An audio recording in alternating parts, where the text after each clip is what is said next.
Squad. It's kind of loud in here with these fans. I want to wait this time and make sure that this time I want to wait and make sure. Oh, it's back here.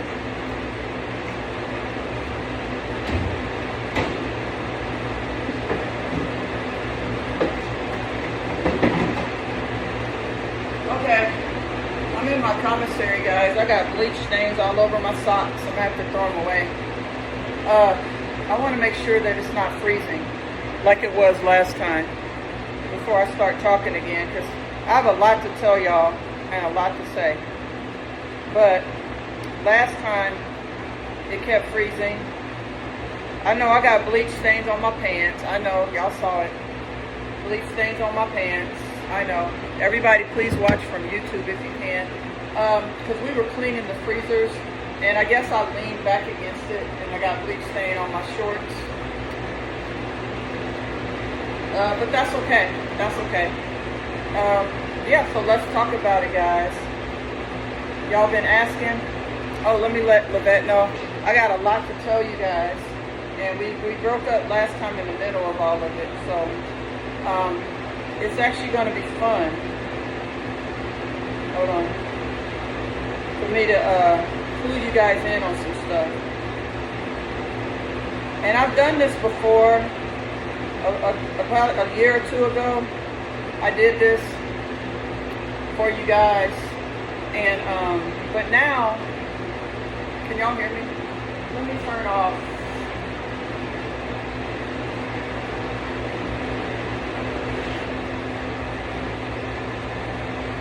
But now I want to talk about it again, because you guys, a lot of y'all have been sending me messages in the private cousins group. People have been talking about it.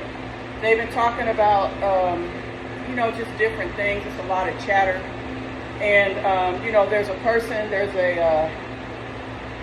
that calls themselves a chef, who is also an ex-business partner. I mean, y'all know the whole shebang. I'm not going into it. It doesn't matter. It's in the past. But what's in the present is that this person is back in my state, in my industry, making a bad name for the food truck business. And so that's what I want to, you know, I want to address that. And I also just kind of want to explain to you guys how everything works again, so everybody knows. Let me sit down. So yeah, this person, you know, is like I said, oh, my nails are dirty. Calls themselves a chef, calls themselves Queen of Atlanta and all this stuff, and that's all fine and good. Like, you can call yourself whatever you want, and you can actually be whatever you want. Like, you know what I'm saying? Like, I don't it's fine with me. Because, you know, I talked about this the other day. The social media world is not the real world. You know what I'm saying? And some parts of it is, like, the part that Kat and I deal with, like, we make our social media world the real world as much as possible by, you know, cooking, you know, and, you know, we're real people doing real things, working in a real business. We have real homes. We have real families. You know what I'm saying? Like, we live authentically on social media. You understand what I'm saying, y'all? I mean, you can look at my home. It's real. Like, I don't live on somebody's back porch. You know what I mean? But the thing about social media, and I want to address that too, because me and Kat were talking about it today. The thing about, because people keep coming over to our page and like saying like little rude stuff, and we're just gonna do like we used to do. We're just gonna ignore y'all and block y'all. But I'll be forgetting my train of thought sometimes, so I want to make sure I make a few notes on what I want to talk about, licenses. But yeah, and so the thing is we were talking about that today, and we were just talking about how social media, you can be real. Like, I know some content creators that are real. You know, they live real lives in social media world. But the thing about social media, you guys, is that the thing about social media, you guys, is that you can also, let me turn my phone off so people aren't sending me messages and stuff, is you can also kind of create whatever you want. right? So you can create a facade, you can create an image, you can create yourself to be something that you're really not. And if you're really good and you're really a good kind of manipulator of information and facts, is everything okay with the freezing and stuff? If you're a manipulator if you're good, people that are con artists and scammers and manipulators, they are really good at, pretending stuff and creating stuff and, doing all that. Just in general, they're very good talkers and they're very good, at conning people. And so the thing about social media, and I've learned this too over the years because I wasn't on social media, but I've learned that there's like the real people, and then there's like the pretend people. And so the pretend people, they create this image of themselves, and and then they get a bunch of people to follow them, and then they have to maintain that image, but it's not real, because if you look at their real life and what they've really accomplished and what they're really doing, that's all you have to do with anybody. It's not even just social media, but just in life. You can look at you can either listen to what somebody says, or you can see what they do. And that's the thing. It's like, if you just gonna listen to what they say, then you're gonna get conned every time. Because I go by actions, not words. And so my thing is that if I see you saying that if I see you talking about something, but I don't see you living it, and I don't see you living in it, and I see you doing all this stuff that's the opposite of what you're saying, my common sense, my discernment lets me know that you're a fraud. Okay? And it's a lot of frauds on social media. And so the thing is that I'm not here to they can be a fraud and they can live their life, and there's consequences when you defraud people in any way, shape, or form. There's a consequence for defrauding people. That's your consequence. That's not my consequence. So I'm not here today to expose frauds or say, oh, that's not real, or she's not really a chef, or I'm not here to say all that stuff. Although it's true, but I'm not here, that's not my business, really. It's not my concern. The only time it becomes my business or my concern is when people come over here and say weird shit. They come over here and say untrue stuff, then I got to straighten them out. Or they're living in that kind of pretend world, and they want to try to bring it into my world. I'm not going to allow that. I'm not going to allow you to come into my real world that I'm living in, right? You can see how I live. You can see I make good decisions. So my thing is that if you keep it over there, I'm fine. But it's just that, please double tap the screen and do the like. If you keep it over there, I'm fine. But as soon as you start coming on my page with it, that's where I draw the line. You understand? Because now you're trying to bring that nonsense into my life.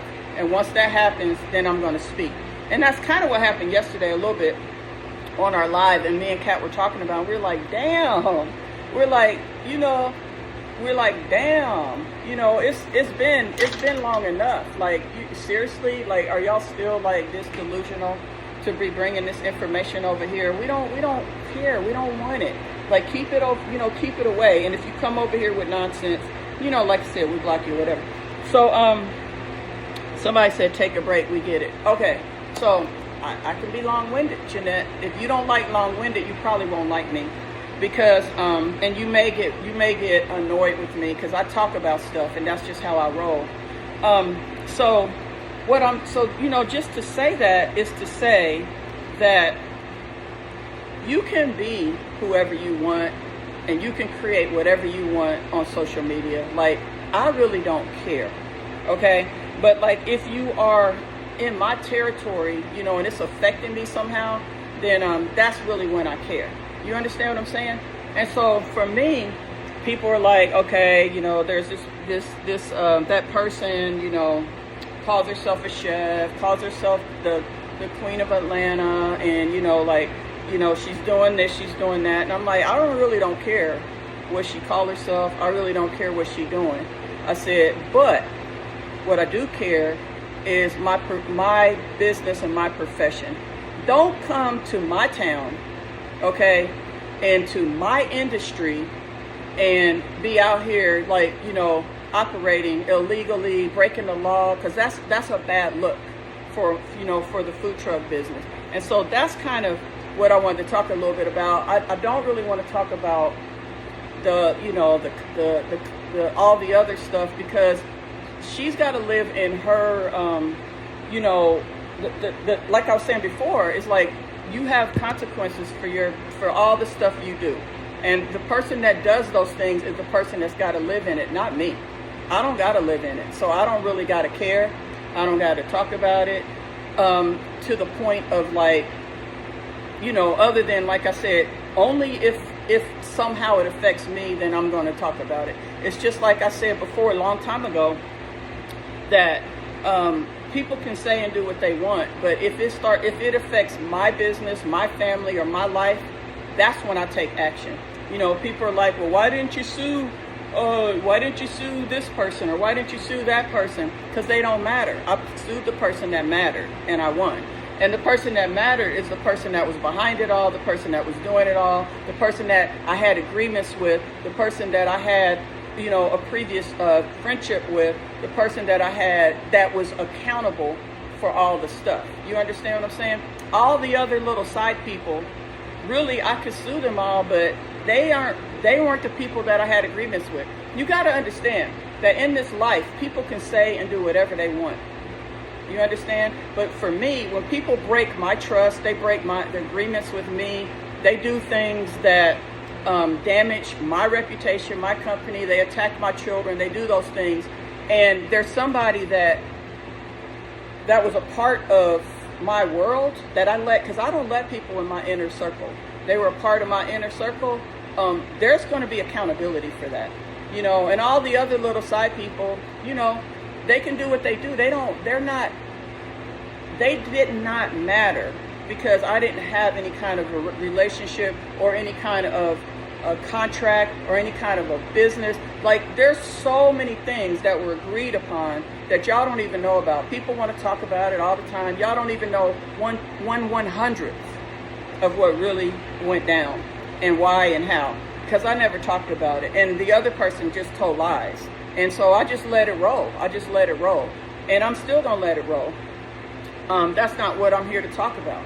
But what I'm saying is that there are times to talk and times not to talk. You understand what I'm saying? And right now is a time to talk, because something is happening that affects, my industry. And I want to address that, and I want to talk about it.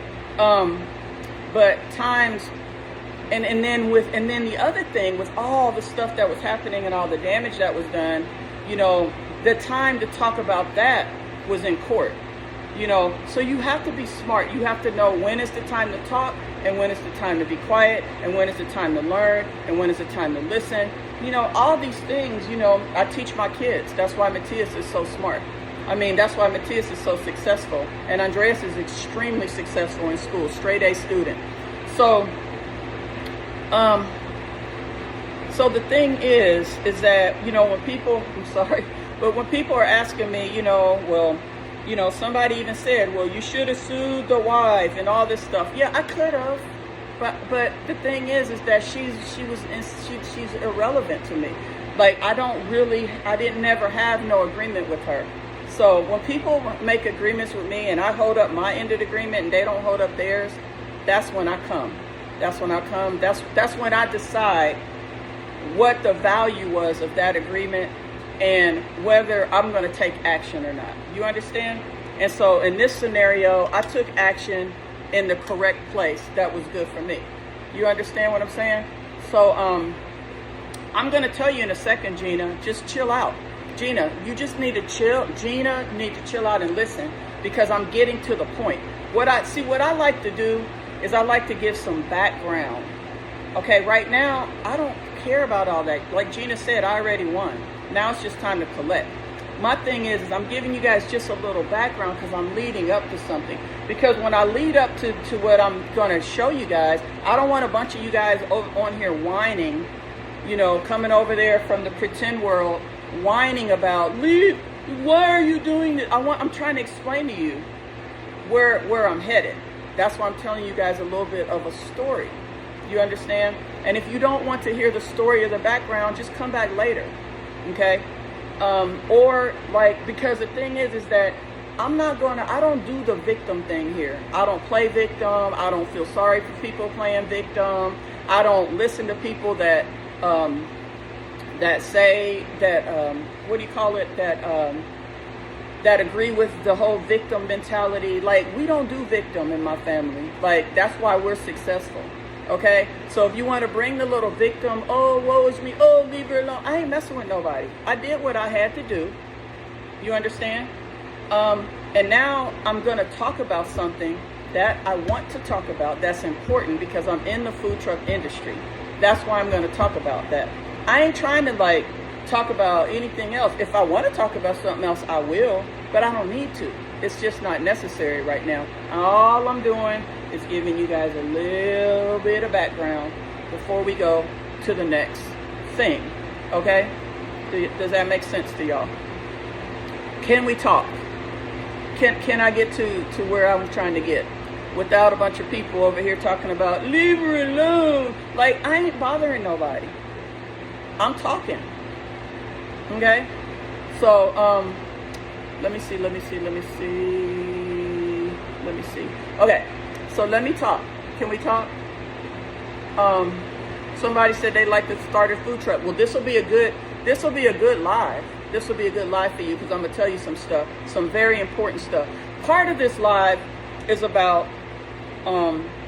educational, giving you guys information. I've been in this business for 20 something years. I was just telling Drew about some of the stuff I used to do. And he was like, wow, I've owned restaurants, fine dining, 10,000 square foot restaurants, guys. I've done a lot of stuff y'all don't even know about. And I've been pretty successful at everything I've done. So I'm not on here to try to like toot my horn or sing my praises or prove anything to anybody because I don't have to. All my successes speak for themselves. I don't have to prove anything. I don't have to give myself no title. No, I'm the boss of this or the queen of this. I don't need to do all that stuff. I know Boss Lady is my little social media name. But I don't need all that stuff, guys. And honestly, I know some of y'all probably like, I've heard people say, well, she named you that. That's not true. My employee's been calling me Boss Lady for like 20 years, guys. It was just a nickname that a couple of my employees used to call me, and then it just got adapted. But it doesn't matter. Like, none of that stuff matters. It don't matter where it came from, where it didn't come from. It's just something that I adapted, and it's cute and it's fun. And I use it. But anyway, what I was really trying to say before I get to it is that you can look at my life. You can look at my, the things that I've accomplished. And I could list them all, or I could not list them all. You could see a lot of them for yourself. You understand what I'm saying? Or I could list them all, but I don't need to list them all. You could just look at me as a person. You can look at my life. You can look at my accomplishment. You can look at my children and how accomplished they are. You know what I'm saying? You can look at the just all around me, and basically that will tell you, who I am. So I don't have to get on this app and create a pretend image or a pretend world. But I do know that people have to do that. The people that do all that stuff, all you got to do is look a little deeper, and you can see that it's all an act, it's all a facade, and at the end of the day, it doesn't matter to us. They're the ones whose life, who is failing at life. They failing at life, so they have to create all this stuff to make people think that they're not, and to make people to make themselves feel like they're winning when they're actually losing. But it's pretty clear when you're winning and when you're losing, and you don't even got to say nothing, man.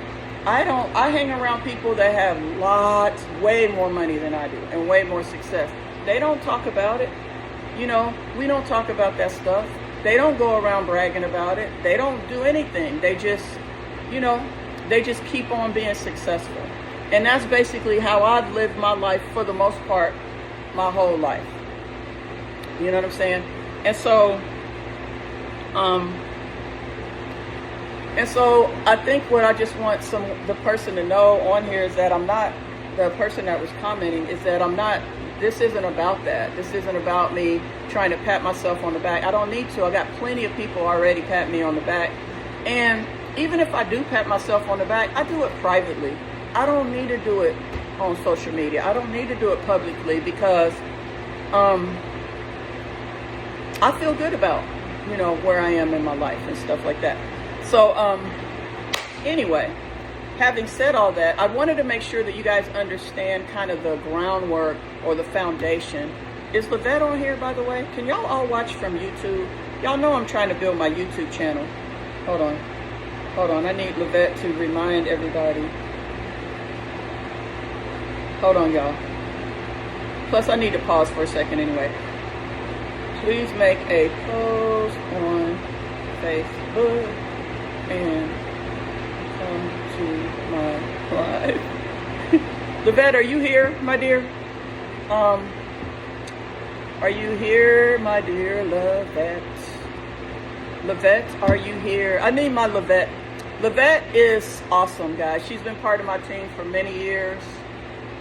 She comes on here and kind of makes sure to remind everybody to like the YouTube, to send up the hearts, to watch from YouTube, all that stuff. So I got to get her on here. So we're going to wait a second, and hopefully Lavette will join us in a minute, because if she was on here, she would already told me. Yeah, if you guys could please share the live, okay, and, you know, all that stuff. So what kind of prompted this, I'm going to tell you guys what prompted this live right now. It's a couple of things. Number one, I had to come, so let me start.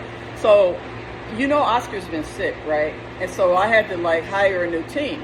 So unfortunately, I hired that team while I was in Hawaii and Alaska. I've been gone for 22 days. Oh my God, it was such a great vacation.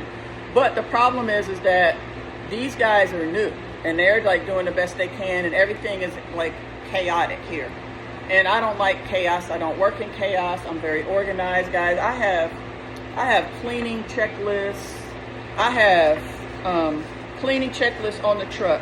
Cleaning checklists when we clean the truck. I have cleaning commissary lists. I mean, like, I have a full training program for all my people. And so these two guys, they started and they were just like winging it, and everything was a mess. And so I didn't like that, but there's nothing I could do. I was out of the I was out of the country. I mean, not out of the country. I was gone. And so anyway, today I decided to bring one of my guys in and train him. You know, and we spent like 6 hours together, and we moved all the freezers. We cleaned this place. I want to show y'all how clean it is. We cleaned this place so well. We scrubbed everything. We went and organized one of the trucks. The trucks are like so unorganized. Y'all, do you know how much anxiety I have when stuff is not organized? I start getting irritated because I am very clean, I'm very organized, and all that stuff. Thank you for coming over to YouTube, Lady G. Let me call Lavette again. She must be in a meeting or something, because she does have a job. So, you know, I had to do all that stuff. It was bothering me like heck. Not too much to come back home, though. I was having a good time. Please join live. Okay. Yeah, man, I was like having the best, I was living my best life on this vacation. I have never, ever had like a 3-week vacation since the kids were born. So it was amazing. And I was just like, y'all just do the best y'all can till I get back. And they did a great job. And so now I'm back, and I just seen a lot of stuff. So I came back, I think on Sunday I came over here, and I was just like, oh my God. You know, so I was just like, I went over to Tanger Outlet on Saturday and spent a little time with the guys, and I was just like, oh shit, I got a lot to do. You know what I'm saying? So yeah, broke people are the only ones that brag and lie about success. You know, it's true. It's really true, because I have a lot of very wealthy friends, and they dress normal, just like I do.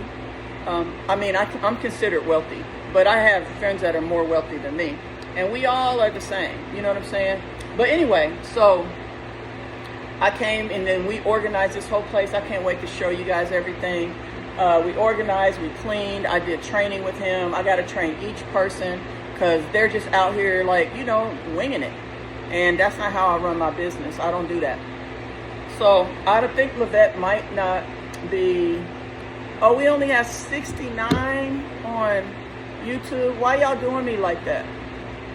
I need y'all to. Bonnie, are you on here? Bonnie out of Bonnie with JR. She was on here earlier, and she had a food truck, and we were talking about all this stuff. You know what I'm saying?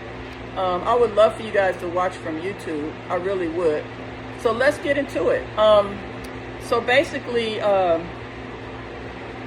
what prompted this here is I want to say that when it comes to the food truck industry, when it comes to her or anybody, like, don't come to Georgia, nowhere in Georgia. I don't care if you in Atlanta, Locust Grove, Gwinnett Mall. I don't care where you are, but don't come back into my town. Okay, so here's the other thing that some of y'all might not know is 4 years ago, I gave that person, you know, the person that I'm talking about that calls himself a chef, I gave them a food truck, okay? And I was actually going to sell that truck because I didn't want it, so I gave it to her, okay, on her way out of Atlanta. And, she's been working in other places, Texas, wherever, all this time. And with the food trailer that I gave her, you know, and still not permitted, y'all. Still no permits, still no license, still no nothing. And so my thing is, I really didn't care about that, long as she wasn't in Georgia, okay? But now she, and I mean, we knew that eventually she would come, you know, crawling back to Georgia. So here she is back in Georgia.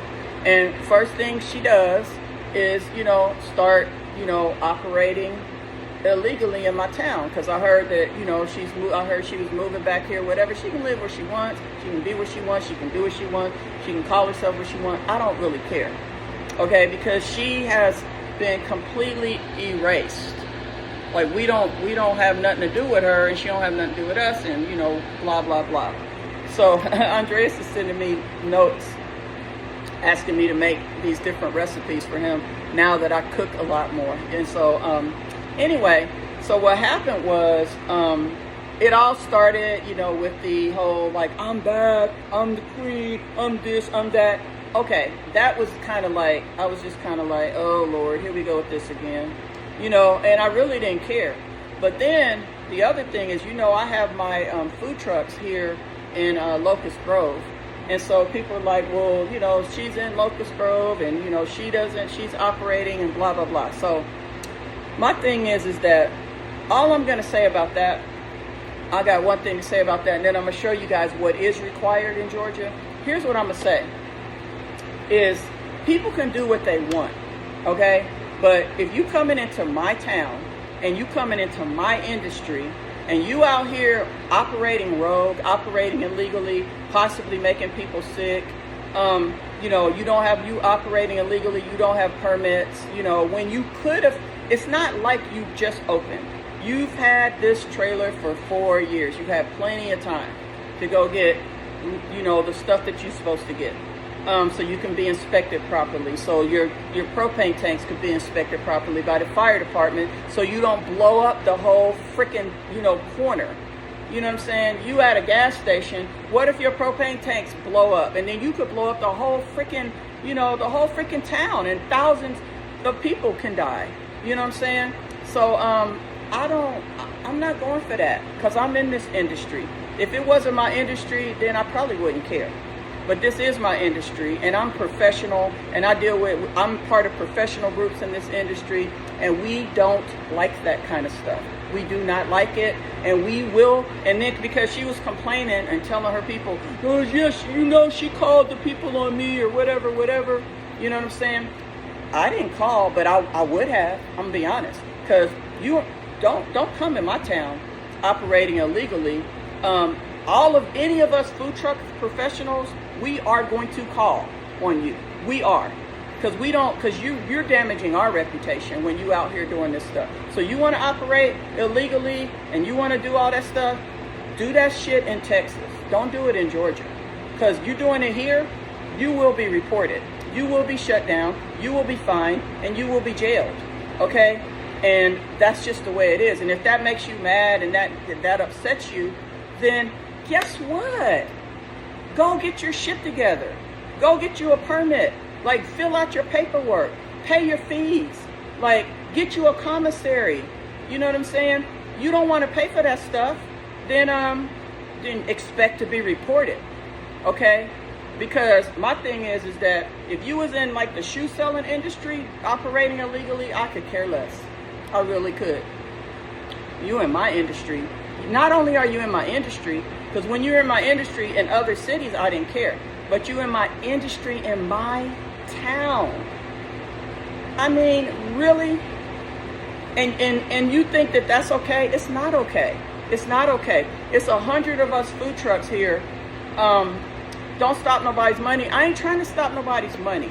I'm telling you guys what's required in Georgia, and I'm telling you that illegal food trucks in Georgia get reported by us other food trucks. It ain't just me. It's all of us. We don't like it. We don't like these unprofessional people coming into our city, serving food, serving bad food. They don't have a commissary. We don't know where they store their food. We don't know if their food's refrigerated. It could be sitting out in the sun. When people go fill up their trucks with all these fries, where do they store them? With all the chicken, with all the stuff. Where's it stored? You ain't got no commissary.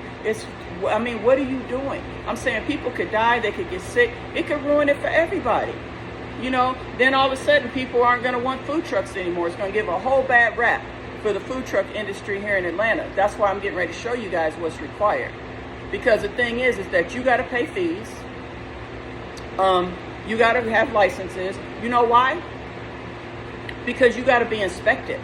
The health department is going to inspect you. The fire department is going to inspect you. You know why they inspect you? Because they're trying to protect the public. Do you understand? Like, the public is at risk with you and your illegal food truck. I'm saying you could blow up the whole gas station. You could make people sick. You could do so many things wrong and nobody will know because you are not legal. You are sneaking around at night, you know, and on the weekends or whatever you're doing, you know what I'm saying, and putting everybody at risk. Then hiring all these random rogue people from the street, just driving by, getting people from under the bridge. You know what I'm saying? Why do I care, Latanya? Damn. Latanya, you cannot be that ill. I'm sorry, I don't mean to insult you, but are you that slow, Latanya? I just explained to you why I care. I am in this industry. This is my profession. This is my industry. Anytime somebody does something in this industry, it affects all of us. Do you understand? That's the reason why we have a food truck association. That's the reason why we all report illegal food trucks if we see them. We don't want them messing up that could potentially mess up our money. That's why I care. I care about the public getting sick. That's why I care. I care about my money that I make. You understand? This is my business. This is my business. I just explained to you that it's my business, and I'm getting ready to show you how a business, a professional operation is supposed to work. You understand? So that's the deal, Latoya, I think your name is, or whatever your name is. But if you cannot understand a basic conversation that I've simplified and broken it down for you like this, then you shouldn't be over here, because that means you probably better off over in the pretend world. Because I'm telling you about real stuff, real facts, and I'm telling you that I'm not going to let somebody mess up anything in my town and my industry.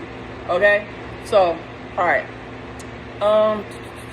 It's just like doing hair without a license. That's right. It bothers the licensed hairdressers. That's what I'm saying. Because people don't, these unprofessional rogue people like her and other people, they just want to try to find a shortcut. They want to try to find an easy way. They don't want to do what they're supposed to do. Because here's the thing, is when you look for the easy way, you're not going to be successful. That's the reason why you can look at her and see that she's not successful. She's never been successful.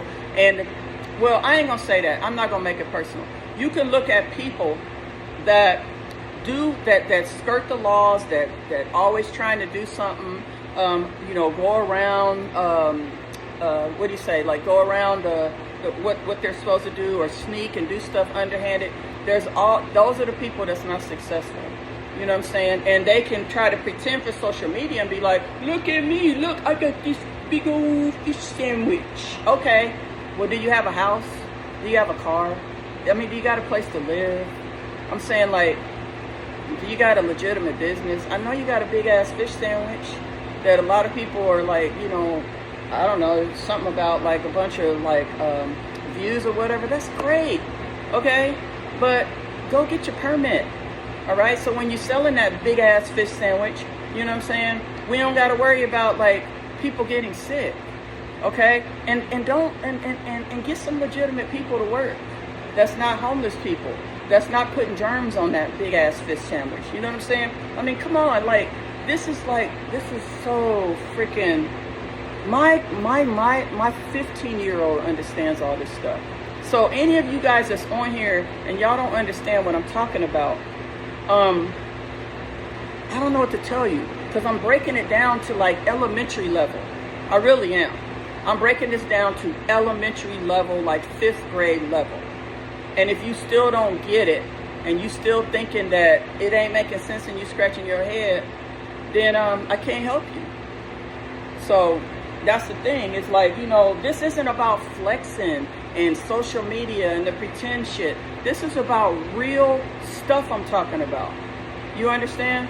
I'm talking about serving food to the public where somebody could die off that big ass fish sandwich because the fish was sitting out in the sun for, you know, 8 hours because you ain't got no commissary, no refrigerator. I'm saying somebody could die from that fish sandwich. So yeah, that fish sandwich might look all pretty, and this is kind of what I'm talking about. The outside, the facade, the whole game, the social media game. I'm saying, but then like if somebody dies off the fish sandwich, then you just sitting there going, well, I don't know how, I didn't do it. Like, I don't know what happened. Like somebody didn't put stuff where they belong. You know, I'm saying like then you're a victim. I'm saying you don't gotta play victim and be a victim if you just follow the damn rules. I mean, it's real easy. It's real easy. And so another thing that, okay, Vicky, I'm not saying homeless people are not legitimate people. What I'm saying is that let me hear read. No, they definitely deserve a job. They don't deserve a job serving food on a food truck. You understand? Because so if you want to hire a homeless people, I think I mentioned this earlier.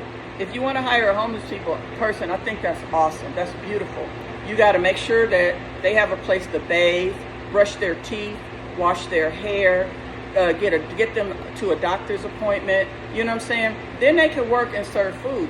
But people that don't have a place to live, that are dirty, that they have lice in their hair, whatever's happening with their bodies from living on the street, because a lot of them do, they can't be in a food truck or in a restaurant making food, serving food. They can make people sick.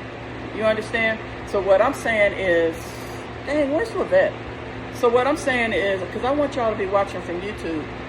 So what I'm saying about that is that you cannot go hire, if you are in the food industry, guys, even hair, you cannot just go randomly drive up under a bridge and grab a couple of homeless people and say, come on, you want a job, and just start putting them to work. You got to clean them up. You got to make sure that they pass a health inspection. The health department will tell you that. They got to pass a health inspection. They can't have hepatitis. They can't have headlights. They can't have dirty fingernails. You know, they can't have crud all around. I'm saying, come on. I'm sorry. It's just, I get a little annoyed when people don't understand. They try to change the topic. I'm telling you about not hiring people off the street, and they're just like, oh, so what you trying to say? Like, if somebody homeless, they're just nobodies? No, I'm not saying they're nobodies. I'm saying they could wash cars. They could do other things. They could cut grass. They cannot be serving food. And anybody that goes, and none of us professional food truck operators, we don't go and hide. We don't go and hire, people out that's living on the streets in tents and shit. That's the worst thing you could do. You don't even know when the last time they had an opportunity to take a bath. Okay? Why would you want them serving and making your food? Whoever that was that said that. You want people that's dirty and that's, have no, that's living on the street in a tent with no running water to be like, putting their hands in your food and stuff? I don't, and neither does the environmental health department. That's why it's not allowed. Okay? And so I'm saying the food truck operators like her that don't have permits, that's trying to do stuff, underground and just trying to just trying to just go around the rules and stuff. That's what they do. And then somebody ends up dead or sick. You know what I'm saying? And so yeah, absolutely. So the thing is washing cars, right? So I'm talking to you guys, but I'm also reading a few comments. So my people that I hire, they are the people that, the environmental health, like my people, they're in uniform, they have a home, they live in a home, they have a car, most of them. Some of them don't have a car, but most of them do. They're clean, they're professional. I train them very well. They don't just work for me. They're not day laborers. So I make sure that they're following the right protocol and that they're clean and that they're doing the stuff that they're supposed to be doing. You know what I mean? And so I hire people and I put them on payroll. That means that they're on payroll. They get a paycheck every Friday, direct deposit in their account. They pay taxes. So guess what? At the end of the year, they get a tax refund. You understand? So all of that. And so when you come to my truck, you're being served by clean, professional people that most of them have their own serve safe, and all that stuff. So proper shoes, right? And just all the things, because that's how I operate my food truck. It's not about like what's on my menu, what's not on my menu, how big is my fish sandwich. Like that's all fine and good. That's for show. But I'm saying at the end of the day, none of that matters if you are operating on such a low level, such an unprofessional, illegal level. It don't matter what you're serving. Like you need to go back to square one and get your shit together. You know what I'm saying? If you want to brag, people can brag if they want to brag, but god dang, at least have something legitimate to brag about. You know what I'm saying? Don't be out here operating illegally and, and potentially making people sick and, doing all this crazy stuff. And then, and then get mad when you get reported. Of course you're going to be reported. If you're in Georgia, you're going to be reported. I'm telling you right now. Because the food trucks here, that when we see a food truck operating and we drive up and they don't have because you're supposed to have your permit in your window, and I'm going to show y'all that in a second. If we drive up to a food truck and it's just sitting there and they don't have their permit in their food truck and we can see that they're not licensed, we report their asses. Because we know that there's a chance. There was a food truck that blew up, I think it was last year, blew up here in Georgia, caught on fire, blew up, people got hurt, somebody got burned, it was all kind of stuff. Don't got running water. That's the other thing. You're supposed to, when you're on a property, like I'm at Tanger Outlet, we have a toilet agreement. There are so much paperwork, guys, that you're supposed to have to be legal. We have a toilet agreement because the health department will not let you open just on a street corner. You have to show them you have a place to use the restroom. You have to show that you have hot running water. Most of these illegal food trucks, you think they spend money. They don't want to spend money on getting a license. Do you think that they're going to spend money to make sure that all their equipment is working and they got hot water and they got refrigeration? No, because they don't care, because then nobody is inspecting them. Sherrod, that's your opinion, but that's not a fact. There's a difference between fact and opinion, right? And so you are wrong. You are wrong. I am not just worried about the person that calls themselves a chef. Actually, I'm not even worried about her. I'm telling you what's required in the state of Georgia. I'm telling you that if you're in the state of Georgia operating illegally, and I know about it and I see it, I'm going to report you. And so are all my other food truck operators that are part of my organization. We are part of a legitimate, legal, professional organization, and we don't like people in our town, You know, my thing is if you want to do that somewhere else, then go on and do it. No, because I don't say names of people that I really, yeah, it don't matter. I know I could say it, Ben, but please don't mention. Like, it's really, I can't even delete the comment. I wish Levette was on here. It's not necessary. I know who I'm talking about. They know who they talking about. It doesn't really matter. And I don't consider that person a chef. So I don't really, that's why I said they call themselves a chef. I don't consider that person a chef, you know, on any level.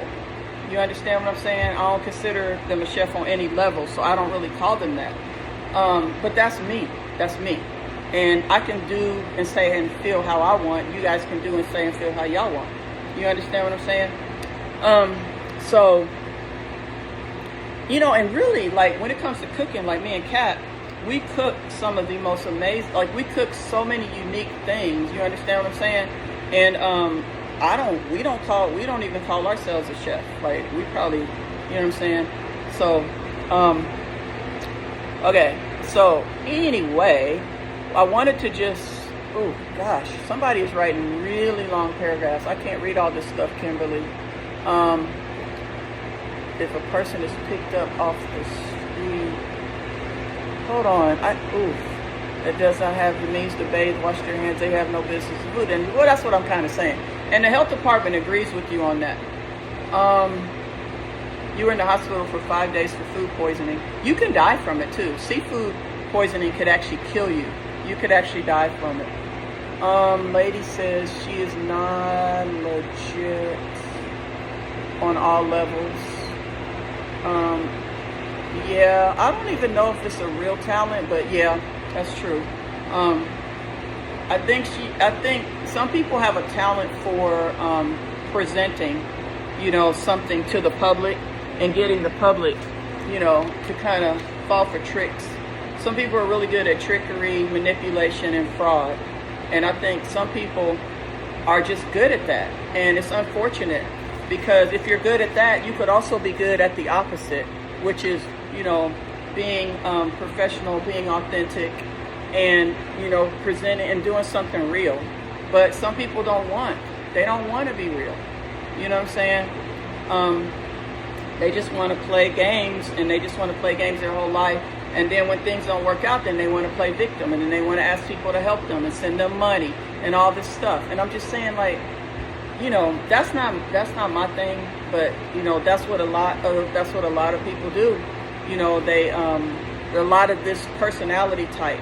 They are all, if you kind of look at the profile of this personality type, they're all the same. Many of them, they don't get anywhere in life. They pretend like they're way further in life than they really are. You know, they have lots of regrets. They have lots of envy and jealousy for others, and they have a tendency to just, you know, when things don't go the way they want, they like to blame people. You know, they don't take responsibility, and they stay stuck in that same pattern their whole life. And it's a lot of them. It's a lot of them out here, and they all have the same kind of patterns and personality. You understand? And so I keep away though, like that. Those types of people don't mesh well with me. You know, like I don't.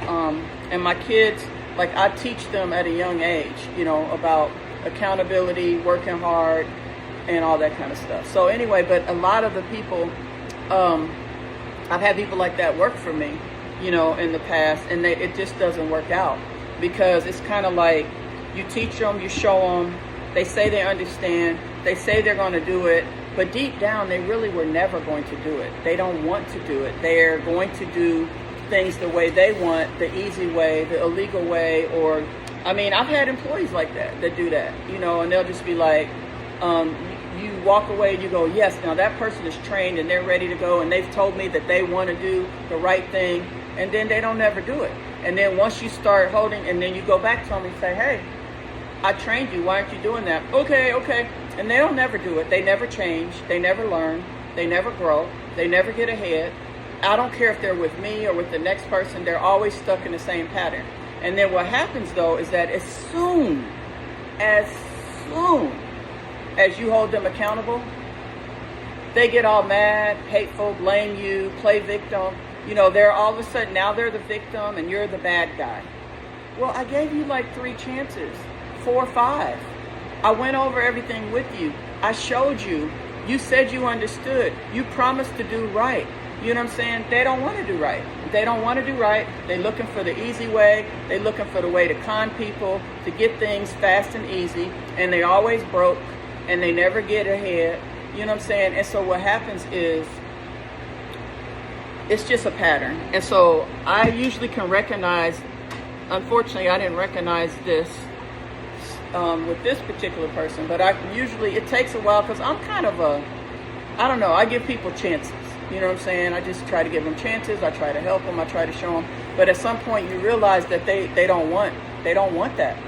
They're looking for the easy way. Like somebody says scamming. Yeah, they like to scam and trick, and they get like a thrill out of it almost. And so, and then as soon as you just let them go and cut them off and tell them no more, it's over, then you're the bad guy, you know. And so when I have people like that work for me, I usually try to give them a few chances. But what I've noticed is that, and we're going to move on now, but what I've noticed is that they all have a very similar way of being. And I don't know how to explain that to you guys other than to say that it's like a mindset. And they all have a similar way of being. And a lot of times now I'm starting to see it right up front, because typically they're the people that don't have anything, don't get along with their families, don't have a lot of friends, don't have much going on in their life. You understand what I'm saying? And so, and then what they do is, it's not just that, but that's one aspect of it. It's like they usually come to you broken, you know, and then you ask them what happened. They have all these excuses and they have all these people to blame, and this person did that to them and this person did that to them, and that's the story. So that's sort of like the profile of this type of a person. And I'm saying that now when they come to me, I can usually pick up on it when they come to try to work for me, because most of them won't have a car, they won't have their license, they won't have, and so I don't even hire them no more.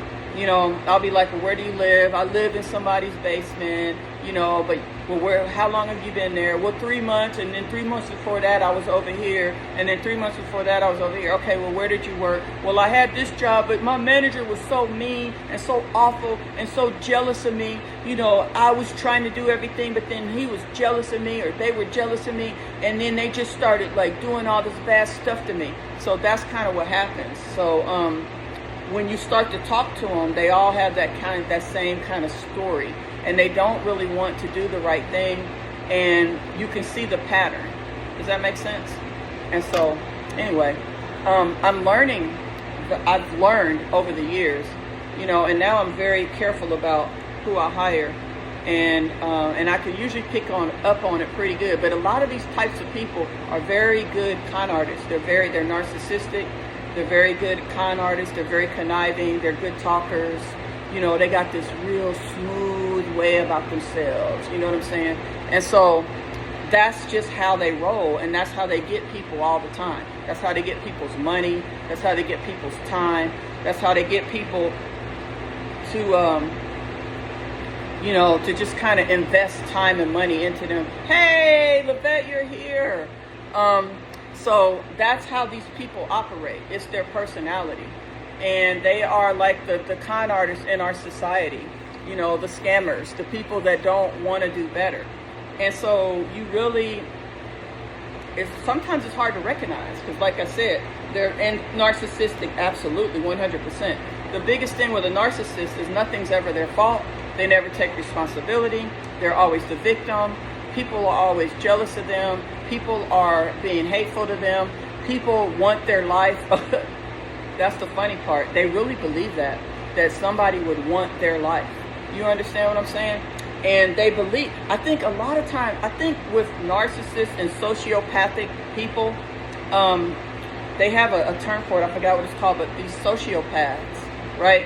What they do is they actually stand in the mirror and talk to themselves, I think, and convince themselves like something's wrong in their brain, where they actually start to believe this stuff. And so then when they speak about it, they speak about it with such conviction that it can almost be convincing. You understand what I'm saying? So, yeah, and they don't ever take any accountability. The problem with that, though, is that them not taking accountability doesn't affect the other person that they've done stuff to. It affects them, because their life is the life that's messed up. And then they start to get angry, and then they want to attack the other person. But in reality, you know what I'm saying, they did it to themselves. But they will never acknowledge that. They will never admit that. They will never acknowledge that. They will always find somebody to blame. And so these things, these traits, this personality thing is very common with these people. And so all you have to do is, you can't look at what they say or how they present themselves, because they're really good at that. And a lot of them are good on social media because of that. You have to look beneath that. You understand? You have to look beneath that. And once you look beneath that, hey, Lavette, you can just delete any comments that are kind of dumb. Like, for example, that Francis person, I don't know, said something about you're messy.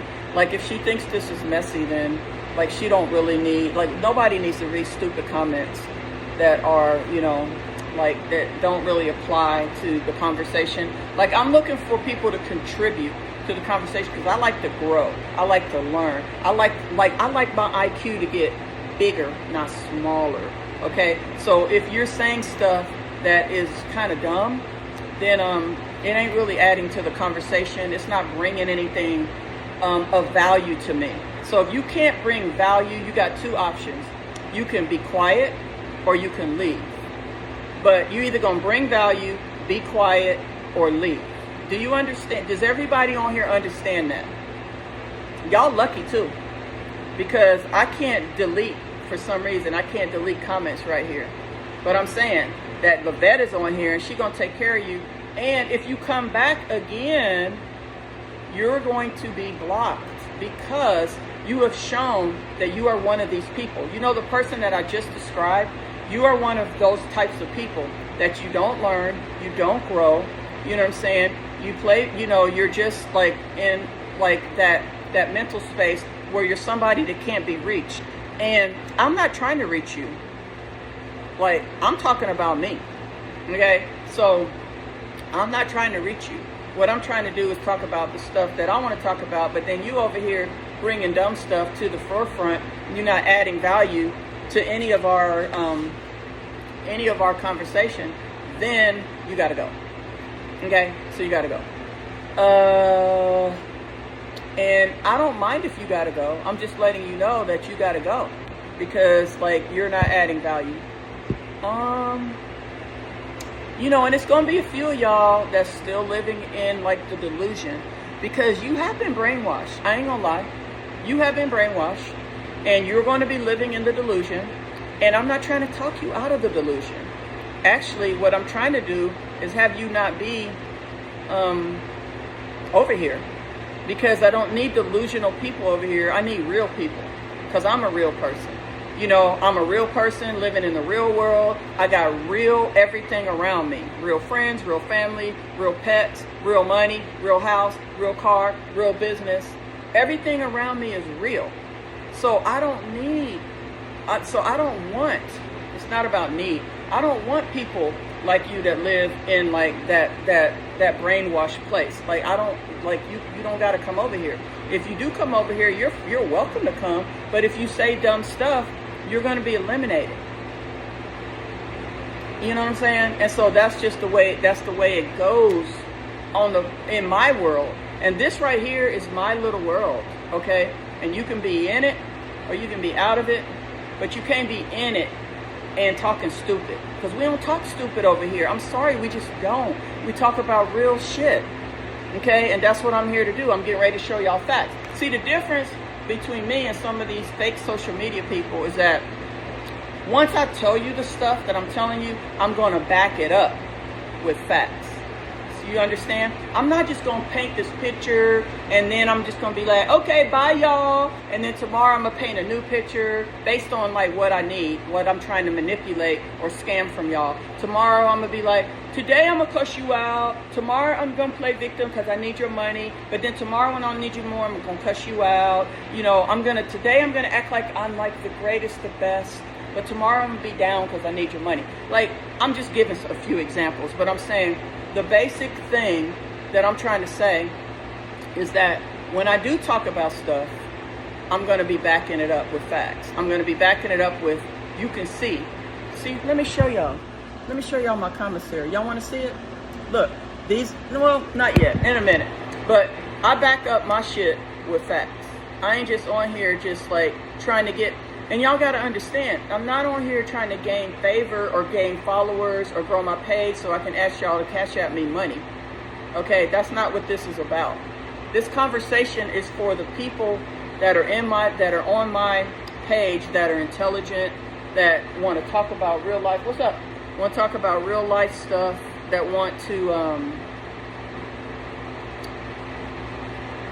grow and learn, you know, and just talk about stuff together. People that might want to have a food truck. I'm getting ready to show you guys how to do all that. So my thing is that if I was trying to grow my page and I was trying to do I do want to grow my page, but I'm saying if that was my main focus, I would have been doing stuff way different for the last few years. Like, you know what I'm saying?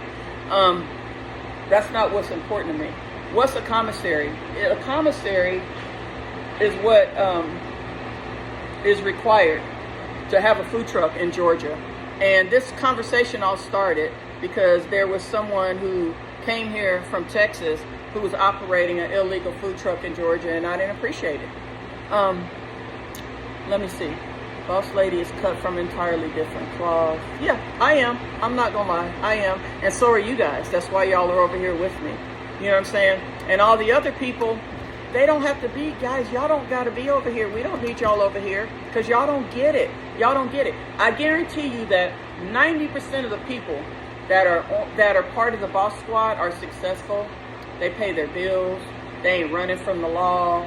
They ain't breaking the law. They ain't out here operating illegal businesses. You know, they have relationships with their children. They have friends. You know what I'm saying? Like, that's who we all are over here. And that's why, you know, they love me and I love them because we real. We living in the real world. Okay? And that's where we reside. We reside in reality. Not fantasy. Not pretend. Not pretend you got a house when you really don't got one. It's reality. The reality is where we live. Okay, see, Billy Walker is a doctor in education. This is what I'm talking about. We're not scamming and begging. Okay?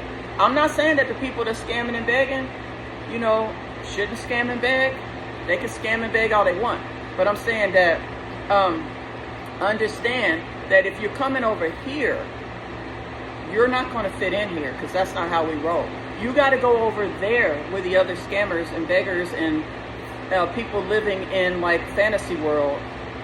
That's where you will be happiest. Because when you come over here, what happens is you don't fit in. You get mad. You want to say stuff. You want to attack. You want to this.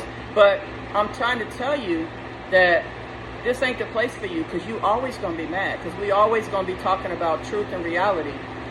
You know, I don't care if it's from cooking to traveling to walking my dog to planting my flowers to being on my food trucks to, I don't care what it is. It's just going to be living in reality. That's what it is. It's going to be real stuff happening. And that's just how I live. And so if you want like a bunch of fluff and a bunch of exaggerations and a bunch of drama and a bunch of excitement and I mean, we have excitement too, but I'm saying a bunch of fake excitement and, you know, it's like funny. It's like, it's like what they'll do is they'll come on live and just be like, look, we're having the time of our lives. It's so wonderful, so beautiful. Oh my God, I just love everything. And then as soon as the live over, they just break down and cry. be like, oh, I hate my life. Oh my God, what can I do to make? I'm saying that's what I mean when I say living in reality. Like, you know, like what I'm doing on camera is what I'm doing off camera, right? It's an illusion, right? And that's what they do because they got to do that for survival. But guess what? If you just live your life the right way, you don't got to do all that survival stuff.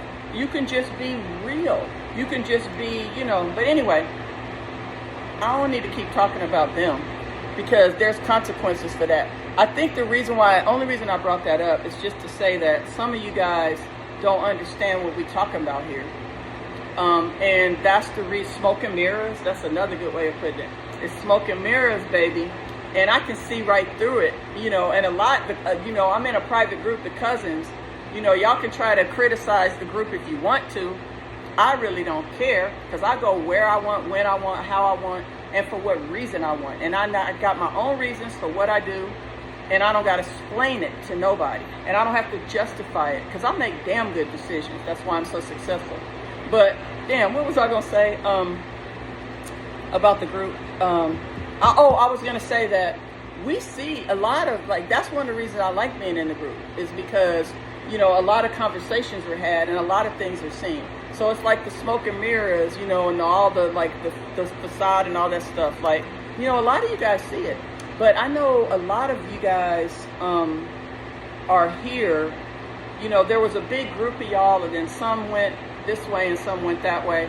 And, you know, I'm glad that I got all the intelligent people. I really am. I'm glad I got the people that live in the real world, that live in reality, and that can see, like somebody said, smoke and mirrors, illusion, fraud, fake. They can see all that stuff. That's why they're over here with me, because that's not how I roll. That's not how we roll. And so, and honestly, you know, any private groups that I'm in, that's not how they roll. And so my thing is that if somebody has convinced you or brainwashed you that a particular group is a hate group instead of a truth group, then, I mean, who am I to sit here and try to explain it to you or break it down? Because you brainwashed. Nothing I say or do is going to change anything, you know? And really, I don't care because that's your reality and that's your life.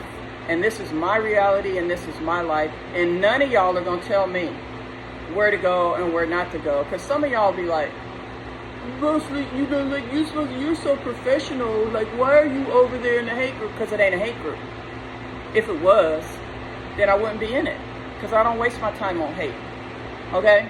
But even if I do, that's my life. It's my choice. But the thing is that what does my business of whatever group I'm in or whatever have to do with you? I'm saying I am professional. I am. You guys see it every day.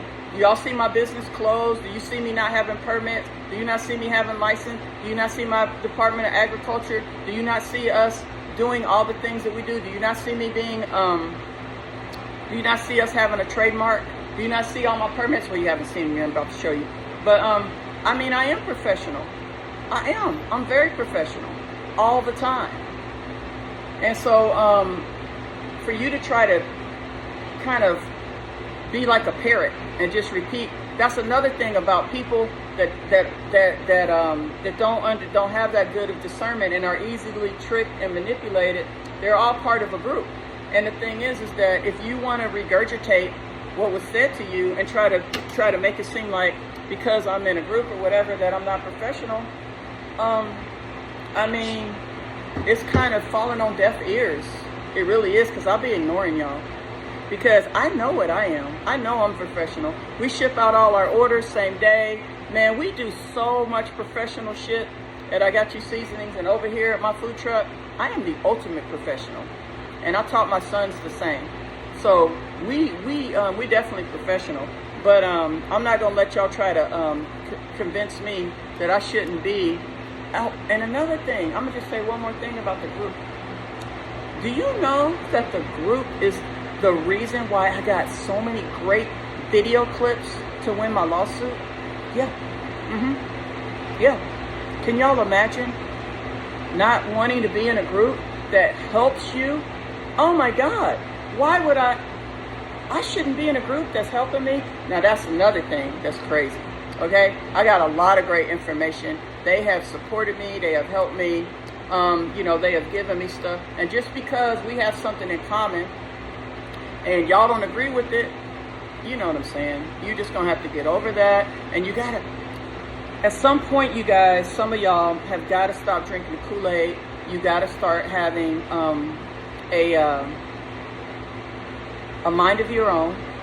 And you got to stop being so easily manipulated. You gotta start using your own brain. Okay, there might be somebody that you think has got charisma, and they got all the little energy that you want. That shit ain't real. That's all designed to suck you in to giving them cash apps or whatever it is that they want. That's all like a facade. Like, I'm just sitting here being real. We're just having a conversation. You understand? And so Sandy said the cousins are the GOAT. Yeah, the cousins are. Are they perfect? No, it's some of them in there that maybe do a few things. And I'm not perfect either. And nobody's perfect. But the thing is for the most part, it's a great group to be a part of. It's a private group. And honestly, the person that be complaining about the group, shouldn't even be knowing what's said in the group because she ain't invited. It's private. It's private. So all she be doing is just trying to get you guys riled up, and y'all fall for the banana in the tailpipe every time. Y'all got to stop being gullible. Y'all got to start looking at the reality of someone's life. You cannot just look at the words coming out of their mouth. You got to look at what's backing those words up. And if it ain't nothing backing those words up, they're begging for a cancer patient. Yeah, it's always... Deborah, this is going to be continue until people are smart enough to make it stop. And that's what I'm saying. And some of those people, and I'm not even going to say smart, I'm going to say wise enough. Because it's not even about intelligent. It's about wisdom. And it's like, if you can't understand, but anyway, yeah, that's unfortunate. That there's people that still don't have the wisdom and the discernment to figure out what's going on.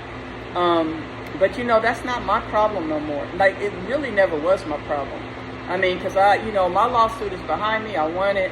The cousins actually helped me with a lot of information, provided me with things, so I'm gonna forever be a part of that group. And that's a group I know they don't like certain people. Okay, they don't like her. Y'all know who I'm talking about. They don't like her.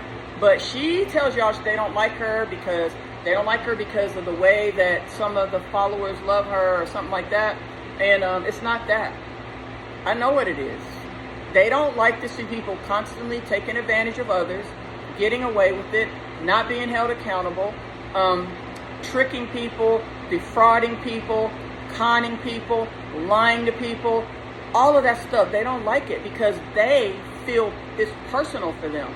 Because they feel like they put a lot of trust and energy and time into a person, and they were tricked by that person. They were conned, they were tricked, they were defrauded, and they ain't happy about it. You know what I'm saying? They're not happy about it. And they want to see that person either change or be held accountable. Probably both, actually. And they feel like, when that person is conning people or they doing bad stuff, they bring it out. They bring the truth out. And it's discussed in the group. And it's a private group. And nobody's supposed to be in there. And if you in there and you get your feelings hurt, then, oh well, don't blame the group. Who's dumb to, who made the decision for you to come over there and listen to something that you knew was going to bother you? Then, you're not a victim. You chose you took your butt over there and started reading stuff that you knew was going to hurt your feelings. And then you want to try to control people and say, oh, well, that group needs to be shut down. I'm going to put this person over here in jail because she's talking about me. And then that group, I'm going to try to get them shut down. But then when somebody tries to get you shut down, then you're the victim. Oh, they're trying to shut me down. Isn't that what you do? And I'm just saying, the point is that you cannot control the group. The group is the group. If you don't want to know what they're saying, then I don't know how you got over there, but stay out. You're not invited. And so so with regard to that, shoot, I lost my train of thought. I lost my train of thought. But I think what I was just saying is that, I know what I was saying. I was just explaining the premise of the group. Now you can pretend, now come back to what I'm saying, y'all. Y'all got to come back with me now. Remember, what did I say about social media? What did I say about certain people? Okay, I said that they paint a picture. It's a facade. It's smoke screens. Okay, it's all of that stuff, right? What did I say? So, what they do is they try to make the group seem like a bad group, okay, to their followers. And then everybody's like, it's a bad group. It's a hateful group. It's a mean group. It's an awful group. We should get rid of that group. Boss lady, you're too professional to be in that group. But see, y'all don't know what the group is really about. Y'all only know what she said about the group. And what do we already know about her? We already know that she's a social media, drama queen. We know that she is very good at painting pictures and making things seem like something that they're not. Okay, so y'all got to be careful who you listen to, and you got to use your own discernment. You understand what I'm saying? So I'm telling y'all that I'm not going to be a part of any group that's a hate group, or that's a mean group, or that's an awful group. That's not how I roll. My life speaks for my accomplishments, my life, the way I walk through life and the world speaks for itself. I don't have to justify or explain that to you, but I'm just telling you guys that y'all need to understand that that's not the premise of the group. Okay?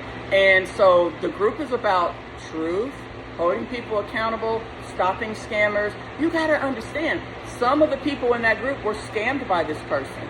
Their money was taken. They thought something they fell for, they thought something was something. I fell for the person too. Look what I did. Bought them a house. I did all kind of stuff thinking that they were a good person and that they really, cared about people and that they, I ain't got to get into all of it. I'm just saying I did a bunch of stuff too.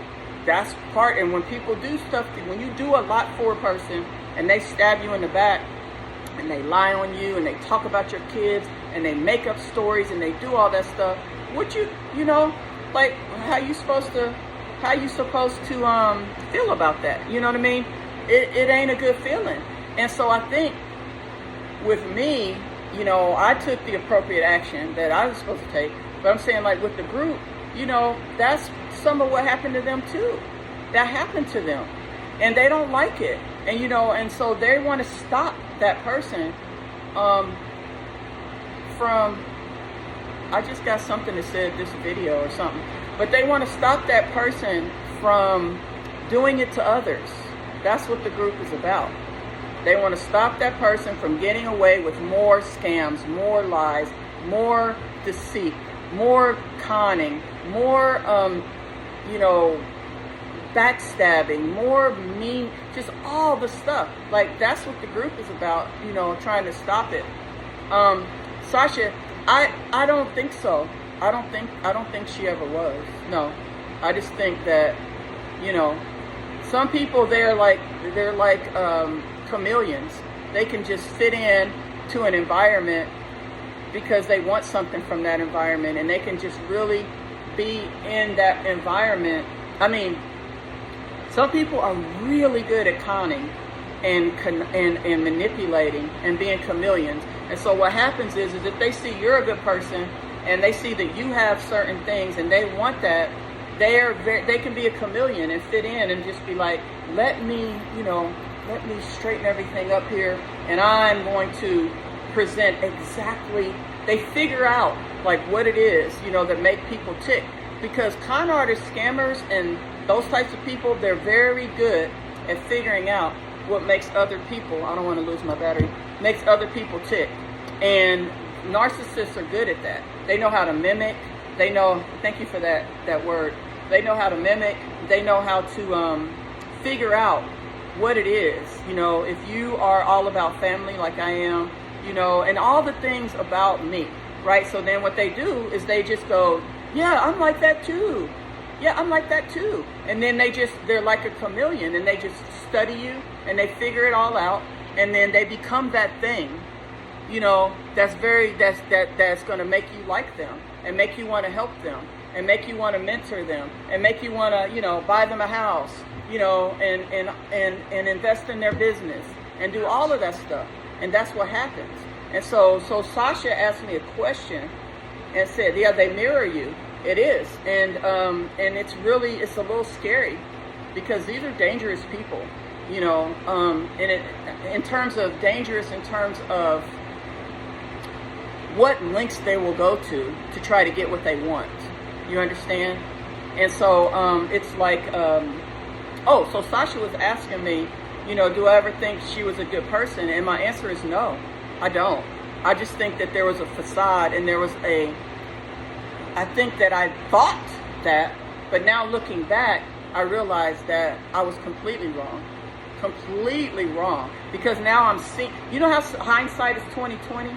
And you go back and you start looking over stuff. Because in the past, I'll be like, yep, that person did that to her. That's why she did that. Like, they convince you that, it wasn't their fault. Somebody did something to them, so they did this, and they did that, and they did that, and they had to do that. It's that whole victim thing. And what I'm saying is that, now looking back, I don't think she was ever a good person, and I don't think she ever will be. She is who she is. She is a very horrible person. And, that's the truth of the matter. Just look at, I don't really like to bring up Rico's name because it's his story to tell. You understand what I'm saying? I don't want to tell his story, and I don't even want to bring him up too much. But I'm just going to say that I'm looking back on different things, and I remember how, I was always told, Rico needs to be cussed out.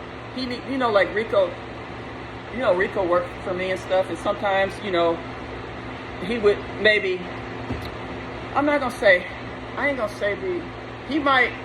I might be like, yeah, like Rico didn't do such and such. He'd be like, I keep telling you, you need to cuss him out. He likes to be cussed out. If you don't cuss him out and you don't treat him like crap, he is not going to work. It's almost like a horse. You know what I'm saying? You know how they say that you have to like beat the horse and beat it into submission or something like that?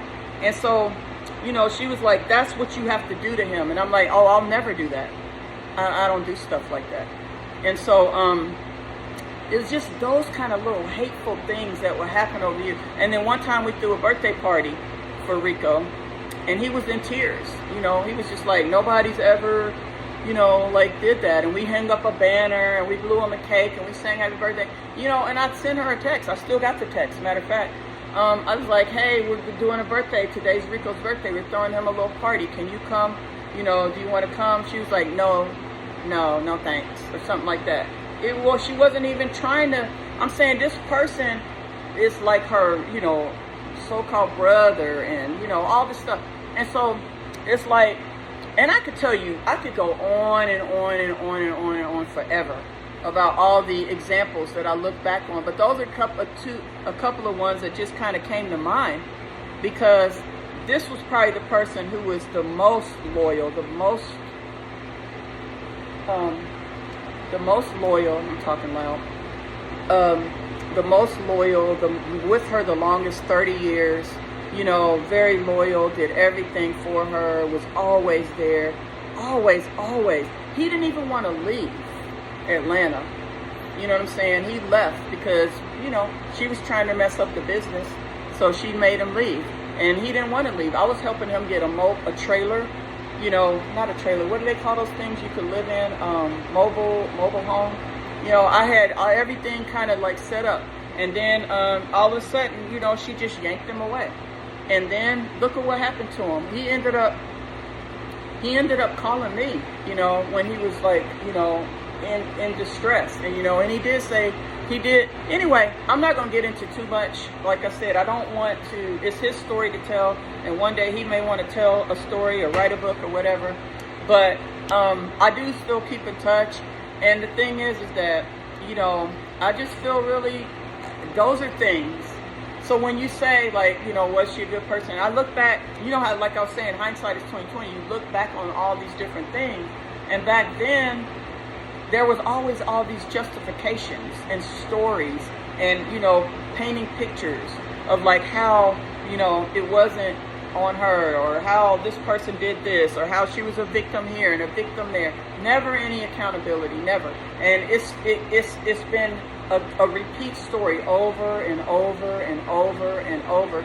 And I witnessed a lot of those, and I think now when I look back on it, it's crystal clear. It's crystal clear. So anyway, so to answer Sasha's question, no, I don't think she ever was, and I don't think she ever will be. So somebody said, let's see the commissary now. Okay. I just want, well, let me look at a couple of quick comments. Yeah, he's a good guy, and I don't know, I feel, you know, that was definitely one of the examples of many that I look back on now, and I see that I was duped pretty good. I was duped pretty damn good. And, you know, and it wasn't just me. It was also, you know, Cherie. We were both duped. It was mostly me. But I'm saying my brothers, my sons, my stepmom, we were all duped. And, but not anymore. I'm saying, you know, that it's nothing really, it doesn't really have an impact on our lives anymore. But at the time, it had a pretty big impact, and we were all pretty shocked, and we were all very disappointed, and we were all, yeah, all of that. But now it's like we already know. We already got it. We figured it out. We know. Like, we've moved on like long time ago from it. And nobody's really, everybody sees it crystal clear now. Yeah, Cindy Compton, I mean, I agree with that. But, you know, she's never really been my concern, other than at the very beginning when she came in and started blocking my customers, you know, and would refuse to get out of the live streams. She refused. And you know, and she was, and anytime somebody would say something, she would just block them. Most of the cousins were blocked by her. She blocked about 20,000 of my customers. We have, Lavette, you're on here, you know, you can verify that. She blocked about, maybe it was somewhere between 15 and 20. It was close to 20,000 people that she blocked. And just because they, like, every day when they went live, she would block 200 people. Because all these people didn't like her, because she got a nasty attitude. She was nasty. You know, she was very, you know, and I mean, she just came out of nowhere. And my thing was, she is, I don't think she's a good, you know, I don't think she's good people, but I don't care. Like, it's not for me to really like or not like, because she ain't a part of my life. The only time she was a part of my life, when I had an issue with her, which went away pretty fast when Carmen left. Oops, didn't mean to say that name. When her, you know, her I don't know, pretend wife left. Then she went away, so it wasn't a problem for me. But while she was in there, it was really tough, because we kept trying to get her out. We couldn't get her out. It was ridiculous. Lavette's on there, yeah. And so many people were being blocked. It was unbelievable. It was like a crazy thing. It was almost like a tornado just came in and just started destroying our business right before our eyes, like just whirling around, destroying everything. And so, yeah, she definitely, I definitely don't consider her a good person on any level. But I don't have any issue with her, because, you know, I'm getting paid for the damage that was done to my business. And that's really all I care about. I mean, I've never seen her or talked to her ever again. So she's kind of irrelevant. I mean, I know that she's probably relevant to you guys. Y'all like to talk about her, but she ain't nobody to us. But, you know, just when we have to think back to all that stuff, it was a lot. Yeah, see? That's what I'm saying. My life she said she got black. And so I wanted to just make sure, I wanted to finish this part of the history by just saying that, you know, I wanted to make sure you guys understand what the cousin group is about. Again, a lot of them got blocked. A lot of them felt duped. A lot of them felt, like it was a lot, Sandra. I have all the proof. Anything that I say, I can back up. I got all the proof. Okay, when I went to court, I had all the proof. We didn't have to even show it because it was so much. We only showed about 25% of the proof that I had. You know, I got a whole bunch more. And so, you know, with the cousins, like I said, nobody's perfect or whatever. I'm not saying that they're like the perfect little angels. I'm just saying that that's kind of how the group started, is because a lot of them started to see the reality of what was happening and they didn't like it and they wanted it to stop. And because it's still going on, that's why the group still exists. Because the scamming, the lying, the trickery, you know, like pretending that you're feeding, like here's another example. Going out and saying, I'm going to feed the homeless. Can y'all send me money? Send me money so I can feed the homeless. Well, now for you to say, I'm feeding the homeless, okay, you're really not. Like, you're not using your money. Anytime we've ever gone and fed the homeless, I use my money. When we do the toy drive, I use my money. I don't use the followers' money. But the scam part, and I'm not going to bring up another person's name that told me, because when I first came on the scene, I asked someone, I was like, how come you don't go, someone who was close within the circle, I was like, how come you never go and help, you know, with the feedings and stuff? I think it's pretty awesome. And then they looked at me and they were just like, because it's a scam. I'm like, what do you mean a scam? How do you scam? Like, I don't understand. Scam.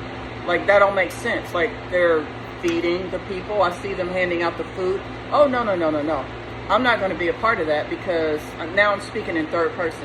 I'm not going to be a part of that, because don't you understand what's happening? And I'm like, no, how would I know? I just got here.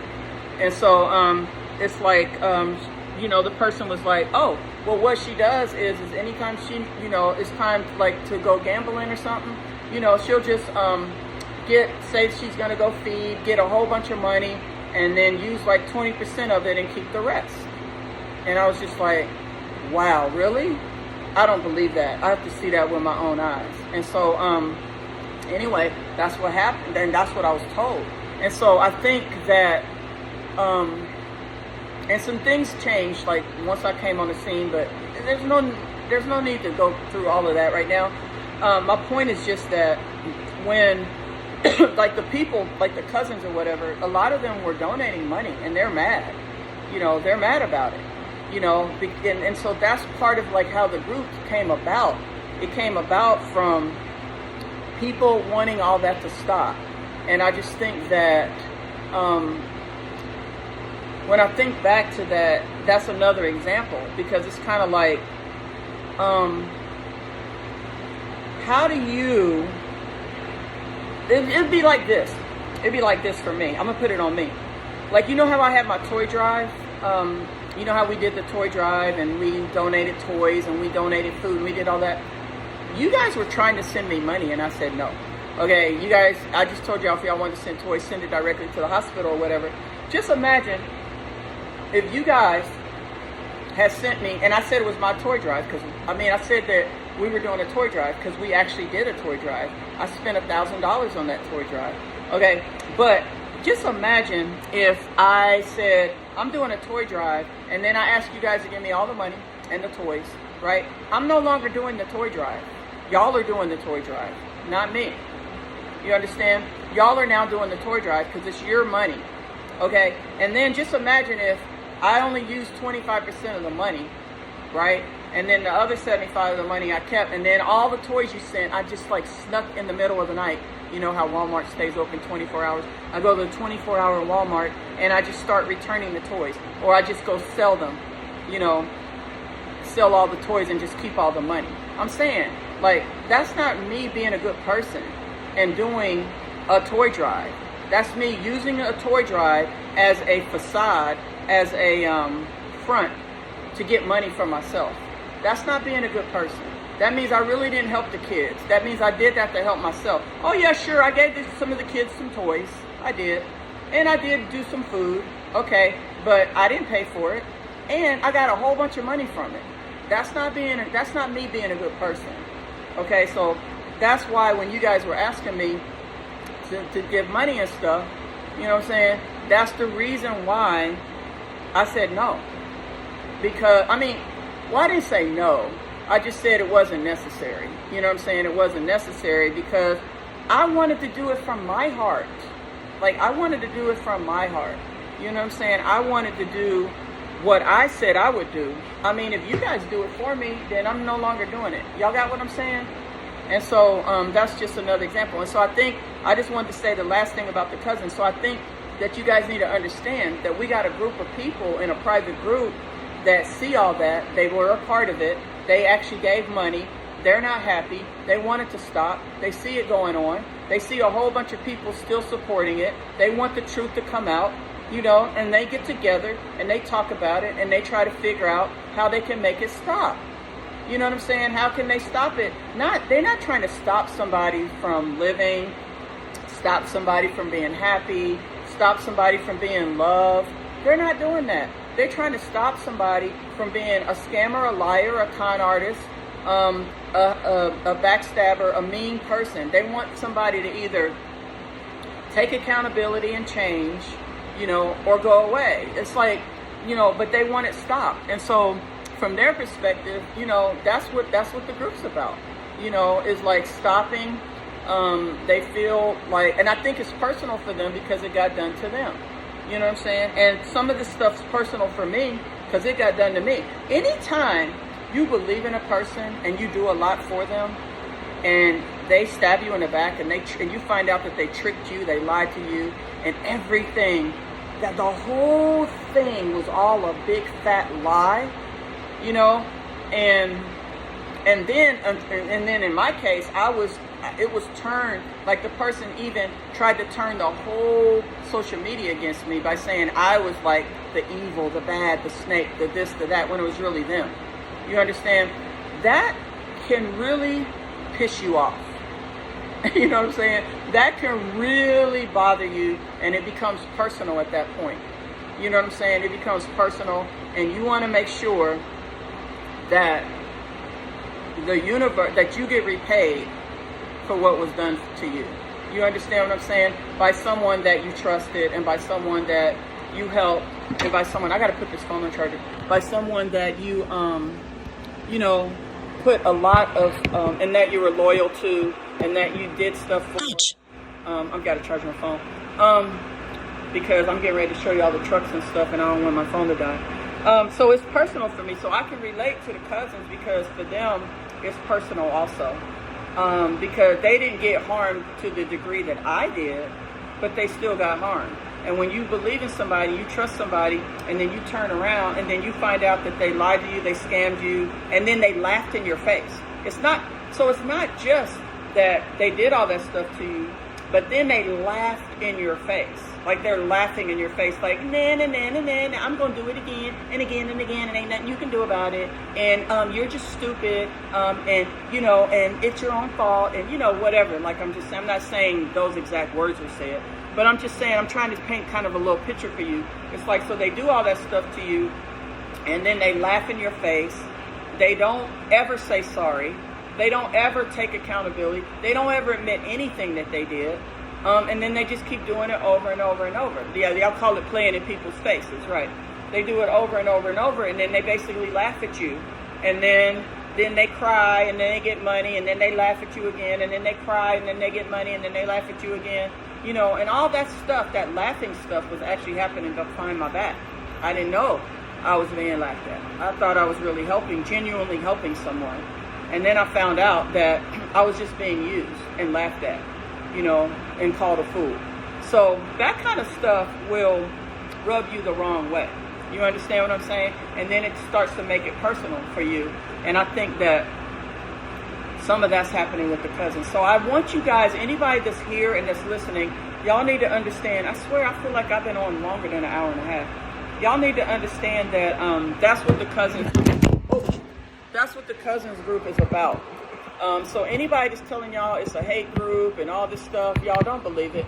And there's other people out there too. That's, you know, that's also, you know, I mean, there are people on social media that are kind of, what do y'all call them when they like to talk about, like it's sort of like, you know, like talk shows, right? You know, there's Nandy, you know, she has her talk show. I mean, everybody has their talk show. I mean, We Can All Do Better, Darnell, he has a talk show. Nandy, After Dark has a talk show. There's several others. that have talk shows, and they do talk about like different things, and they have their own reactive shows, yeah. And they talk about stuff, and some people like them, some people don't. So I've been talked about, you know what I mean? But at the end of the day, that's what they do. Like, that's their living. That's how they make their living. That's their profession.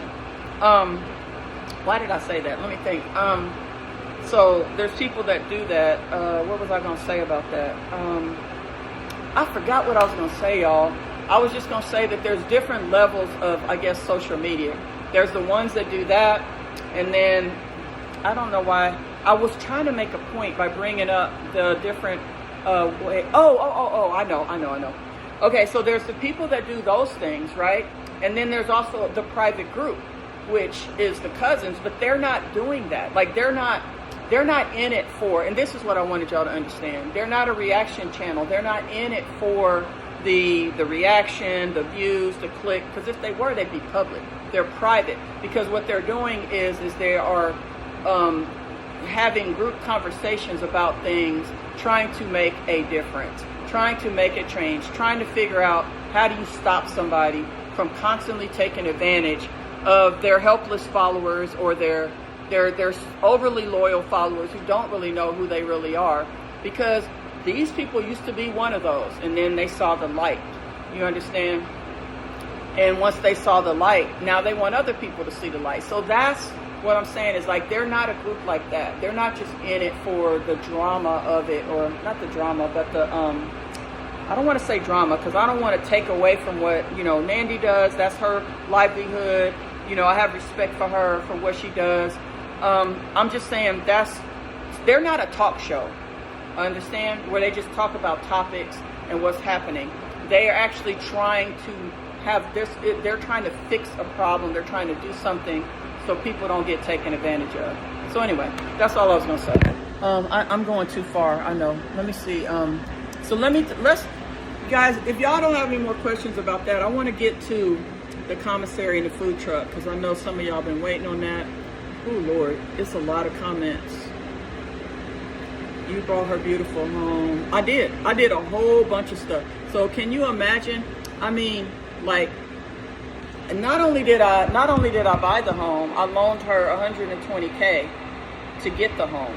You know what I'm saying? And all of that stuff was all done in an effort to try to elevate, mentor, bring somebody to another level in their life, because I thought they had, been treated unfairly.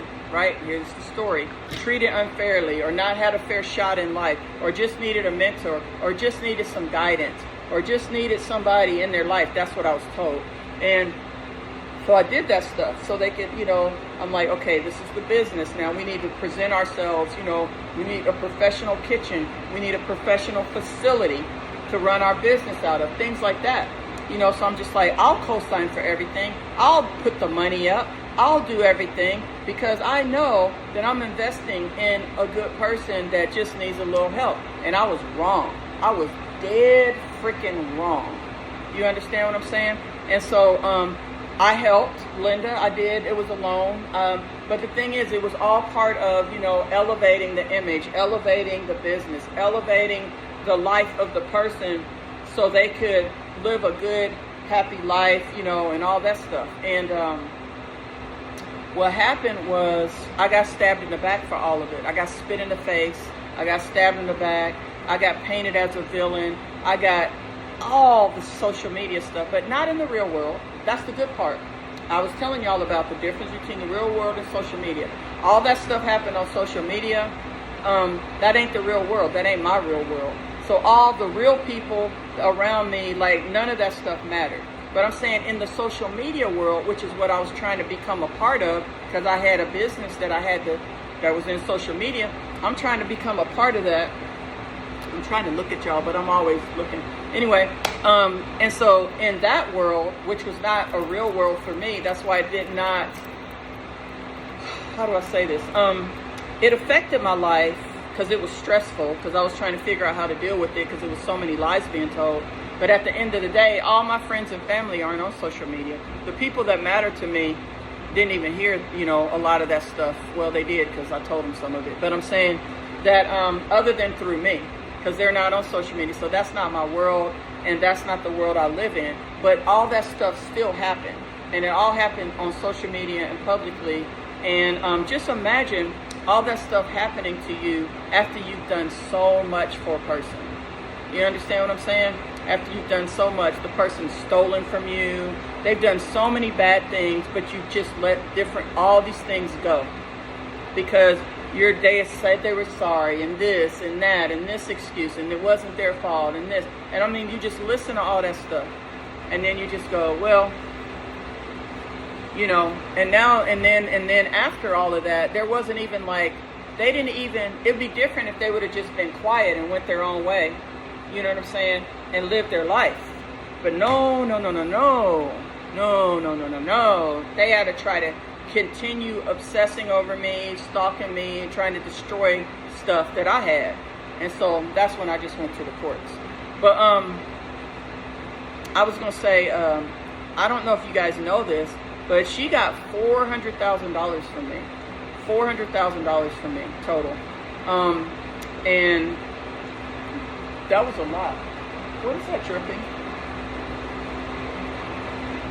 Oh, it doesn't matter.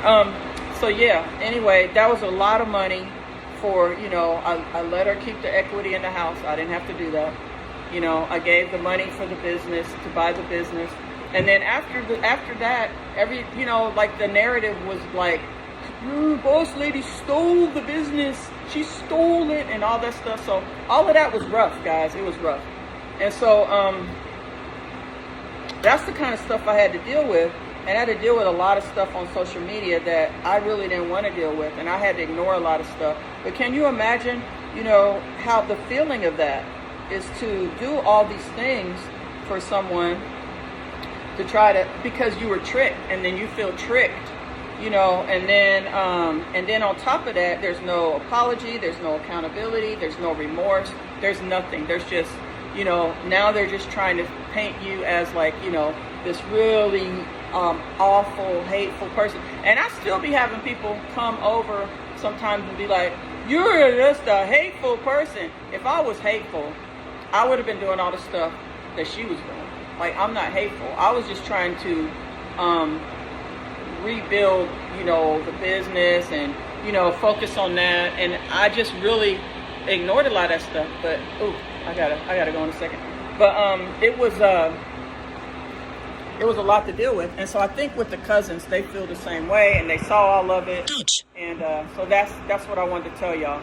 I wanted to tell y'all that maybe some of you guys that are living in like the dark or the illusion that was painted for you, maybe just a few of y'all might be on here and y'all might understand what's really happening and what's really happening and what's it about. That's what I'm saying, Twyla. And now I'm like begging for cash apps, playing victim, you know, on all the stuff that you did. You created, you started, you did it, you did all that stuff. Nobody else. And all I really wanted,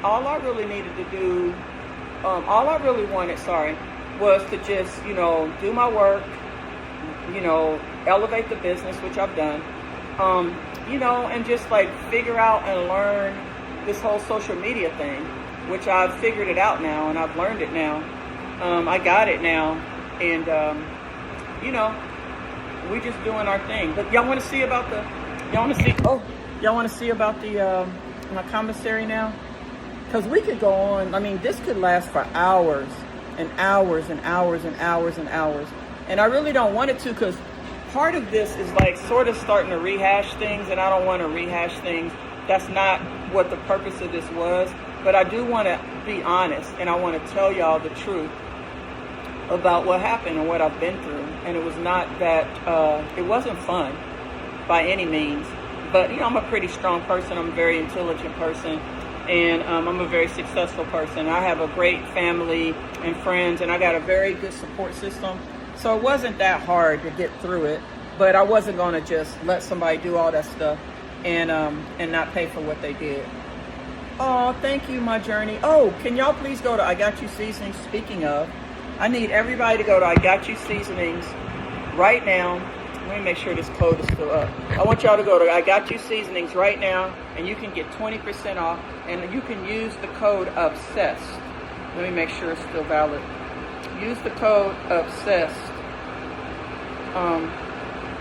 Hold on. Hold on, y'all. Hold on.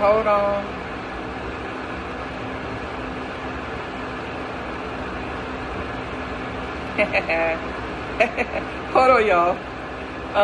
Let me just make sure that code is good. I got a text while I was doing that. Hold on. Let me see. Discounts. Yep, it's still valid, but not for long.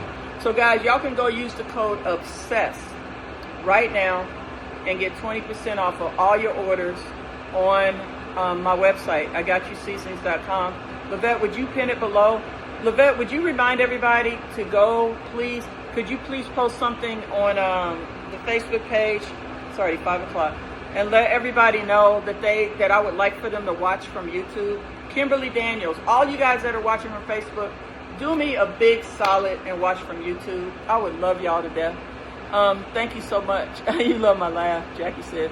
Althea says, you're a very strong lady. Yeah, I am. I've been, I was raised to be strong. Mariana said it was horrible. It was horrible. It was horrible, but I knew. I have faith in God, and I knew that God was going to make it all right. And I knew that I just needed to stay the course of what I had to do. And also, I know I've seen how this person repeats the same, mistakes over and over and over. And I knew, I think for me though, I just didn't know that they were as evil and hateful and backstabbing as they were. And that they would go to those lengths and conniving, that they could go to those lengths to try to destroy something unnecessarily. I think that was kind of the surprising part. Ethel's in Italy on a cruise. I love Italy. My stores, your seasoning. Thank you guys. Yeah, I should have mentioned that several times. I need y'all to go buy my seasonings, my lemonades, my fried coating, guys, because my son is involved in the company now. Y'all know I'm like heading towards retirement mode in terms of, because I want to go on more 21-day vacations, but I'm going to be retiring from this, and in a couple of years from I Got You Season. So I brought my son in. He's brilliant, and he's like doing a lot of cool stuff. So we're doing some rebranding, and we're adding some a whole new product avenue. You guys are going to be y'all are going to be very pleased. Y'all are going to be very impressed. Y'all are going to be very proud of what my son is doing. He's so smart. Thank you, Richard Phillips. Thank you, Mick Bridget. You figured I'll take the snake. I mean, she got about 15 pages of criminal background history of criminal activity. So, I mean, you can't expect much from her. How you are already in the business? Oh yeah, I've owned restaurants, big restaurants. I've been in the food concession business for 25 years. Okay, Tammy, I hear you. I ain't trying to kick nobody while they down. I'm just telling y'all the truth. See, it's a difference between trying to kick someone and telling the truth of what happened. I'm telling y'all the truth of what happened. I'm going to keep on telling it if I want to. But it's not with the purpose of trying to kick anybody. If I wanted to kick somebody right down, I could bring out a whole bunch of stuff that would do that.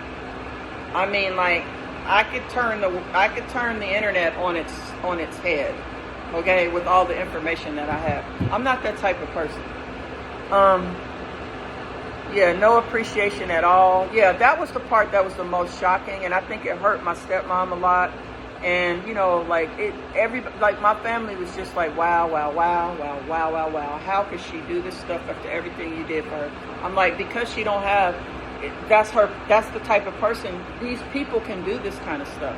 They're narcissists, they're empty holes, they don't really have any compassion or caring for anyone other than themselves. It's only what they need right now, what they want. Nobody else matters. They only matter when they can do something for them. And for many years, I was that person, and then I wasn't. Okay. And then when I wasn't, see, the thing is that these people, they don't have the ability to, they can only deal with what's in front of them. They live for today, not for tomorrow. They have black souls, right? And so it's like, they, what was I going to say? When I read the comments, I get distracted. What I was going to say is that because of that, they only live for today. And so they can't really see the damage, the long-term damage that they're doing. They're just trying to live for today. So it's like if you don't serve their purpose today, or something else better comes along that they think is better, then they will just kick you to the side and step right over you and stab you in the back, and they won't think twice about it. I didn't know that about her. Okay? And so the thing is that, but that's the personality type. That is the mindset. That's the type of person that does that kind of stuff. So it's like basically what they'll do is,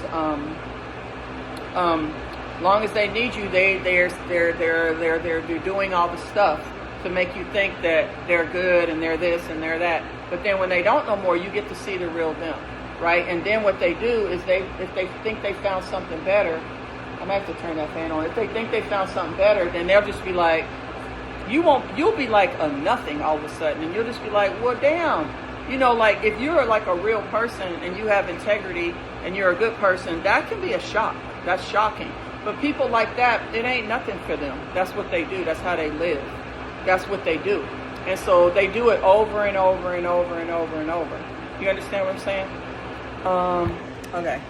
So I think y'all are getting tired of the story. So let me show y'all about the food trucks now. If y'all got any other questions, I'll answer them. But I do want to stop talking about that. Someone said you have the right to tell your truth. I know. But I don't want to like beat a dead horse. But you have the right to tell your truth. It's not hate when it's factual. Absolutely. It's definitely factual. Hey, I see y'all's orders coming in. Orders coming in. I love y'all. Guys, we work so hard at I Got You Seasonings. Kat, y'all know how hard Kat works. She is a hard worker. My son works hard. I work hard. Everybody over there works hard. Lavette, man, we be working hard for y'all. Show us some love and go to I Got You Seasonings right now and order the best seasonings and lemonades and fried coating. I need to do some food truck work. But make sure, is Lavette still on here? Lavette, are you still on? How many people are moving over from YouTube to Facebook? Y'all, I need y'all to do me two favors. Two. I see you, Lavette. I see you. Go to Get the Best Seasonings. Go order, support my company. Thank you, Diane. Thank you, Timothy. Watch from YouTube instead of Facebook. I'm on YouTube right now. You guys can be watching from YouTube right now. Lavette, put the link in. Y'all, please do me a solid. All I ask is watch from YouTube and go get your seasonings. I'm giving y'all 20% off. You use the code OBSESSED. I'm going to give y'all 20% off. So now let's talk about the commissary. Y'all got any other questions? No conscience. Yeah, most narcissistic people don't have conscience. They're never sorry. And in their brain, they really think that they're in the right. After they have hurt people to the extreme, they could probably, I don't know what they're capable of. They could do a lot of stuff, a lot, and just keep right on going and won't even care. You know what I'm saying? And that's happened a lot too. You know, Nandy, I know some of y'all probably say, oh, she's this, she's that. I know, I mean, that's fine. She does what she does. But I'm saying, like, she got her put in jail. You know what I'm saying? That was ridiculous. Like, on something that wasn't even true. I'm saying I could never, I don't know. Like, I just don't have that kind of heart. But let's go look. So let me show y'all about the food truck. This is my commissary. I'm gonna turn around. So today we're here all day cleaning up. We still got to scrub those coolers. But look at the job we did. Okay, so here's my commissary. I gotta show y'all this stuff before I get too tired. So we cleaned all the commissary up. It was just a mess in here, y'all. So you see we can have all stuff on your shelves. Okay, you're not supposed to have stuff on the floor. You have to have a hand sink. Okay. And you have to have a prep sink, like to wash vegetables and stuff like that. You know, your towels, all that stuff.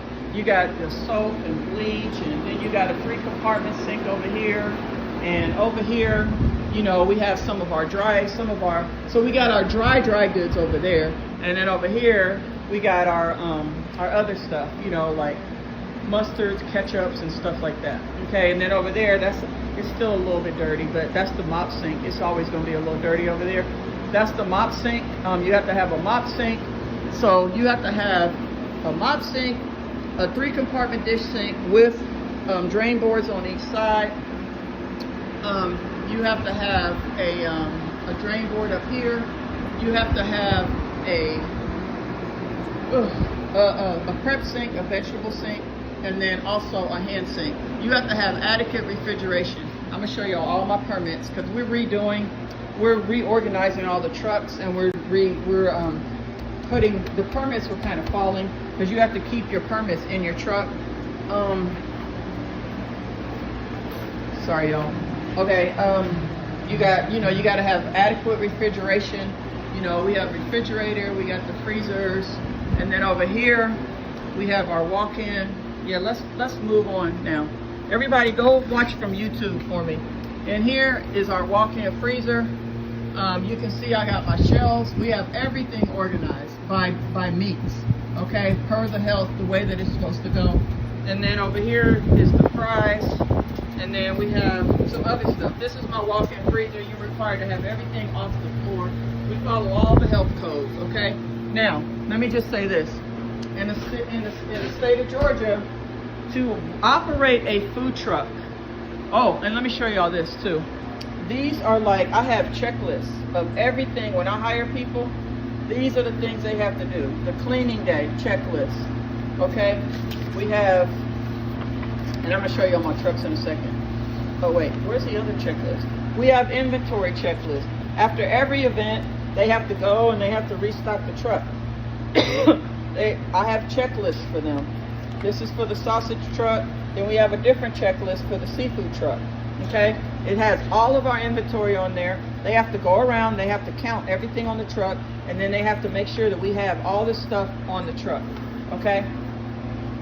So, let me, everybody's, the owner of the food truck is required, oh shit, to have a ServSafe certificate. I think mine is on the back of the wall. I think that's a copy.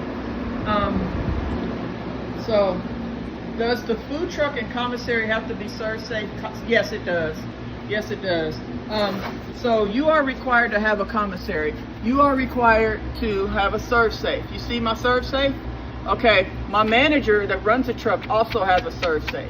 Okay, this is our permit. This is from the health department. You have to have a permit for your base of operations. Okay, that's the commissary. Now let me tell you about a commissary. A commissary is not just a building with refrigeration in it.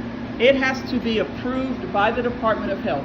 It has to have a gray water disposal outside. It has to have a grease disposal. It has to have dumpsters. It has to be permitted by the city, by the fire marshal, all this stuff. So you cannot just go and have a commissary wherever you want. It has to be approved, okay? So this is my commissary. You see it has my company name on the outside. We have our score. It gets inspected. You see we have 100 on my score. This whole building, I might give y'all a tour of the building, but there are restaurants in here. He has really good food, by the way. I need to go get some food from him. Down there is like where we have our meeting place. I'll show y'all. I'm gonna give y'all a little tour in a second of the commissary, and then I'm gonna show you guys our permits. Then I'm gonna give you you guys a tour of the building and then my food trucks, okay? And I'm gonna show y'all what is required.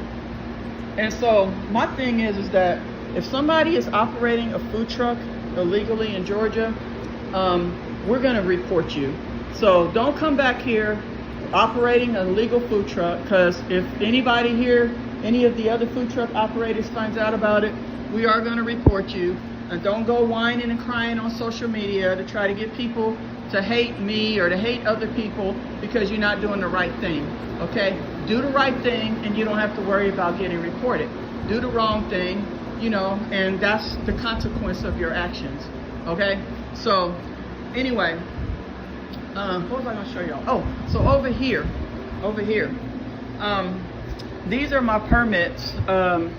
Like I said, we're reorganizing the truck, so it's a perfect time for me to show y'all. This right here is, so I have 2 Love It Worth site trucks. You can see they both have a permit. You can see the fish truck has a permit. Okay, now these are just the permits for my county, which is DeKalb County. Each truck has to be inspected. You see 100, 100, 100. Okay, now this is just for DeKalb County. Then you have to have a food truck. Then you have to have a permit. Wait, I'm trying to flip the phone around so I can see y'all. Then you have to have a permit for, absolutely, Mandy, that's what I said at the beginning. If you want to go watch the beginning, I'm like, you know, this is I'm in this is my industry. I'm not going to let somebody come here, you know, and basically, you know, operate illegally, you know, have people on the truck that's unsanitary, you know, not have permits, make people sick, catch on fire, because you also have to have fire permits. I'm going to show you all my fire stickers. You have to be inspected. Your propane tanks have to be inspected. Everything has to be inspected. So to make sure that you are in compliance, you have to have propane detectors on your truck. You know, so if there's a propane leak, the propane detector goes off. You have to have smoke detectors. You have to have signs where your propane tanks are. It's all kinds of rules, guys. It's a whole list. Let me turn this down.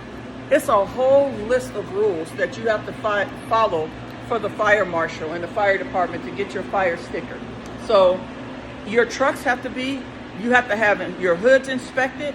You have to have your hood fan clean, because if you don't get your hood fan professionally cleaned by a company, we had a truck catch on fire. What happens is that all that grease builds up in there, and it can actually cause a fire, and people can die. Because if your truck catches on fire and your propane tank explodes, what do you think's going to happen? Okay, so hey, this is my business, Karen. Don't you understand? I broke this down to you earlier, okay? I'm trying to explain to you, this is my business. This is the industry that I'm in. When somebody blows up a whole street corner and people die, or if somebody makes everybody sick, that's bad for the whole industry. Anybody that's in this business is going to be affected by that. We had a truck catch on fire and one of their propane tanks blew up a year ago. That's unnecessary. Like, we are part of an organization here in Atlanta, and we report illegal food trucks for that very reason. So my thing is that if you're gonna be operating in my town, you know, then you need to come in here and follow the rules. And if you can't follow the rules, then don't come here, because we don't want you. None of the food trucks, none of us want operators here messing up our reputation. Okay, so as I was saying, I don't know. I don't think it was ignorant. She didn't say nothing ignorant. She just was misinformed, and now she's informed. So now that she says something, then it'll be ignorant. But I think she was misinformed. So anyway, I just wanted to kind of brush on that a little bit, with the sense of, like, you know, we take pride in what we do. I'm part of the Food Truck Association of Georgia. We take pride in what we do. We operate legally. We have contracts. We have business licenses. We have our permit. We have insurance. We have fire tags. We do all the stuff that we're supposed to be doing, you know, to protect our industry. You know, like when the World Cup came here, you know, we all, you know, like, we got hired to be out at the World Cup and do things. If Atlanta gets a reputation for unlicensed food trucks, you know, blowing up, making people sick, not storing food properly, I'm saying, you know, that's going to mess it up for all of us. Like, and my thing is that, you know, go somewhere else with that crap. Go back to Texas, go to Florida, go to South Carolina. I don't care where you go. Just don't do it in my town. Don't come in my town, you know, doing this stuff, and next thing you know, we're gonna have a problem. You know what I'm saying? You're gonna be like bringing problems to my industry, and it don't make no sense, because all you got to do is do the right thing. Like, get a commissary. I just showed y'all. Get a commissary. It don't even have to be this big. Get a permit. Get your inspections. Clean your hood. Oh, I was saying about the hood. So every 6 months you have to have your hood tagged, and you have to have 2 things have to be done. First, you have to have it professionally cleaned. What they do is they climb up on the truck and they spray, that fan that sucks up all the grease and stuff. They clean all that out and get all that grease out, because that can catch on fire if you don't clean it. And then you have to have another company that comes out and they inspect the actual ANSEL system. Y'all know what that is? The ANSEL system is where, I'll show y'all on the truck. I think one of my trucks is still open out there. I'll show y'all. But the ANSEL system, let's go out there in a second. It's the sprinklers. So if there's like a fire, it'll spray out and put the fire out so the whole truck doesn't blow out. If that's not inspected, if that's not working properly, what the hell you think's gonna happen when your truck catch on fire? And you don't even have fire extinguishers on your truck. You don't have all the stuff you're supposed to have. What you gonna do, throw water on it? Be like, bring me a bucket of water. No, the whole truck is gonna blow up. And anybody that's standing around is going to die. Okay, and then afterwards, it ain't gonna be your fault. You're gonna be sorry, this and that, excuses, and people are gonna be dead. Okay, I'm not having that in my city. So you need to follow the rules. So anyway, how long we been on, y'all? So the thing is that's why all those things are in place. You have to have a tag fire extinguisher. I'm gonna show you both of them. You have to have your hood system tagged, and you have to have it cleaned every 6 months, okay? Not every 6 years, whenever you feel like it, when you have a few extra dollars. No, you're supposed to follow these things. They're there for a reason. It's to protect the public. I know you probably don't care about the public because you're just trying to make money for you, but the public matters. That's why we have all these agencies in place. And that's the reason why, if you operate illegally in my town, I'm going to report your ass. So, there. I said it. Okay, so let's go. All right, here we go. Okay, so what else y'all want to see in the commissary? Y'all saw the walk-in freezer. So y'all saw how big my freezer is, right? So here's the thing. You can't have some itty-bitty freezer. I mean, you can, but if you're serving a lot of different food, you need to have a place to store all your food. You can't store it out on the back of your truck out in the sun, okay? You can't store it in a cooler, okay? You have to store it, frozen food in the freezer, refrigerated food in the refrigerator. Not just in the commissary, but also outside. So now let's go look outside, okay? That's why they make these laws. These laws are in place for a reason. So I'm gonna give you guys a tour of the commissary in a minute too. But these laws are in place for a reason. Let me see what you guys are saying. We don't want her here in Texas. Well, then if she come to Texas, y'all gotta take care of that. I mean, it's not that I only care about Georgia, but my only concern is what's happening here in Georgia, because this is where my business operates, and this is where I expect people to be professional. And if they can't be professional in my town, I'm gonna give y'all a tour after. I'm gonna go show y'all the trucks first. If they operating illegally and making the industry look bad here, then that affects me. So let's go. Oh yeah, I gotta do some stuff with those seasoning buckets. I forgot they were sitting out here. So let me show y'all my trucks. So this is my commissary. I have 3 trucks here, okay? I just showed y'all the permits for all 3 trucks. We have the Love at Work site truck. This is really my main truck that we do most of our stuff in. It sells like hot dogs, bratwurst, Philly cheesesteaks, funnel cakes, just basic stuff. But that's what I've been selling for over, 25 years. That's how I made, my living, and it's done very well for me, and I'm very proud and very happy. And it's coming full circle, so it's time for me to kind of pass the torch, guys. That's my Love at Work site truck 2. That's just the backup to this truck. So we got that one, we got this one, and then I have my sophisticated food truck, which sells seafood, fish, shrimp, chicken. I used to have three trailers, I'm sorry. I had a trailer that was like a copy of this right here, which I sold. I had another trailer which was branded to you know, somebody else, and I gave that trailer, I built that trailer for kind of like the I Got You Seasonings business, but I gave that to her. That's the one that's running around Atlanta without a permit. And then there's then I had another trailer that I did all my concession stands with. It was remember that big gray trailer? I ended up selling that. It was broken into and all my equipment was stolen. That case is still in process. And so I had that, and those were parked over there. But I've sold all of those. I've sold both of those. So let me see. Oh, I think he might have locked the trucks. Well, let's just quickly, let me just take y'all on one truck right quick, because I want to show y'all the commissary too. And y'all, this truck has got to get washed. My trucks get washed every 2 weeks.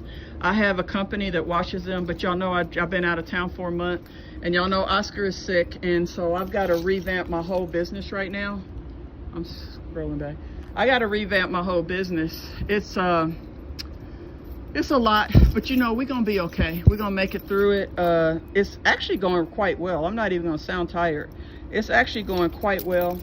See all these keys I got to all the trucks. I got a lot going on. Nobody wants to die from an unclean industry. Hold on. So yeah, I'm training people and stuff like that, bottom line. And so because of that, there's things that I gotta get done that usually Oscar does, but he's still sick, and I gotta move on. I mean, I can't wait for Oscar. Y'all still gotta keep moving. So as you can see, this truck, we're getting ready to detail clean the inside of this truck, so please don't judge me. And the outside, my company that washes the trucks, I'm gonna get them back on here. But for the most part, you know, we keep it pretty organized and clean. Oh, so let me show y'all. What was I gonna show you guys? Oh, the fire permit right here. Okay, that's the Atlanta Fire Department. Well, wait, the top one is Sandy Springs and Marietta and Brookhaven, and then this one is the Atlanta City Fire. And then you gotta have fire extinguishers. Oh, this lid is dirty, y'all. This is just a toolbox, though. That's our toolbox. You got 2 fire extinguishers. You got the one for grease, and then you got the other one for other fires. And then up here is your Ansel system, and that's what I was going to show y'all. Those are, if you ever have a fire, those are your the spray nozzles. Okay, so shoot. Oh, and this right here is the system, and like I said, I got to get these guys. We got to get some cleaning going on my truck. I've already had a meeting with them about how we're going to scrub. We're going to take everything off here and scrub the inside of the truck, because I like my truck to look super clean. And right now, you know, it's still clean and stuff, but it's not even close to the way I keep my trucks.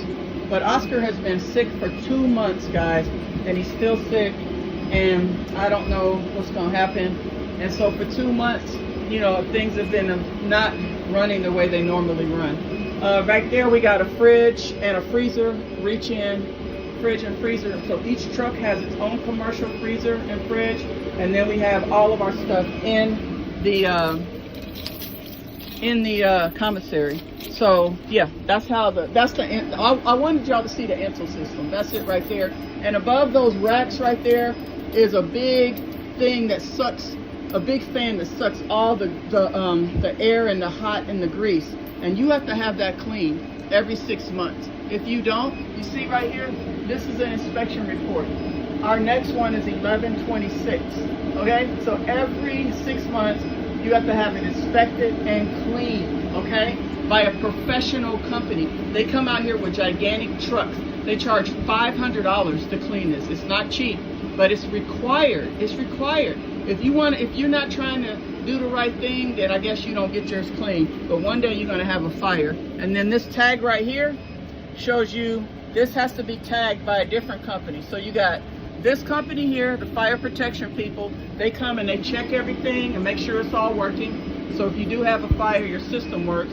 Then this company here, and they charge a lot too, by the way. And then this company here, and that's $500 per truck, okay?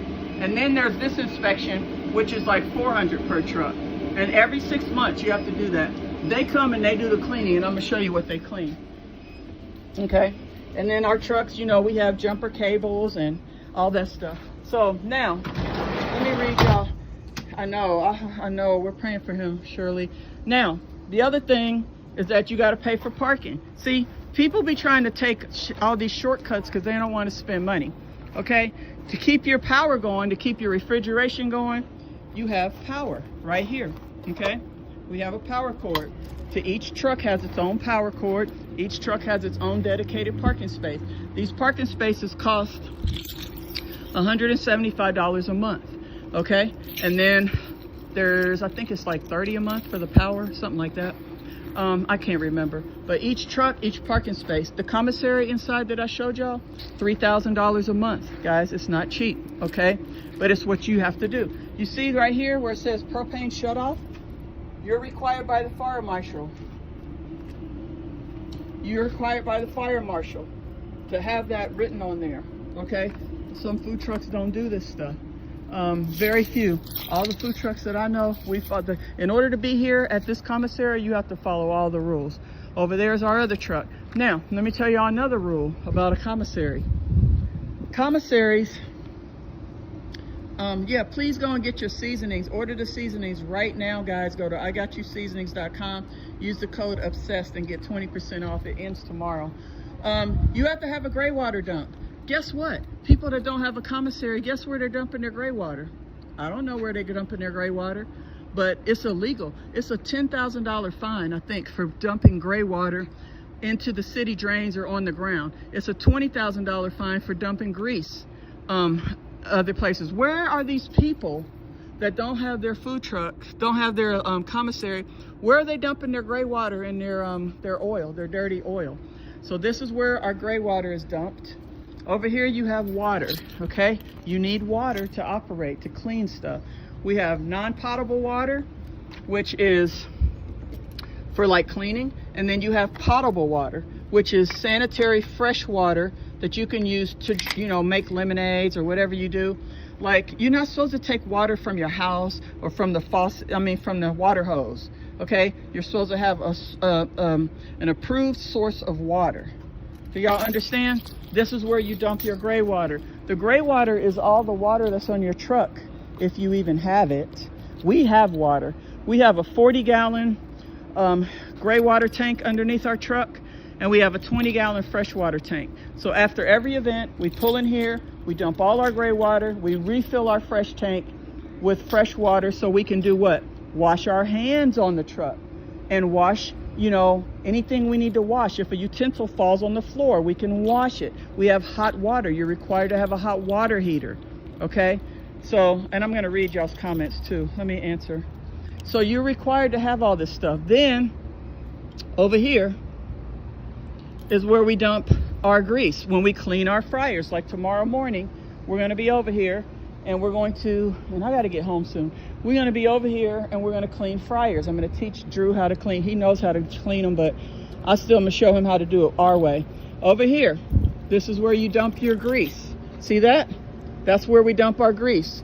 That's the dumpsters. You have to have a place to throw your trash. You have to have a place to dump your oil. You have to have a place to dump your gray water. You have to have a place to store your food. I mean, these things are very, very, very important if you're running a food truck operation. You have to have clean, professional employees working on your truck. Not people you just picked up from under the bridge who have lice and, you know, hepatitis and whatever else homeless people have that live in tents. You know, that's not approved by the health department. So this is how you run a professional food truck operation. This is what I've been doing since I built my first food truck. That one right there, 10 years ago. And you have to spend money. And that's just the way it goes. The inspections every year, The permits, you know, you have to renew them. You have to get inspected. You got to pay for them. You got to pay for the commissary. You got to pay for the parking. That's what you got to do.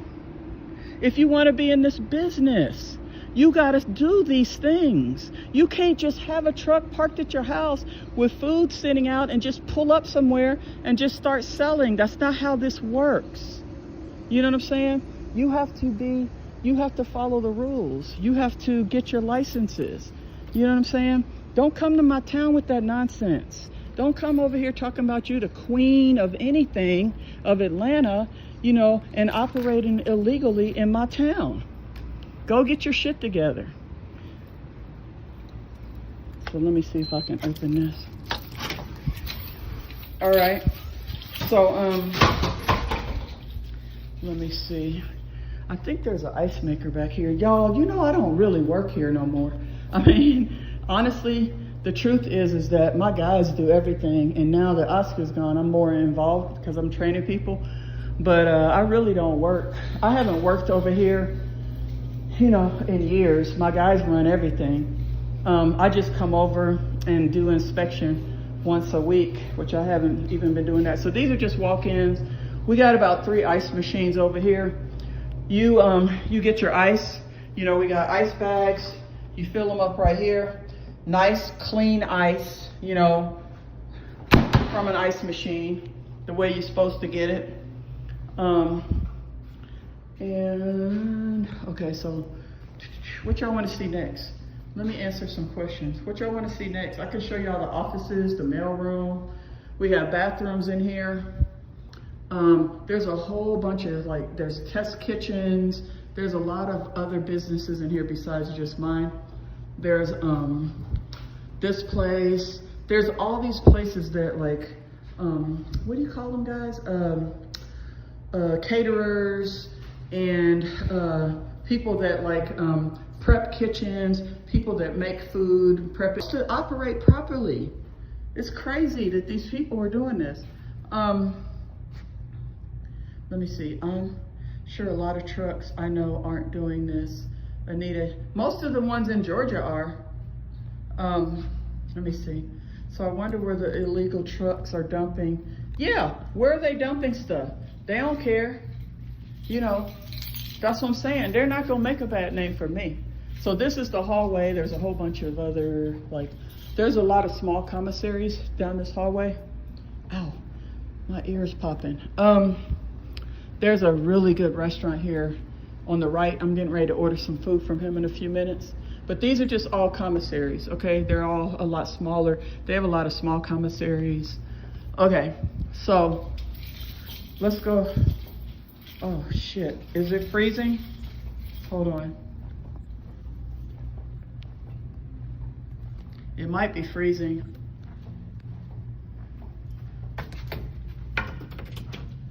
Okay, so this right here, there's about 40 food trucks. This is our little area where you can have meetings and stuff. You have your meetings here, you know, it's really nice. And over here is the mail room. Okay, I don't use the mail room. I have my own, but if I wanted to, I could. I don't know what's over here. This used to be a restaurant, but I don't know what it is now. Like I said, I don't come here that much because I'm in retirement mode, y'all. I'm just trying to, you know, get my guys trained and stuff. Okay, then here, I think I've showed y'all some of this stuff before. She didn't have to vlog me. Food poisoning is no joke. I know, totally. Tears. Oh no, why, Ben? Ben, why are you in tears? They had a bunch of storage racks here. I wonder why they moved them. But anyway, as you can see, there's Founders Meat. I think they do something. I don't know what all these places do. Provisions. There's so much stuff here, y'all. US Foods is the main food supplier. They got co-working kitchens, which means people can share kitchens. What you gotta do. Back here is like a little loading dock where a lot of the big trucks come in. This is for the smaller food trucks who use the shared storage. I don't use the shared storage because I don't like to. I have my own storage But, oh, it's locked now, hold on. And one of the people, I don't use this area at all, but it's where they can store their stuff in here. That's kind of how I started. I started with a really small commissary, and within a year I moved. But I used to use the common area back in the day, about 10 years ago. But now I don't, because people be taking your stuff. Catering, a little bit better about what I mean by that. This is what a legitimate business looks like, guys. Right here, Soul Prep Kitchen. Like seeing somebody at Restaurant Depot buying a whole bunch of food and flexing and talking and hee-heeing and ha-haing, you know, that's not a legitimate business. These here are legitimate businesses, you understand? Everybody here has to have a business license in the city of Tucker. Everybody here has to have a health permit. Everybody here has to have insurance. Like, these are legitimate businesses. Like I was saying about Restaurant Depot, I don't run around for food. I have it all delivered. Our delivery companies are U.S. Foods.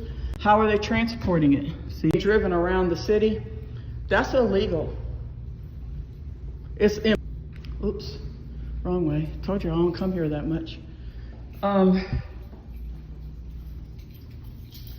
Yeah, it's illegal and it's immoral because you can kill people. This is food. It's just like doctors. Anytime you dealing with human lives, you know, you can kill people. You know, that's like a doctor operating on people without, you know, a degree or license. You know, who does that? Like, you can't be out here doing this shit. This is crazy. And like I said, it's been going on for 4 years and I really didn't care, but now it's in my city. And then all the flexing and bragging and BS. And then I can read y'all's comments because I know we got some problems. So this is the whole facility. And I have some people here that have restaurants and stuff, but I'm running out of time, so I don't have time. I was gonna go show y'all his food and we were gonna order some food. Well, I'm still gonna order some food. I'm still gonna get some food from my friend. But I can't do it with y'all because I have to get going. My guys have an event tomorrow. I gotta tell them where it is and stuff like that. You know, I mean, fake flexing, Nandy. You gotta go listen to the beginning of my live. I talked for a long time about the social media world versus the real world and how, you know, some people are real good at illusions, painting. What do we call it, y'all? You know, just painting pictures and narratives and all this stuff and making them seem like, you know, they have all this stuff going on when they really don't. So, we talked about that at the beginning. What did y'all call it? Smoke and mirrors, you know, all the different things. So we talked about how people, there's like unfortunately, somebody said they're the best in Atlanta, food truck. Well, that's because that's the whole delusion. I was telling y'all, remember how we were making fun, like I was saying, that the big double-decker fish sandwich, like is really cool. It looks cool and, you know, it's getting views. That's all the social media delusion. The truth is, where is the fish being made? Where is the fish being stored? How did the fish did the fish stay refrigerated from point A to point B? That's the reality of the real world, real life, okay? Those are the important things. It's not how it looks and how, you know, how you can just be like, ooh, look at that. I'm saying, like, once you eat it, you might die. So that's the thing you gotta know, you know. Get Pappy a crook off these streets. Yeah, I take pride in my business, and that's why I'm here right now. It's because, you know, my guys need to be trained. They've been on their own for like a month almost while I've been traveling, and they've been doing the best they can, but they got to be trained because Oscar's been sick. And so now I got to get, it's crunch time. So that's why we moved all the refrigerators and freezers. We mopped all behind everything. So y'all don't know all the work we did. Me and Drew were in here for 4.5 hours cleaning this place. It wasn't just like mop the front. We moved everything. We cleaned inside. We cleaned outside. We scrubbed the floor with a brush. Like, we cleaned this place and organized it because it was bad. It was, when I say bad, I mean it could still pass inspection. It was bad for me, for my, standards. It was below my standards. And that's because, Oscar's been sick since the 5th of July. And usually he keeps all this stuff done, and he wasn't doing that because he's been sick. So now I'm teaching a new team how to do it. Food poisoning is no joke. Farrah said one, yeah. Stenben, do I talk to young people? Matthias does sometimes. I will talk to young people, but I'll be so busy. That's why I want to retire, so I can really spend time doing some of the things that I want to do and not just be working all the time. Somebody said oh wait, I already read that. Nandy After Dark said she's not flexing. This is flexing. Okay. Well, I'm not trying to flex. I'm just showing y'all. You know what I'm saying? I'm showing y'all the truth, the real. I'm not sitting here talking about all this stuff and painting these pictures and trying to make it seem all great. I'm actually showing you guys, and I'm trying to teach y'all, for those of you that want to be in this business, and also for those of you that I want y'all to understand what a real food truck business, a legal, legitimate, real food truck business really looks like. This is it right here. It's not about flexing. You've been food poisoned before. Yeah, that's what I'm saying. Yeah, she is a real joke. Be out here talking all that nonsense. You know what I'm saying? It's just ridiculous. But yeah, Nandy, I know. Just take a look. Just see if you can go back and listen to some of the beginning. I kind of put it all in perspective before we got to this point. We actually talked a lot, y'all. How long we been on? Have we been on for more than 3 hours? No. Okay, almost 3 hours. Shoot. Yes, you're welcome, Ken Daniels. Y'all got any questions? I know it's a lot of comments that I need to read. I was asking you guys to please watch from YouTube. Let me see if most of y'all are watching from YouTube. I hope y'all are.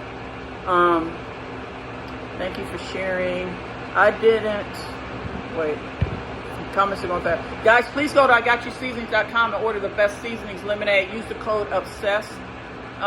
Norma says, I understand what you're saying. People just want to make easy money. Yeah, it's that pattern. I'm telling you, it's that personality type of person that does that. They don't want to go to the process of getting a permit, following the rule, food until someone gets sick. Or a truck can catch on fire and kill people. Remember, I showed y'all about the fire inspections. Yeah, how's the food being stored, Sharon? Yep. Well, if they don't have a permit and a commissary, it's probably being stored in their garage, who knows where, on the back of their trucks. It could be anywhere. Yeah, Richie Rich, go back. Don't come back here till you have your permit. Just don't come back. We don't need that kind of stuff here. I don't care how pretty your double-decker fish sandwich is. Like, that's irrelevant. You need to be a legitimate business. And until then, don't come to Atlanta. Miss Carr, she's a hustler. Yeah, a lot of these people are hustlers. You're right. Ben Smith said, you're so funny. I got me so hungry eating from food trucks. I'm about to go get me some food. He got some wings. He has wings, greens. I don't want to just blindside him. Usually when I go live in his place, I get his permission first because I would love to show y'all how clean that place is where I'm about to go get my food. I only eat food from food trucks that I know. She's really a short order cook, not a chef. Yeah, I've been telling y'all that. How many different? Okay, I told y'all that. It's 40. This is why your business is so successful. Teresa, nasty homeless people and drug addicts. This makes food unclean. Yeah. I don't have nothing against homeless people, but you can't work on my food truck. Sorry. I'll give you some food. Boss lady, you're the best. Professional, smart, classy. Thank you. Lavette, are you still on here? How many, has everybody moved over to YouTube, Lavette? How many people do we have on YouTube? Oh wait, Bonnie, are you back? Hold on. Let me get, I see Bonnie and JR's. That's my buddy in Tennessee. They made me those pig ears. They were so good. And that's my buddy. And Tennessee Soul, those are my peeps. When we were down there and I got the, they roasted the whole pig and I got the pig ears. That was so fun.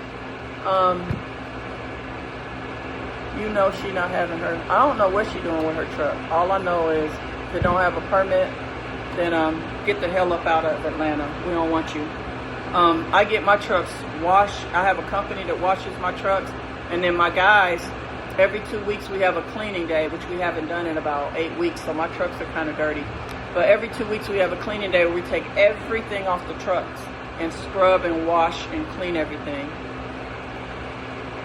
Wanda said you have won. Yeah, I'm winning at life, but I'm not. It's nothing to let go, Wanya. I'm explaining what's happening here with the food truck business that I'm in. Okay. I'm even before how do I say this? I'm not gonna say I've always been winning at life. I'm just gonna say yeah, exactly. I'm winning. That's true. That's all. I'm gonna just leave it at that. I'll be so particular before buying. See, this is educational. My friend has a food truck and I thought she had her permit. I started working for her for 2 weeks until I found out she didn't. Well, see if you can help her. Probably sitting in bloody water and ice chest. Right, Teresa? You know it is. I already ordered my seasonings. Whoop, whoop. Whoop, whoop. Use the code OBSESSED. I'm still giving y'all 20% off. That code expires tomorrow. I was setting up my new digs. Been offline. I'll go back. Yeah, it's a long live, but it's very informative. I gave you guys a lot of inside information. Go watch it. Go watch it. I think that's it, y'all. I'm going to go unless y'all got any other questions. We did a lot. We spent about 3 hours on here, just like when I was on the cruise. See? When I was on the cruise, we spent all that time. Every day we spent 2 to 3 hours on the cruise, on a live stream, and we had fun, right? And I told y'all I can't do that when I come back home because I'm too busy. But guess what? Next year I'm going to have more time because I'm going to be retired, baby. I'm going to be retired. Not retired from everything, but I'm going to be retired from, the food truck business, guys. I'm going to be retired. And then I'm going to have more time to spend with you guys. Right now, I'll just be like, oh, Nettie said, L, laughing my ass off. Yeah, I'm winning at life. Talk your shit. Yeah, I mean, I'm winning at life because I make good life decisions. I have integrity. I'm honest. I keep my word. I follow the rules. I care about people. You know what I'm saying? So my thing is that, oh my God, I ain't dancing like, who's OJ? But anyway, yeah, so that's why I'm winning. I'm winning because I'm making good life decisions. Not because I'm like special or perfect or this or that. It's because I'm making good life decisions, right? And I'm not out here like scamming people, cheating people, skirting the law, and cutting corners. And also I take accountability when I do things. I apologize to people. I, fix problems, on and on and on. Yeah. Wanya said, I retire early and loving it. Yeah. I'm not retiring. I'm just retiring from the food truck business. I've been in this business for 25 years, guys. I've made my money. I've made my mark. It's time to pass the torch, right? Because I've done everything I ever wanted to do. I made my money. I invested it. I let it grow for me. All of that stuff. So it's time for me to have some time for me. I want to go on vacation for 21 days without anybody from the food truck calling me going, the food truck, we broke down on the highway. I mean, stuff like that. I'm just saying, I just want to like be done, be out of it at the end of the year and be done. And then I'm gonna be on vacation with you guys. So, hey, if anybody else dances like that, Nandy, they got it from me, right? Because I ain't dancing like nobody. This is how I dance. So if anybody else dancing like that, they got it from me. They got it from me. They got it from me. I do that when so Nandy, you probably don't know this because you don't really watch my lives, but I dance like that when I'm having, like if I have some food that's really good or if I'm happy about something. So either I'm eating some food that I really like or I'm retiring. I'm going on vacation. I'm retiring. So when I was talking about retiring, it made me happy inside, so that's when I dance. My brother, it runs in our family. You probably don't know this about my family, but my brother does it too. Both of my brothers, actually. When we eat something good, we just, do our little dance thing. So, the Boss Squad knows. They know how I am about good food and something that makes me really happy. So next year, we're going on another big cruise. I'm actually doing another trip in a couple months. And then in January, I'm going to Mexico. I'm being in Mexico for a yoga retreat. And I'm just ready to start, like, having freedom to, like, go and do stuff, like, by myself, too. I want to go on a couple of trips alone, right? Just, like, I'm going on a trip alone in January with a group of people. I got some other people. I just want to, like, do some things, like, just for me. Because when I'm by myself, I get to do every single thing I want.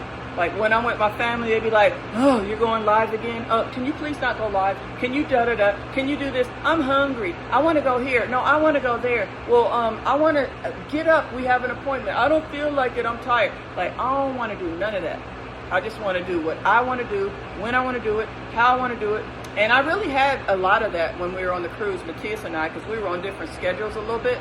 So when he was asleep, I was awake. When I was asleep, he was awake. So that worked pretty well because I got to go and hang out with you guys like 2 or 3 hours a day, and I didn't have nobody breathing down my neck. Sometimes he was breathing down my neck when we were going on excursions. He was just like, are you going to be live through the whole excursion? Could you please not go live on this excursion? Stuff like that. That's what I got to deal with my whole family. Every one of them. They're always harassing me about going live. So I'm going on a few trips alone. And I'm also going on a few trips with my family. Like, I think we're going to do a Christmas cruise. So I'm doing family stuff, then I'm doing stuff, I'm just doing everything. That's why I need to be retired. I need some time for myself. And I got you seasonings. It's like, like everything is going great there. Kat can run everything. My son is going to probably, take over the CEO and run the company along with Kat. It's just going to be great. And I'm just going to be, behind the scenes helping out. Like I said, we got new branding coming up. We got a new product line coming up. It's a completely different product line from seasonings. You guys are going to be blown away by it. So we got a whole bunch of stuff planned for y'all. So, the company's growing and we're doing a lot of new stuff. And Matthias is excellent. He's brilliant. He's smart. He's good with all the digital stuff, the digital age. He can do everything. And so he wants to do it. So, hey, I'm happy to pass the torch a little bit and just be able to step back and do my exercise every day, talk to y'all. I'm doing Tai Chi. Go out to lunch and dinner,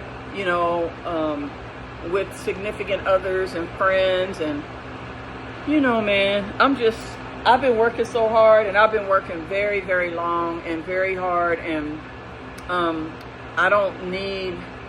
we all need money. I take money, but I'm just saying, I don't need it. Like the need, I've made my investments. So back to what Nandy After Dark said, I am winning at life. And thank you, God, for allowing me to win at life and have my health and all that stuff. And I want to share all of that with you guys. And I want to thank all of you guys for being a part of my life. Y'all have been here with me, supporting me, helping me. getting me through some of the tough times. At the beginning, it was very tough for me. I didn't know what was going on. I didn't know how to do it. I didn't know who to trust. I was trusting wrong people, saying the wrong things, not saying the right things. It was just a whole lot of social media stuff that I didn't understand. Our business, you know, had a lot of problems that were being caused by somebody else.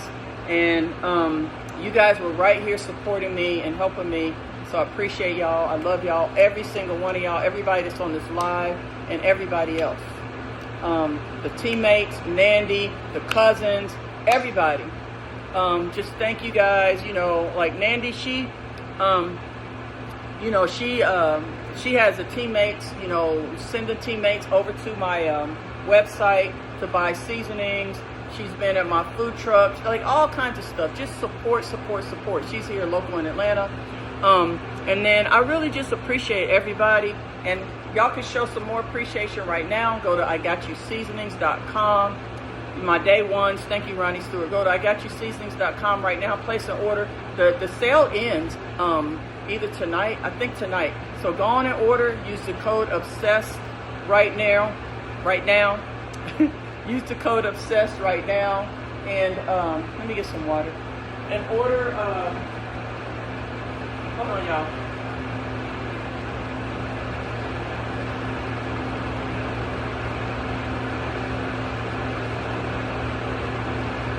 Order the best seasonings, lemonades, and fried coating. I know I look a mess, but we've been scrubbing all day. Go to IGotYouSeasonings.com. Order the best seasonings, guys. Use the code OBSESSED to get 20% off.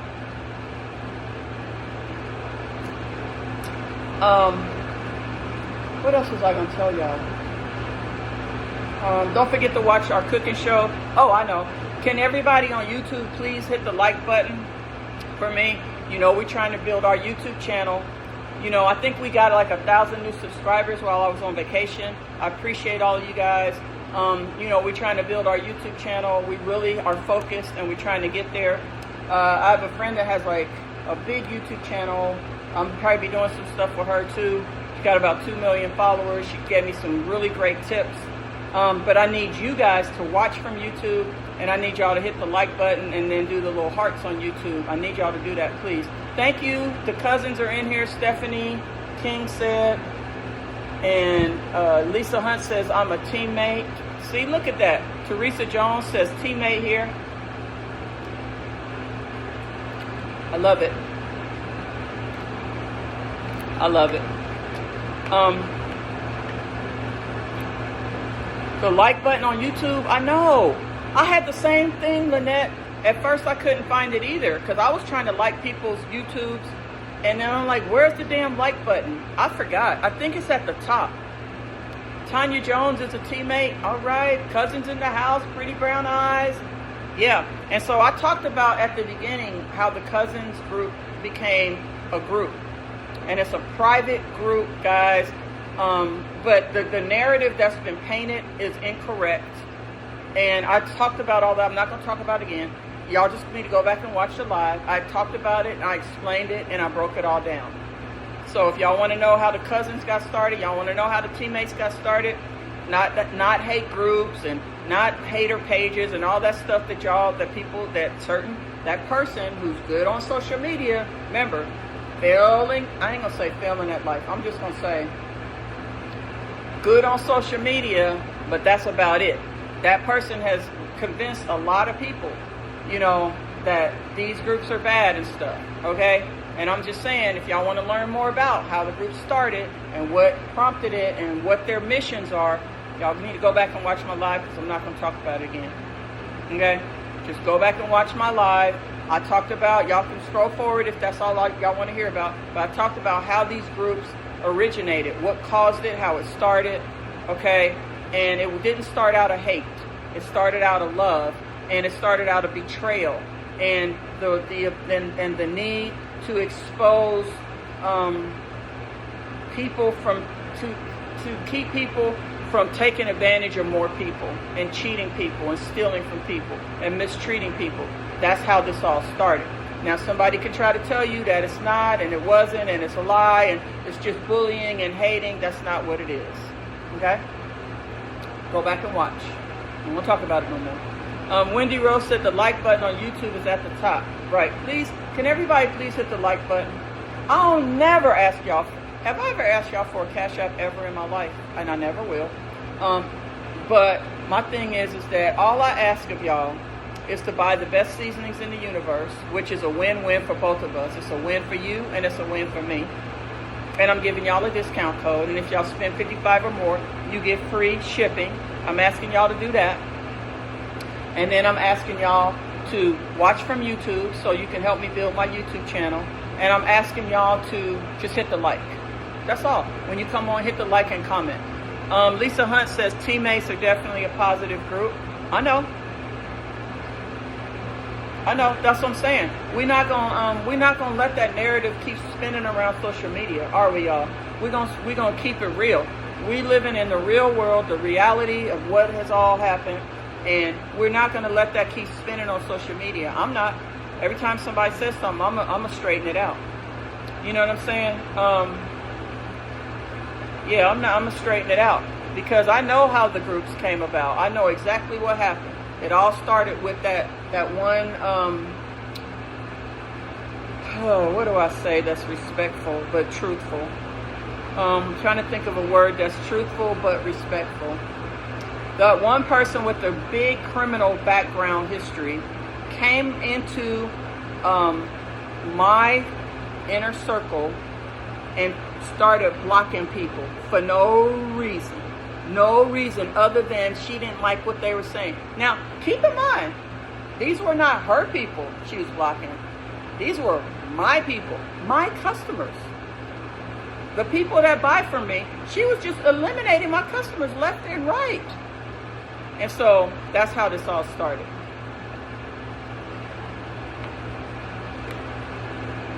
The people, y'all know how I am about my money and my family. Guys, my business, my money, my family, I work hard for it, and I protect it. You know, I'm a Leo. I protect it, guys, and don't be taking money out of my pocket now. If you want some money, ask me. I might give you a loan. I might, if I like you. She wouldn't have got a loan, because she was nasty and rude. But she wouldn't have got a loan. But I'm just saying, you don't know that until you ask. So I'm saying, you want some money, but don't be just coming and thinking you're just going to take money out of my pocket that I work hard for just because you don't like what somebody say. I was about to say the B word, but I don't want to say that. But you don't like what somebody says, then stay off the page. It's real simple. Like, just stay off. You don't like what they're saying, then stay off. I kept telling you to stay off, but you don't want to listen. So that's how the group started, though. It goes back to, y'all can go listen. You can go listen. But if I don't like what people saying, I don't watch them. I don't listen. I don't be like, I don't like what you're saying, so I'm going to make sure that you don't get to speak. You can't do that. You can't try to put people in jail. You can't try to take away their page. You can't try to shut them down. You can't try to bully them. You just don't listen if you don't like what they say. And that's what I was saying. It's like, just stay off. Like, they don't like you, just stay off. And that way, you can create your page of people that like you, and then you could talk to them and stop talking to my customers because they don't like you. And then when they don't like you, then you start blocking them. And you start blocking them. What does that mean for me? I'm losing money now. How dare you come and just take money out of my pocket? You ain't even doing no work here. You know what I'm saying? It's not, I'm doing all the work, and then you just come, ding, ding, ding. That's $25, $100. Like, every time she tapped the screen and blocked somebody, I'm losing money. Can y'all imagine?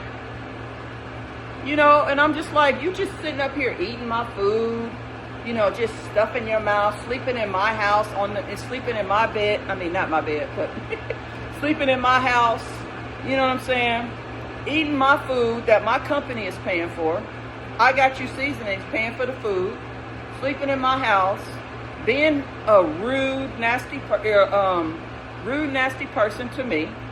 And then you taking money out on top of that. You just like taking your finger and blocking my customers so they can't buy seasonings because you done pissed them off so bad they don't want nothing else to do with us. How dare you? So anyway, you know, that was a problem for me. Big problem. because I was kind of like, I was just like, wow, who does that? 20,000 people were blocked. Well, I'm gonna say 15,000. 15 to 20,000. Levette, you can confirm how many it was. Were blocked in like a 3-month, no, how long was it? A 6-month period. Very rude, yep, didn't speak, rolled their eyes, thought she was about to be my boss. And the thing is that I already knew the deal, and I wasn't even worried about it. All I really wanted, because I knew what she was there for, I knew the whole deal. All I wanted was for her to just stay off the live streams, because she was taking money out of my pocket. Other than that, she was good. She could sleep in the house, she could eat the food. I didn't even care about any of that. She could take all of Dumbo's money. I didn't care. At first I cared about it, but then when Dumbo wouldn't listen, I was just like, okay, take all the money, like do whatever. I don't care what y'all do. Just don't be taking my money. When you start taking my money, that's where I draw the line. So it was like, I was just like, oh no, this has got to stop. Something got to happen. Like, this has to stop now. You know what I'm saying? And so, my thing is like, I don't know why you think that, like, you're about to, like, come and, like, I don't know what you think. You think you about to be my boss or something? Like, I run this. I'm the CEO, and I'm also 50% owner. I'm running this. And the thing is that all I asked, I didn't even ask nothing else. I just asked one thing, which was stay off the live streams and stop blocking my customers. Even because it was like all this chaos and stuff constantly. We'd be cooking, and then all of a sudden, all this stuff would start back and forth.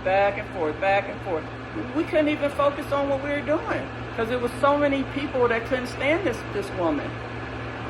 And so I had a problem with that only from a business perspective, not personal. She tried to make it seem like I was jealous. I wanted her play. That was the biggest lie that was ever told. I was just like, what? What? Are you serious? Like, look at me and my life. Like, really? But that was the biggest lie of all. And I really, at first I was mad about it, but then I just started laughing it off. Because I'm just like, everybody that knows me or sees what I've accomplished in life would know. That was like, and usually, and what I figured out is that person projects. So whatever it is that they're saying about the other person is how they really feel. You know what I'm saying? So it's actually the other way around, and I'm glad I never knew, because I would have been so disgusted, and we would have had a big problem. I wouldn't even have been able to be in the same room with that person if I would have known that all along that's what they wanted. And then they tried to say it was me that wanted it when it was really them. But what was I saying before I said that?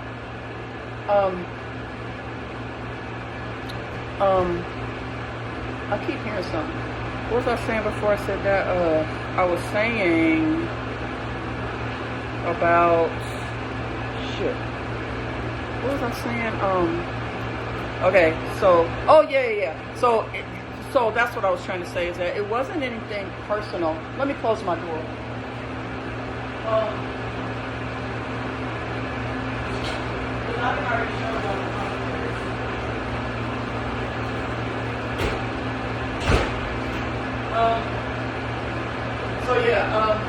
What I was saying is that, like, it wasn't anything personal for me.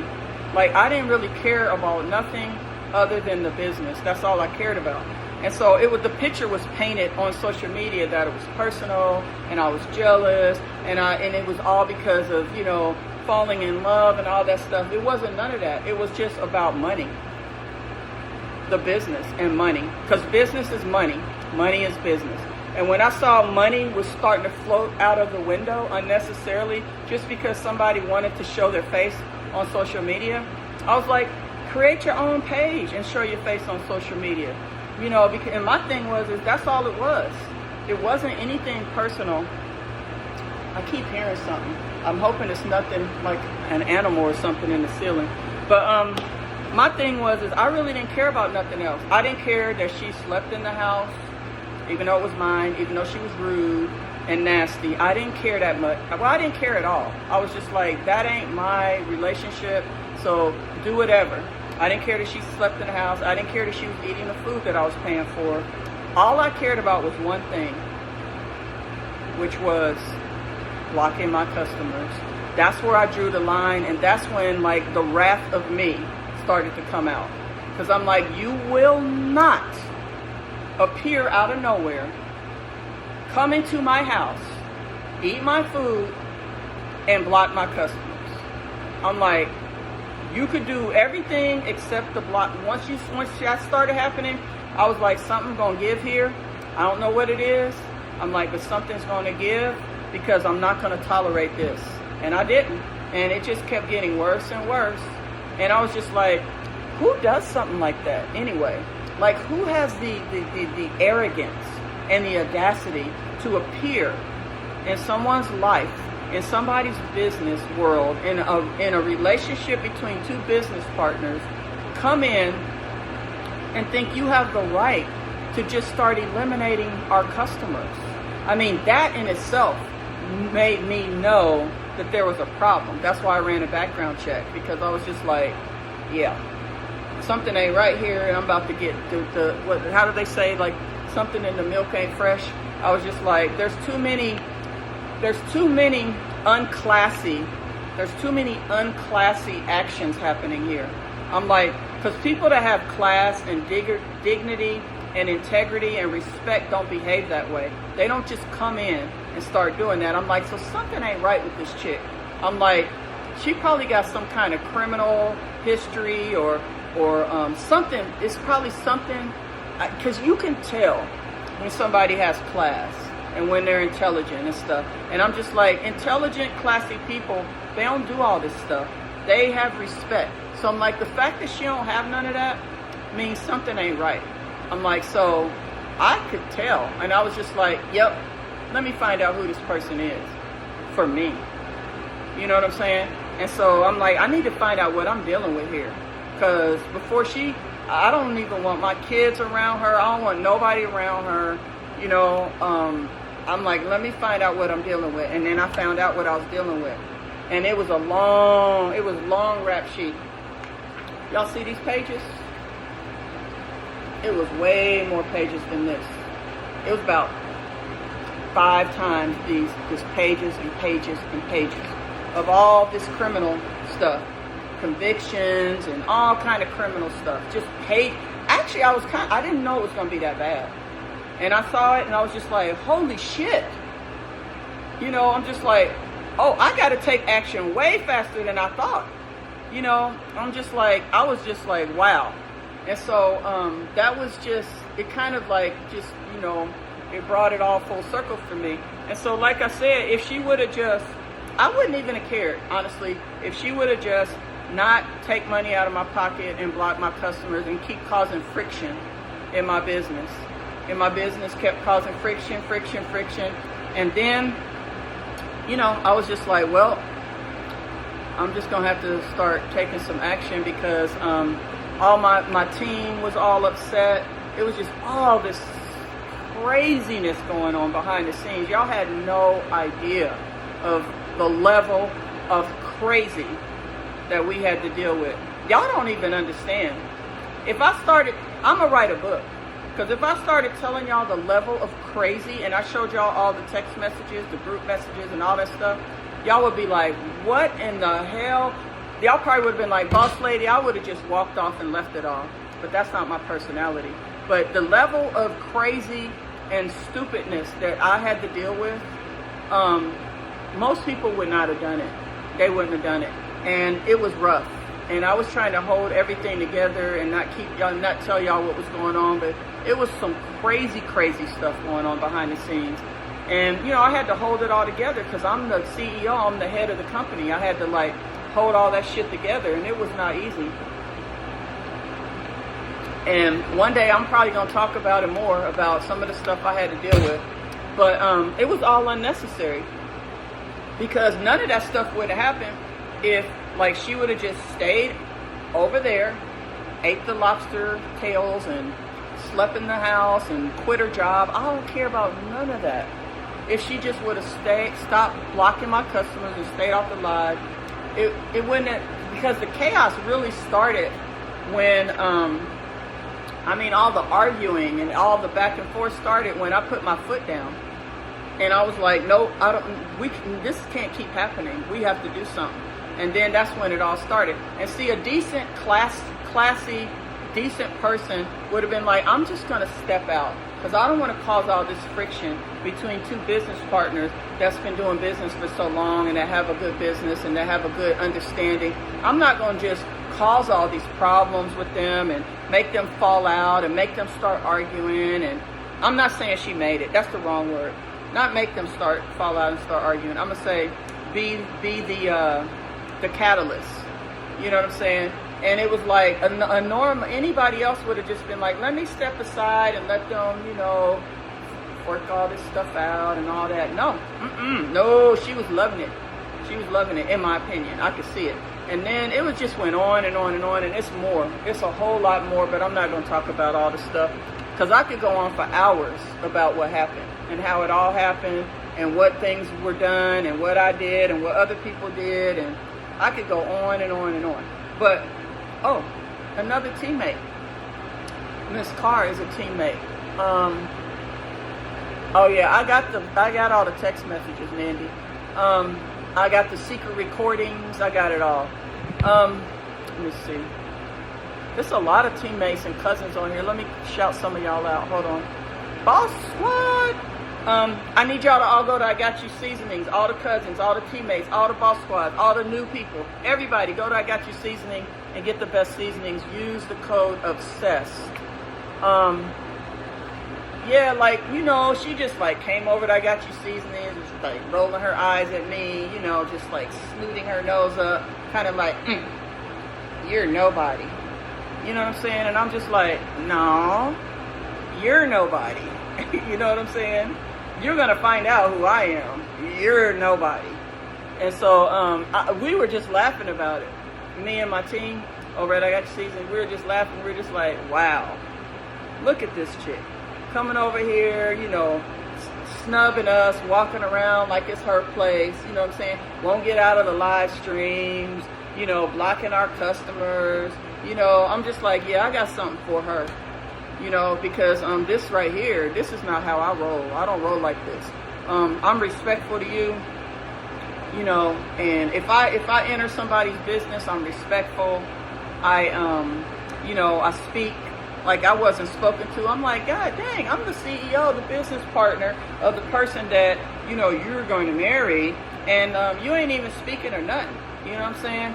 And I'm just like, okay, well, I guess I'll speak to you then, because I have class.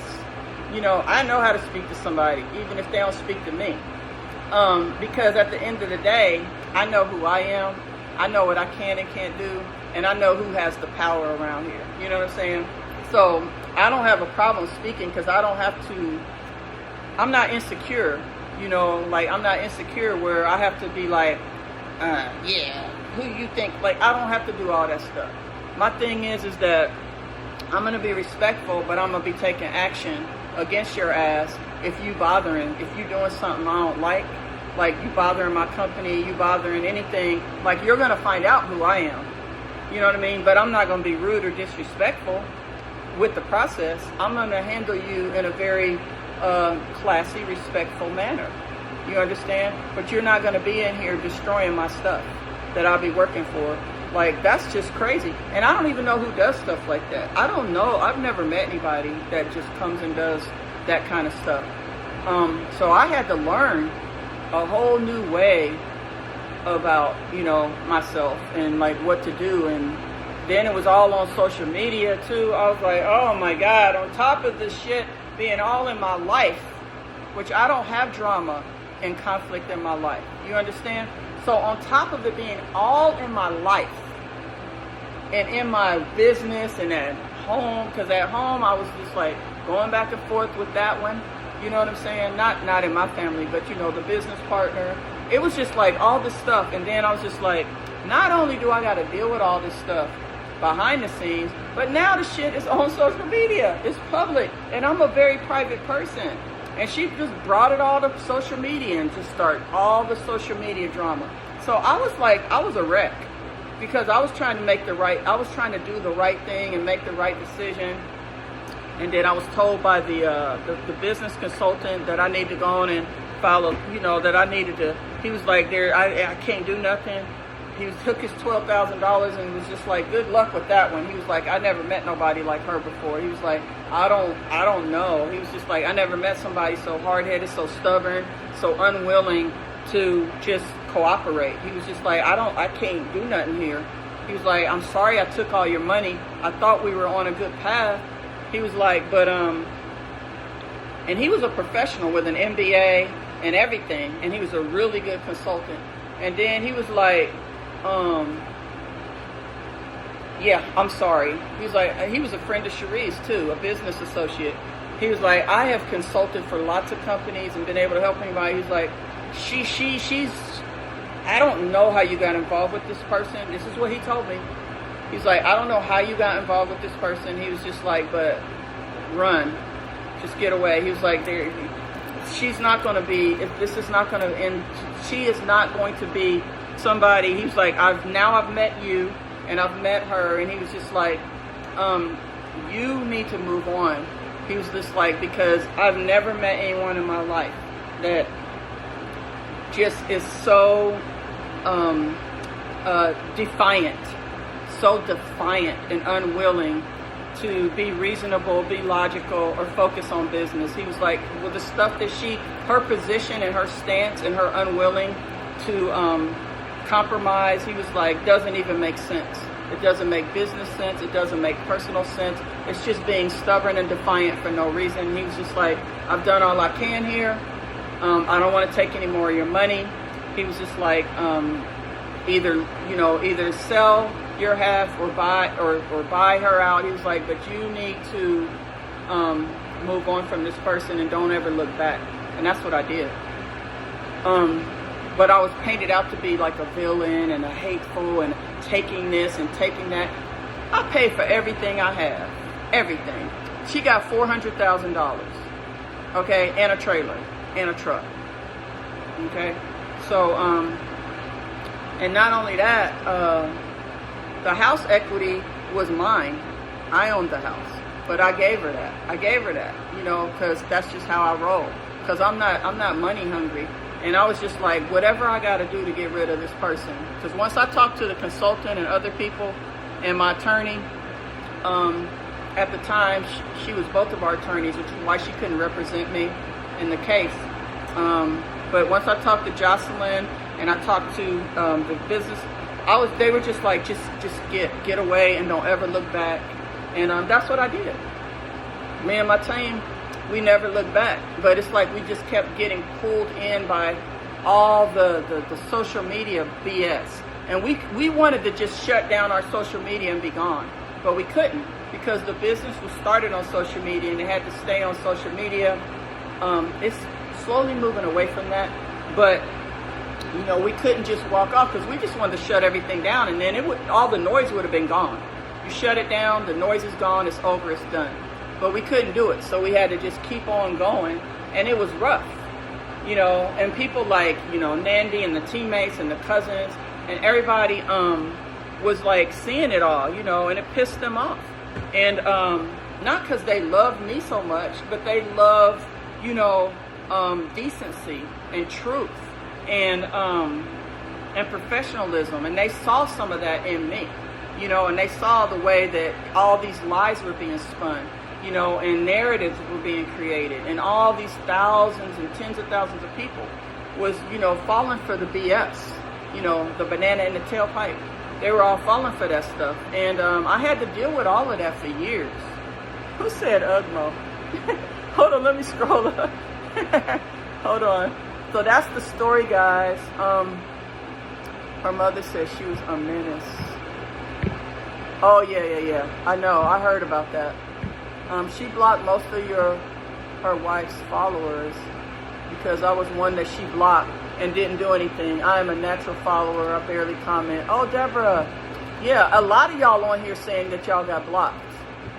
And what did you do, Deborah? I bet you were just like, you probably said something like, can you move out of the way? We're trying to see the food. And then she was probably like, do you not know who I am? Bye. Click, and just blocked you. I'm just joking. But I could just, like Nandy always says, in my mind, that's what happened. Nandy, you hear me?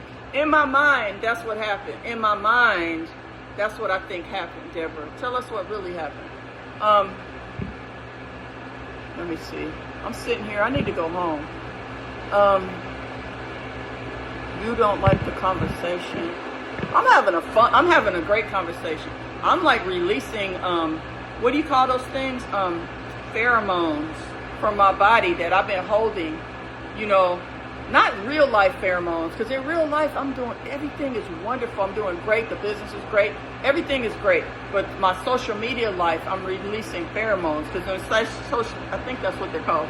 But in social media life, I had to deal with a lot, and I had to hold in a lot, and I had to carry around a lot. Sean got blocked. See?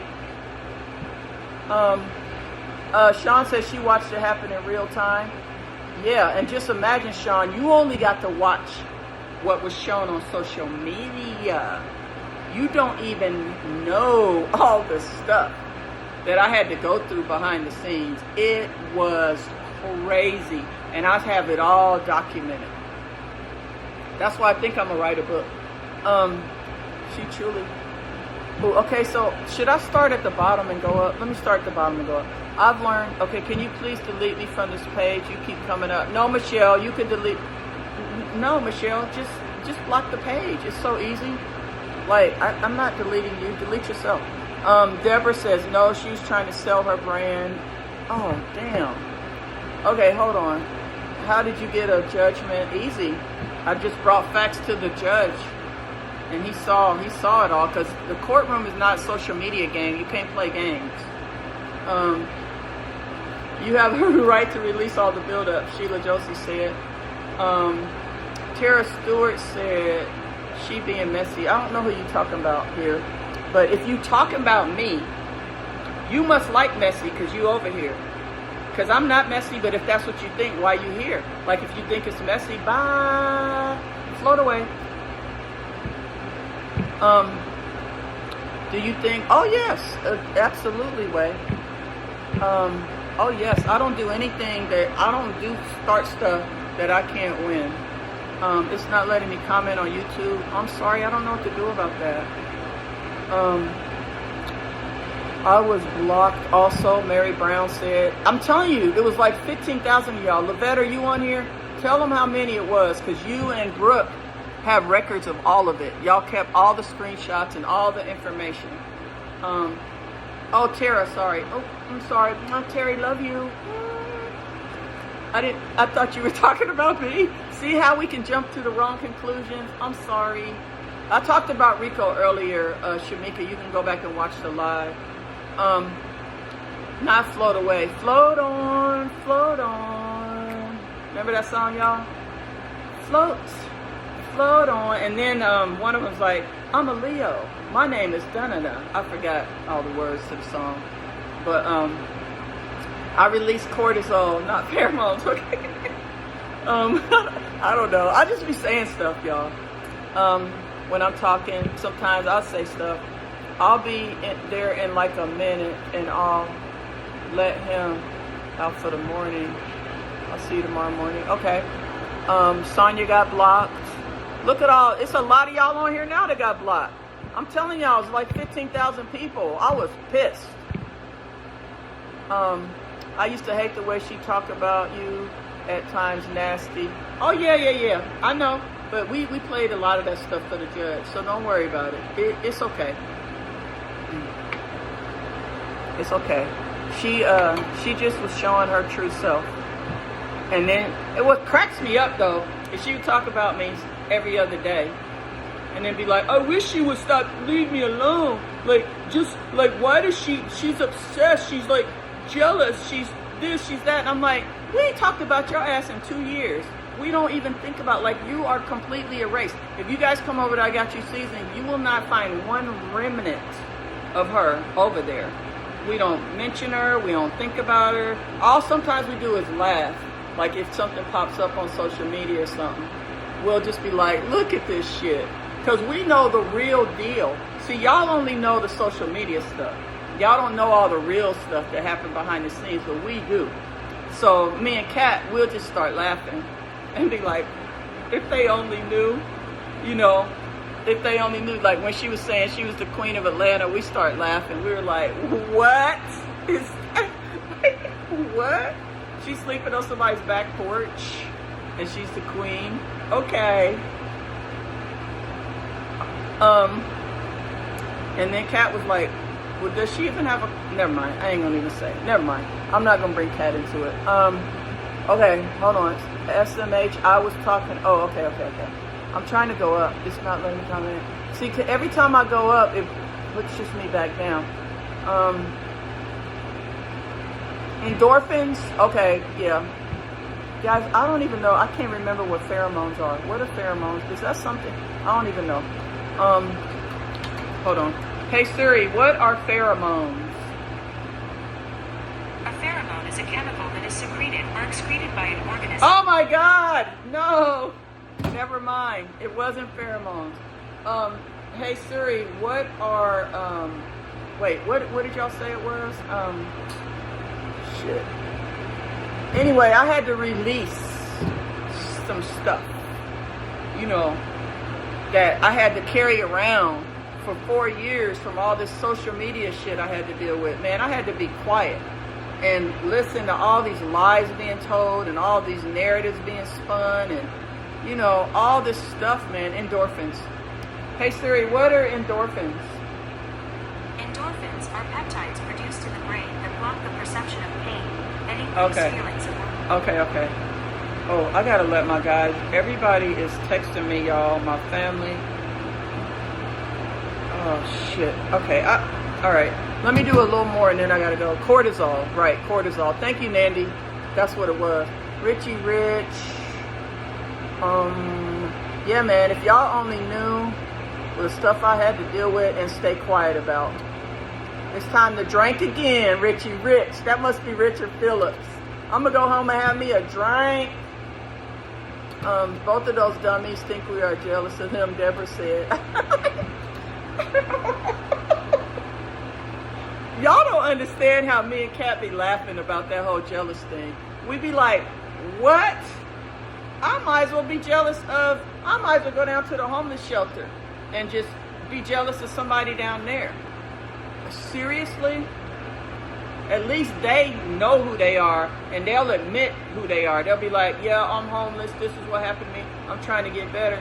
Like, I can respect a homeless person more than I can them because, like, they just lie and present themselves as this and that. Like I said, who in the heck spends $400,000 in 2 years trying to flex to social media? Can't have an IQ of more than 60.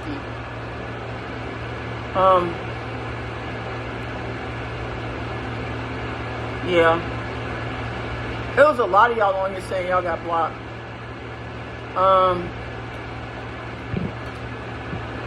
Hold on. A lot of stuff happened. A lot, y'all. Yeah, bragging about making money. Yeah. I'm telling y'all, that's the social media game. It's the game of like, look at me, I'm like winning, I'm successful. And then 2 days later, can you send me like a $20 cash app because I'm hungry? Or I need to like pretend like I need like I need a defense fund when I'm the one that actually filed the lawsuit. I need a defense fund when the lawsuit's actually over.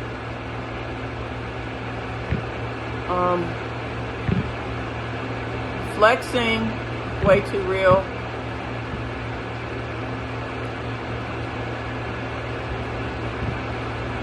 I know.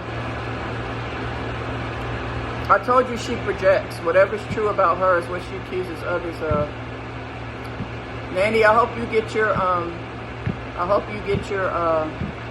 for what was done to you. I hope you can get back into like getting your revenge is totally the wrong word. You know, recourse for what happened to you. That was messed up. Well guys, the comments have sort of, something happened and I can't see them all no more. I've been defending you since typo. Thank you, Tara. I'm sorry. Love. I'm sorry, Tara. I didn't know. I can't see all these comments. They're going real fast. Rico's, well, the last time I talked to Rico, he was fine. I talked about him a little bit in here. If y'all want to go back and watch, because I'm not trying to, do too much. Let him do his thing. Y'all, it's 6:30. I got to go. Y'all got anything else for me?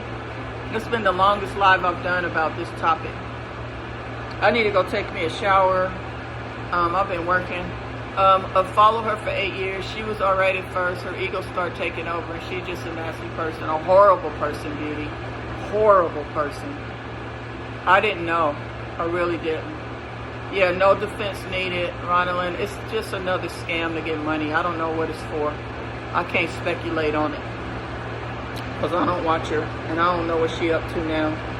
It ain't no telling. Something crazy and chaotic, probably. She's rude as hell. She is.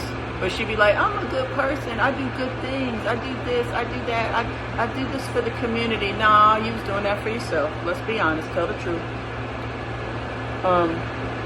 Stop trying to trick people. We're too smart over here to fall for your trickery. Well, I fell for it once, but never again.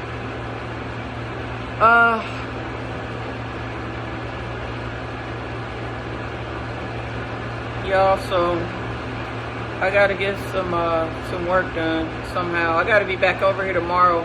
I gotta do some more training with Drew. We're gonna clean some fryers. I'm gonna show him how we do that. Just checking my emails to make sure there's nothing really, really urgent. Because I've been talking to y'all this whole time. Oh no, I'm not gonna be here on 9/1.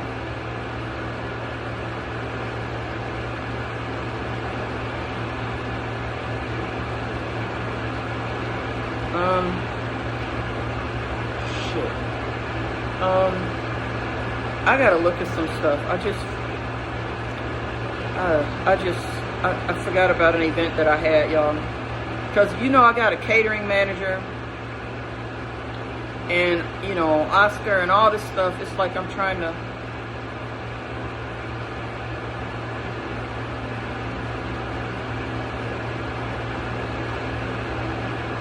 Okay, let me, shoot, y'all. I'll be having work to do. A lot of work. And it's been all put on hold for the last 3 hours. I hope everyone could be happy. Oh, thank you, Deborah Anderson. That's a sweet thing to say. I'm pretty happy for the most part.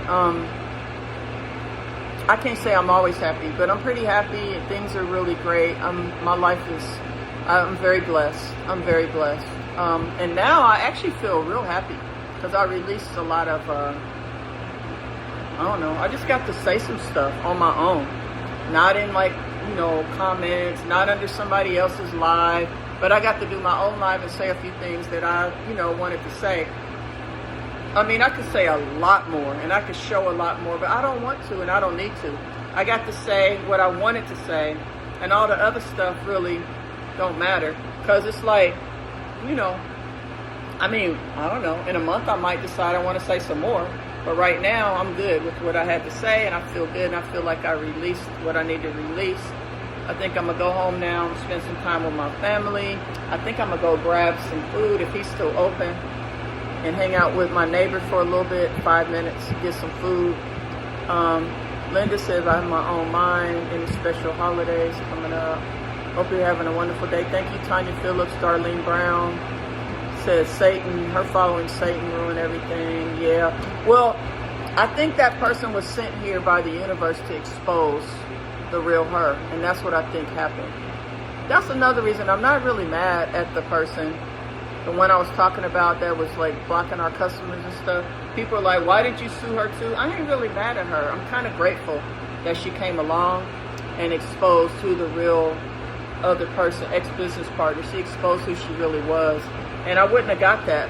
So in a way, her coming along was kind of a blessing, and I don't really hold any grudges against her. Meaning Tay, I don't hold any grudges against her, but I'm also not going to I'm not gonna bite my tongue or hold my tongue. I'm gonna say what I want to say. I'm gonna say what happened. I'm gonna say how I feel about it. I'm gonna say anything I want to say, but I'm not saying it out of like anger or hate or resentment, because I don't have any anger or hate or resentment towards her, because she wasn't like nobody to me. She just came along and did a bunch of stuff that I didn't like, but I didn't really expect any loyalty from her. The person I expected the loyalty from was the person that I had the business, partnership with, and I didn't get it.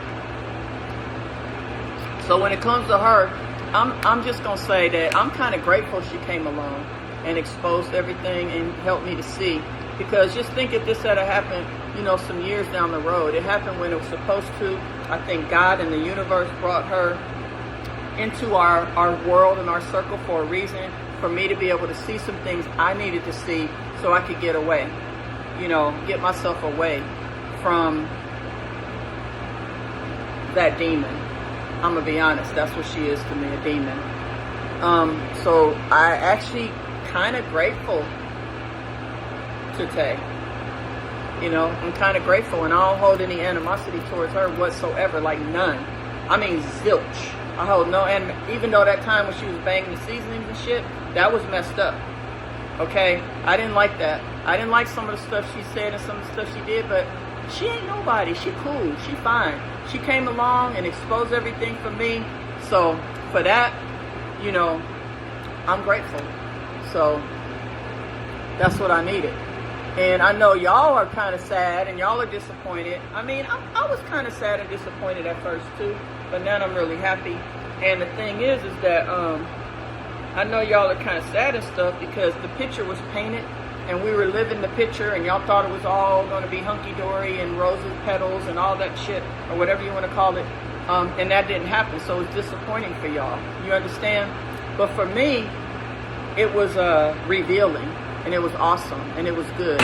And so it brought me to where I am now, which is I'm rid of that demon out of my life, away from my kids, away from my family, away from my business, away from everything.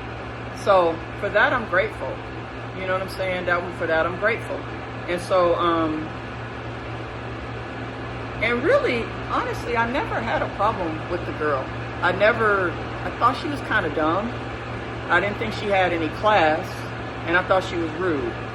But other than that, I really didn't have I never had any kind of animosity or anger or hate or anything towards her, because I felt like she was just a vehicle that was there to create something that needed to be created. But I mean, I didn't really like her personality, and I didn't really like her that much. I mean, she's not somebody I would ever migrate towards or be friends with or have in my circle. But she wasn't anybody that I disliked or hated or anything like that. It wasn't like that. It was just, I'm kind of grateful, and I say it all the time. And we all do. We would just be like, thank goodness she came along and showed us what we needed to see. Because it was hidden from us. It was hidden. It really was. It was hidden. All the chaos and the craziness and the gambling and the stupid stuff wasn't hidden. We were protecting all that, and we were kind of trying to keep the image, and mentoring her and keeping her kind of on track. Like, we were able to do that. It wasn't that hard to do until Tay came along. And then everything just got out of hand and out of control. And I think that needed to happen because I needed to see who the real person was that I was dealing with. I didn't know. And so, what was I saying? I was saying that I forgot my train of thought. But my train of thought was that all of that kind of, I forgot what I was saying, y'all. I'm gonna be honest, I forgot.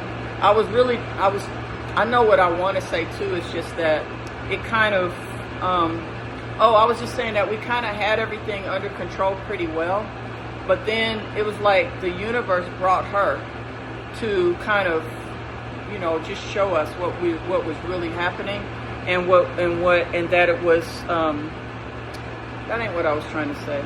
I forgot what I was saying. So there you go. I forgot. But I just you know, it is what it is. And she came along, and I'm glad she did. I'm grateful. And I think I was saying that I really didn't, she's not somebody that I would ever talk to or hang out with or anything like that. But I didn't hate her. You know, I just, you know, and I still don't. And I don't blame her. And that's why people are like, you need to sue her. You need to take her stuff. You need to do that. Like, it ain't really that serious for me with her. It ain't personal like it is with the other person. It ain't personal. It ain't serious. She's irrelevant. She was doing what she does. And that's just, it ain't for me to hold her accountable. Like, she didn't really do anything to me, honestly, except she was rude and did some real stupid little social media bullshit. But as far as for my life, she didn't affect my life at all. Everything that she done it really was the person that was accountable for all of that stuff that was allowed to being done within the business and with social media and all that.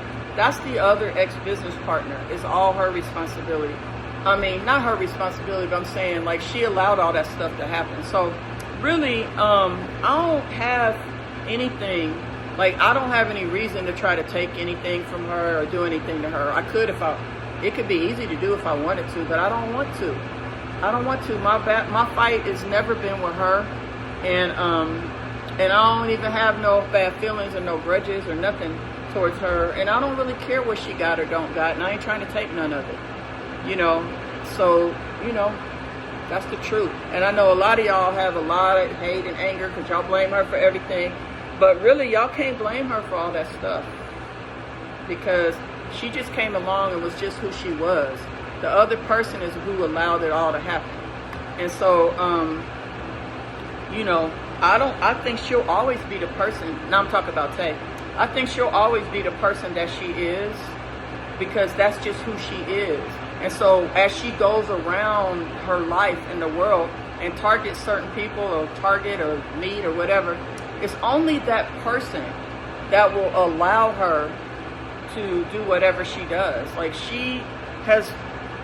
I see her as kind of a lost soul walking the earth. And I mean, I ain't gonna say I feel sorry for her, but I'm saying, like, I don't have any bad feelings towards her. And I just feel like, you know, she can only do what people allow her to do, right? And so she's not a lost soul, a tortured soul. That's what I meant to say. She's a tortured soul, because anybody that has to go around and, you know, use other people to get ahead in life and stuff, they're a tortured soul. And so my thing is that, sorry, my foot is itching. My thing is that that isn't really my concern, because that's her life. And whoever she does that to, that's their life. To me, she helped expose what I needed to see. And so for that, I'm actually kind of grateful. I'm glad she came along. And I don't have nothing against her. So I know y'all want me to take all her stuff and sue her and do all that stuff. She ain't my problem. Let her go do. Y'all get her. Y'all go get her. I don't want to do no more of this stuff.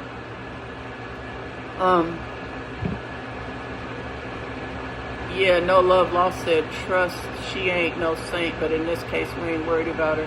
Yeah, because she wouldn't even have a voice or a platform, right? You know, like, to do all the stuff that she doing if it wasn't for the other person. So, you know, at the end of the day, that's what I'm saying. Like, the other person in my mind is the one that's being held, not in my mind.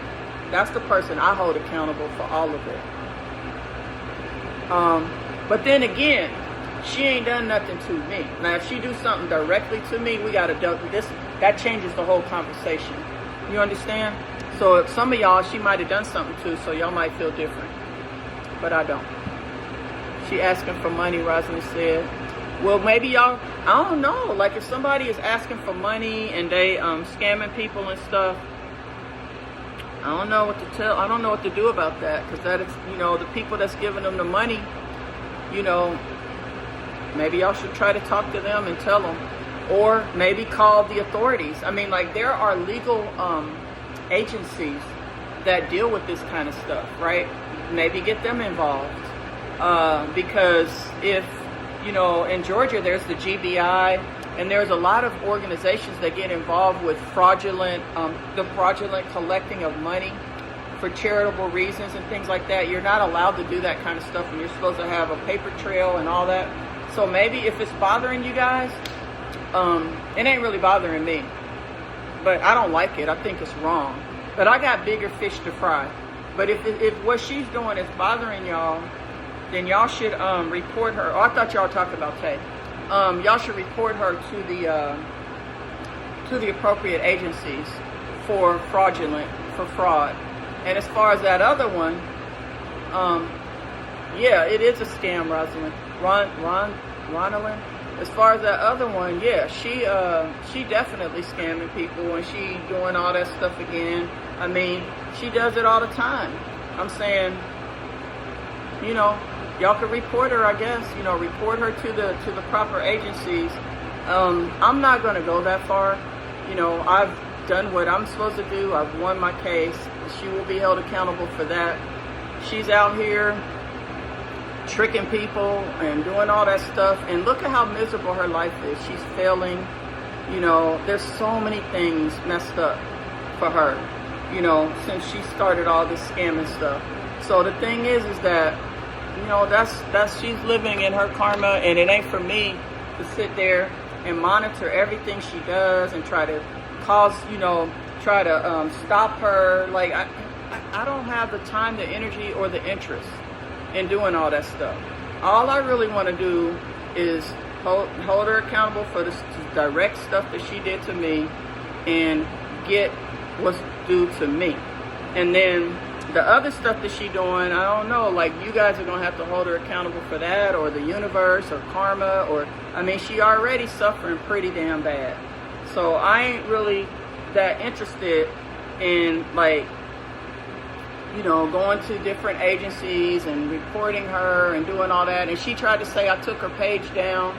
That's not because I didn't do that out of vengeance. I did that because her ass was using my videos, and we told her to stop using my videos that I paid for, that I made, that I own. We told her to stop, and she wouldn't stop. And so we reported her ass, and her page got taken down. I mean, hey, that was a consequence of your actions. You were even warned, and you still kept doing it. So don't be trying to tell everybody that I just arbitrarily, because I'm such a mean, nasty person, I took the page down. I didn't do that. That was a consequence because you wouldn't stop using my property. That's what happens. You know, just do the right shit, and stuff won't keep happening to you. But as far as, like, what y'all were saying about her, you know, asking for money for lawyer stuff, I mean, you guys know it's a scam. The case is over. I don't know what to tell y'all.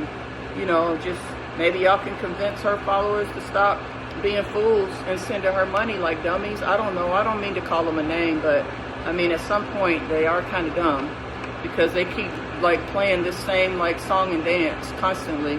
But it ain't my concern. It ain't my business. Only business I have is the business that I've already done. And now, I mean, only business I have with that is, you know, now collecting for my case that I won, collecting my money, and then I'm done. And anything else that she does or doesn't do is not my concern, except if she operating a food truck here in Atlanta illegally, in Georgia illegally, that is my concern because I'm in the food truck business. But other than that, like, I don't really care about what she does. People are like, oh, she's starting the season. I don't care. I mean, what does that got to do with me? I got my own company. You know, if she starts something, hopefully she'll do it right this time. I doubt it. But hopefully she'll do it right. Maybe she got a different mentor that'll help her. Maybe Eddie can mentor her and help her. I don't know. And I don't care because it ain't my concern. People are like, you should call Eddie and tell him and warn him. No, it ain't my concern. Like, I don't care anymore about what she does or doesn't do. I'm not trying to stop nothing. I ain't trying to start nothing. I've moved on a long time ago. I just need to collect my money, and anything else that happens that she does or doesn't do don't have anything to do with me. It hasn't had anything to do with me for years, except all the times that she inserted herself into my business and trying to ruin, you know, and trying to talk about me to make people think something that wasn't true. I got a problem with that. But other than that, I don't care what she does. I really don't. And really, you know, I don't care if she succeed or don't succeed. I don't care nothing about her. I don't care what happens to her, what doesn't happen to her. Like, she's irrelevant. So if she's scamming people, I don't even care about that. Because they should know by now. If they still being scammed, what's that say about them? I'm saying the universe will take care of her. I mean, look at how she ain't got nothing, y'all. She ain't got nothing. She been making $25,000 a week that's what she told y'all. She been making $25,000 a week for the last few years. She been working her whole life. She almost 70 years old, working out in the sun, 100 degrees weather, and she don't have nothing to show for it. She ain't even got a car. She ain't got no place to live. She ain't got a car. She ain't got a legitimate business. You know, she owed me $2.5 million. And a whole bunch of other personal stuff, which I'm not going to mention. But she lost a 30-year friendship. You know, y'all mentioned Rico. She lost a 20-year friendship here. You know what I'm saying? Her and her daughter, all they do is use each other for money. There's no real love there. You know, like, I'm just saying. All these failed marriages and relationships and crazy stuff. And I mean, I can go on and on and on. It doesn't really matter because it ain't my life. But what I'm saying is that I'm telling you guys this just to say that she already, like, I mean, y'all can go do more stuff to her, but I'm not going to. At this point, I'm definitely going to do what I got to do to get my money. I'll tell you that. But other than that, whatever else she's doing, like, the universe is already taking care of her. She don't have nothing. And for somebody that's making $25,000 a week, they got to go online and beg people for a $5 cash app. Can you imagine? That's where her life has come to. And so, and she did it all. She created all this path for herself. So the thing is that what I need to do, I don't need to do nothing except keep doing my thing. And, you know, the universe takes care of evil people. People that are evil, people that are hateful, people that are unloyal, backstabbers. You know what I'm saying? So the universe takes care of them. God takes care of them. And so I'm not going out of my way to do a whole bunch of stuff. All y'all got to do is just look at how her life, how she is failing. I mean, losing at life altogether. You make $25,000 a week. Oh, no. It wasn't from that, Nicole. It was when she was doing her festivals and in a weekend or whatever. You know, she has made that before. I know. But the thing is that you've done all of that and you ain't even got a place to live, a place to lay your head. No relationships. I'm saying no friends, no family, nothing. I mean, like, you ain't even got a car. So, like, what good does it do to make a big old double-decker fish sandwich and get 1 million views or whatever it is? What good does all that do if you ain't got nothing? If you don't have any joy in your life, you don't have anything in your life, you ain't got nowhere to live. You know what I'm saying? All you do is just live with different people all the time. You ain't got nothing. That in itself, you know, is just a sad existence. And I sure wouldn't want that life. Phew! Can you imagine? All that money and then still ain't got nothing.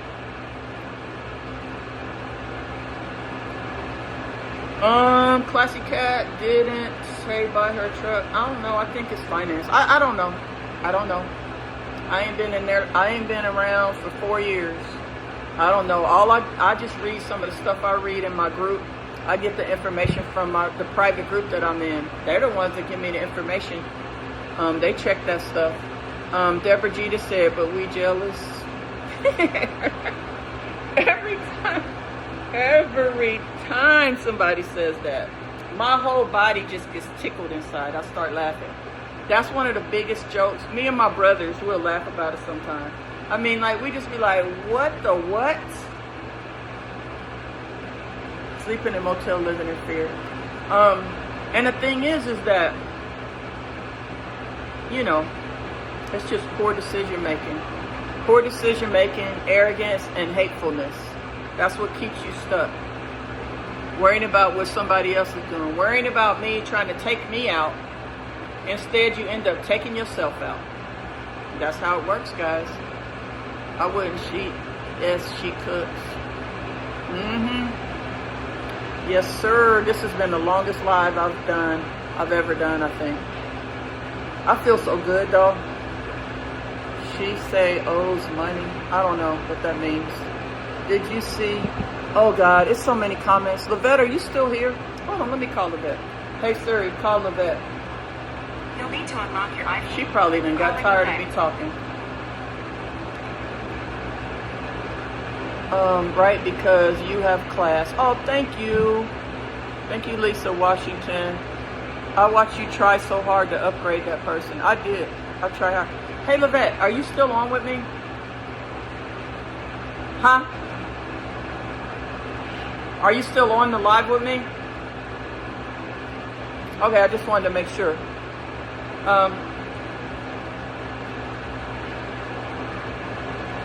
Okay. I'm getting ready to end it anyway. I'm ready to end it. I just wanted to make sure you were on. I'm getting ready to ask everybody to come to the website and buy seasonings. And then I'm going to end it. Okay, thank you. Bye.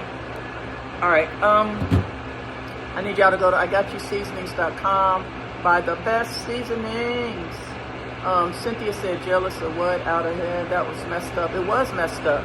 And all her followers don't even know. They actually think that I did something to her when it was actually the other way around. But I'm saying, like, if that's what they want to believe and that's what they want to support and they want to keep, they're going to find out, because she repeats the same patterns over and over. So I don't know who's going to be next, but it's going to be another more drama, because her life is just drama. It's just drama, problems, backstabbing, just a lot of betrayal, and always something with her. So they're going to see more of it, and one day they're going to wake up. That's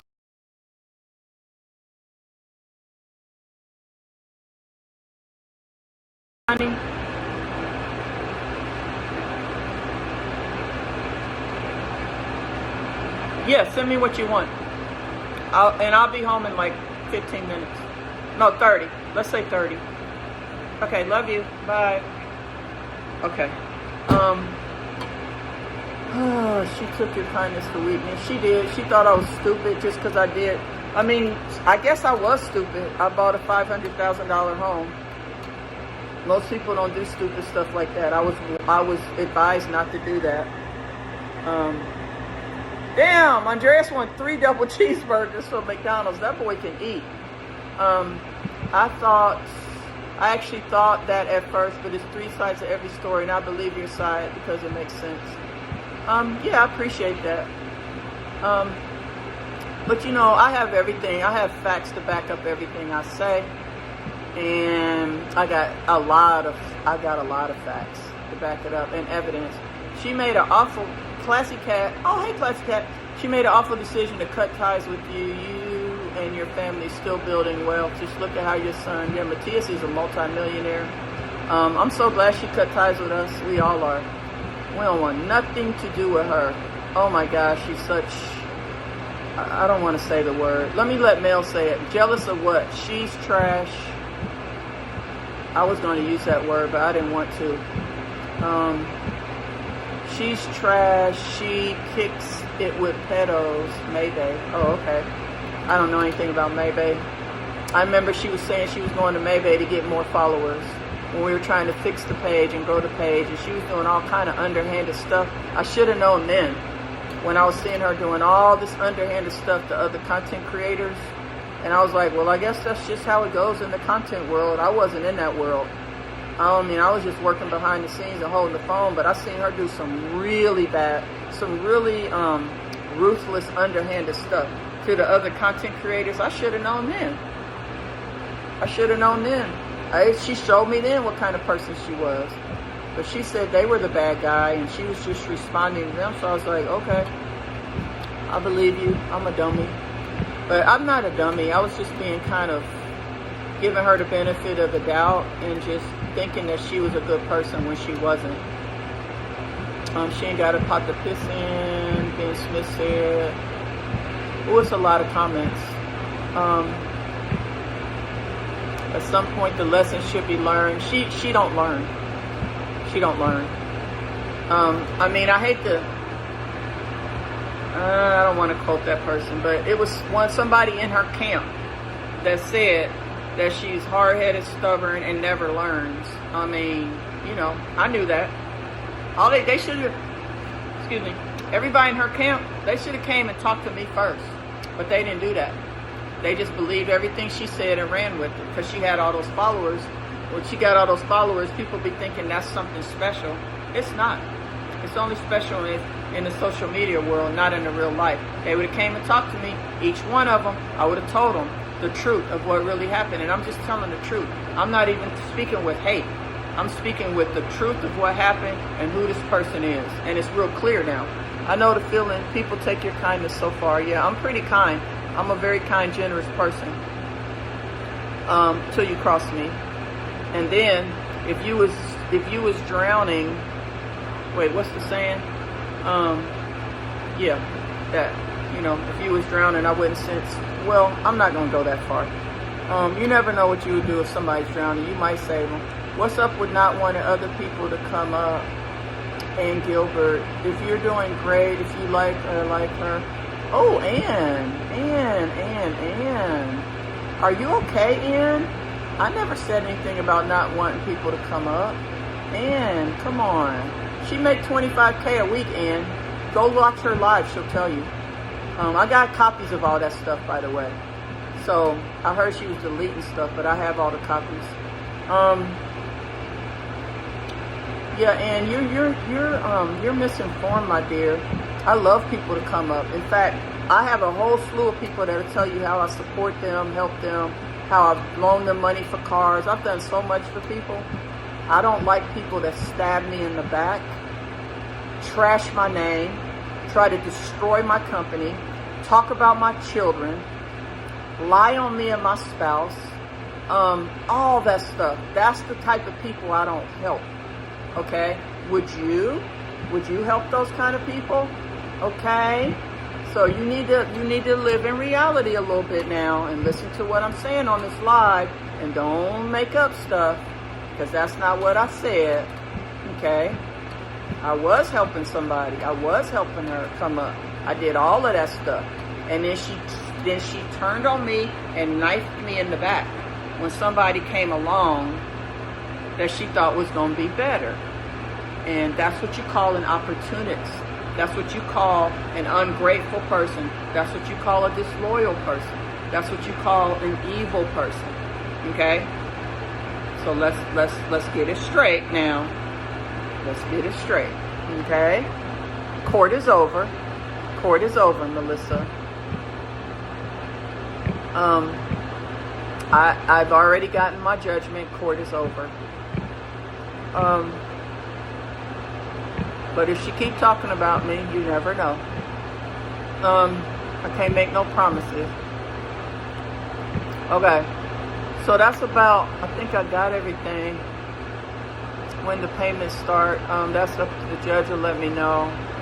We have to get all our stuff first, and then we'll figure all that out. She had poor financial advice. I guess so. I don't know what kind of advice she got, because I wasn't there to hear the advice. I just know what kind of person she is. So if she got good advice, she probably didn't take it, knowing her. But I can't speak on what kind of advice she got. I can tell you what kind of advice she got from me. She got damn good advice from me, constantly.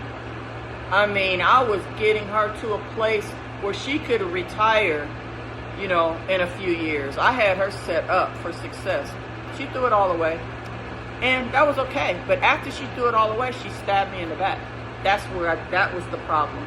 The stab in the back and the front, and the side, the left side, the right side. All of that stuff is what is where I had the issue.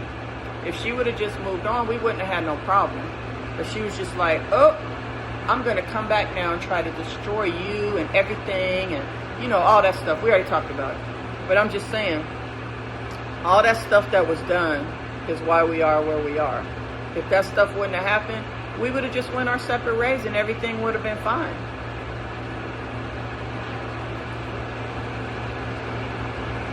Latrice tried to tell us. Yeah, she did. I remember that. I remember her trying to tell her. Smile all the time. Smile in your face all the time, wanted to take your place. Yeah, that's what happened. I figured all that out. A little late, but better late than never. Thank you, Tay. That's what I'm saying. That's why I can't really do that much to Tay, because she actually helped.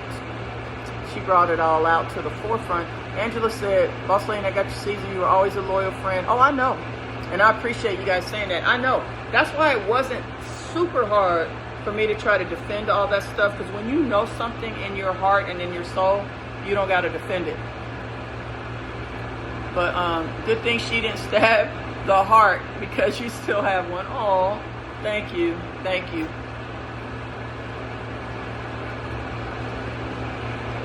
Aren't you tired of going back and forth? I'm not really going back and forth. I'm just speaking my truth. Who am I going back and forth with? I'm talking to you guys.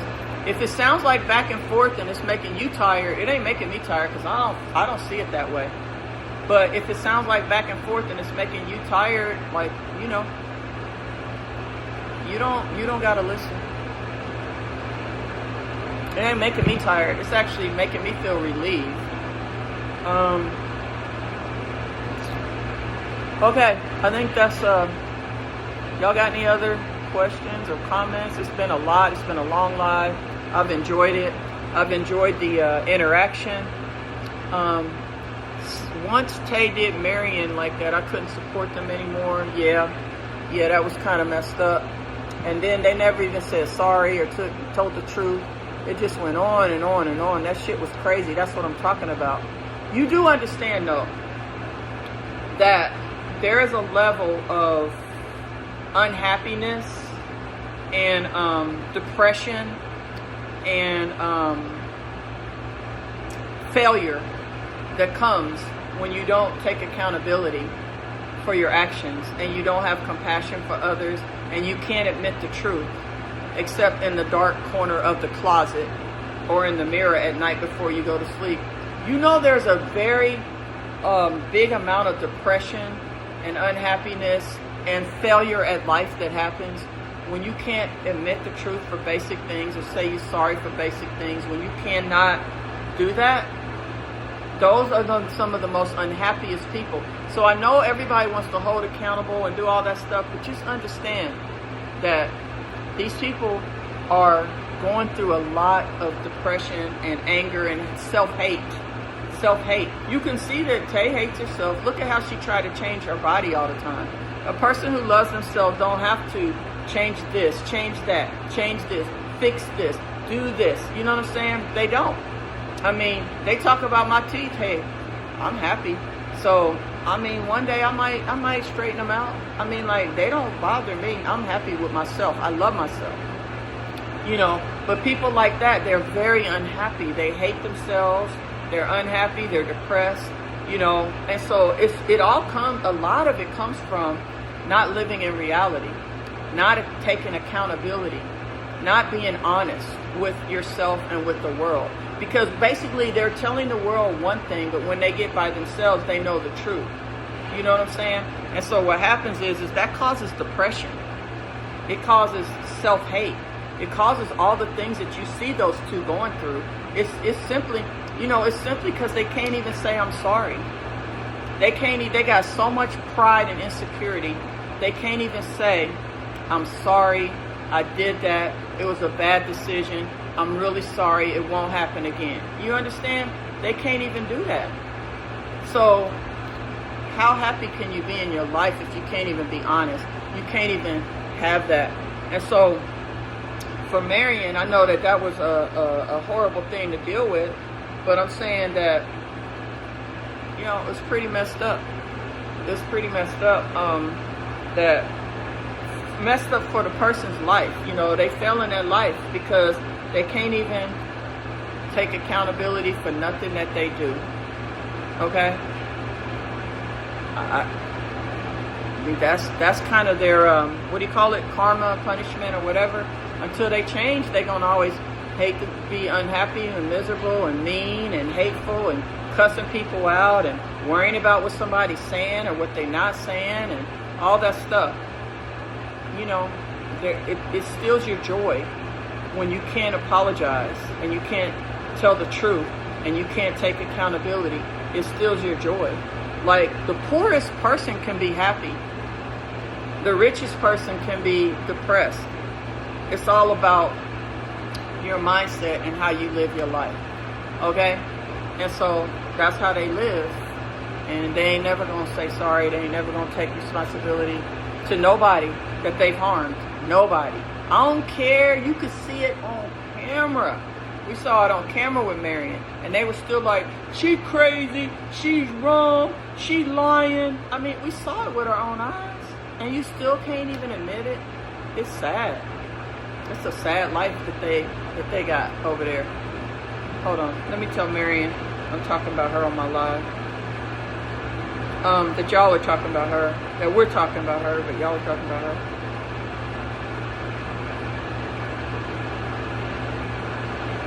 Maybe she'll join it. Oh, I spelled it wrong.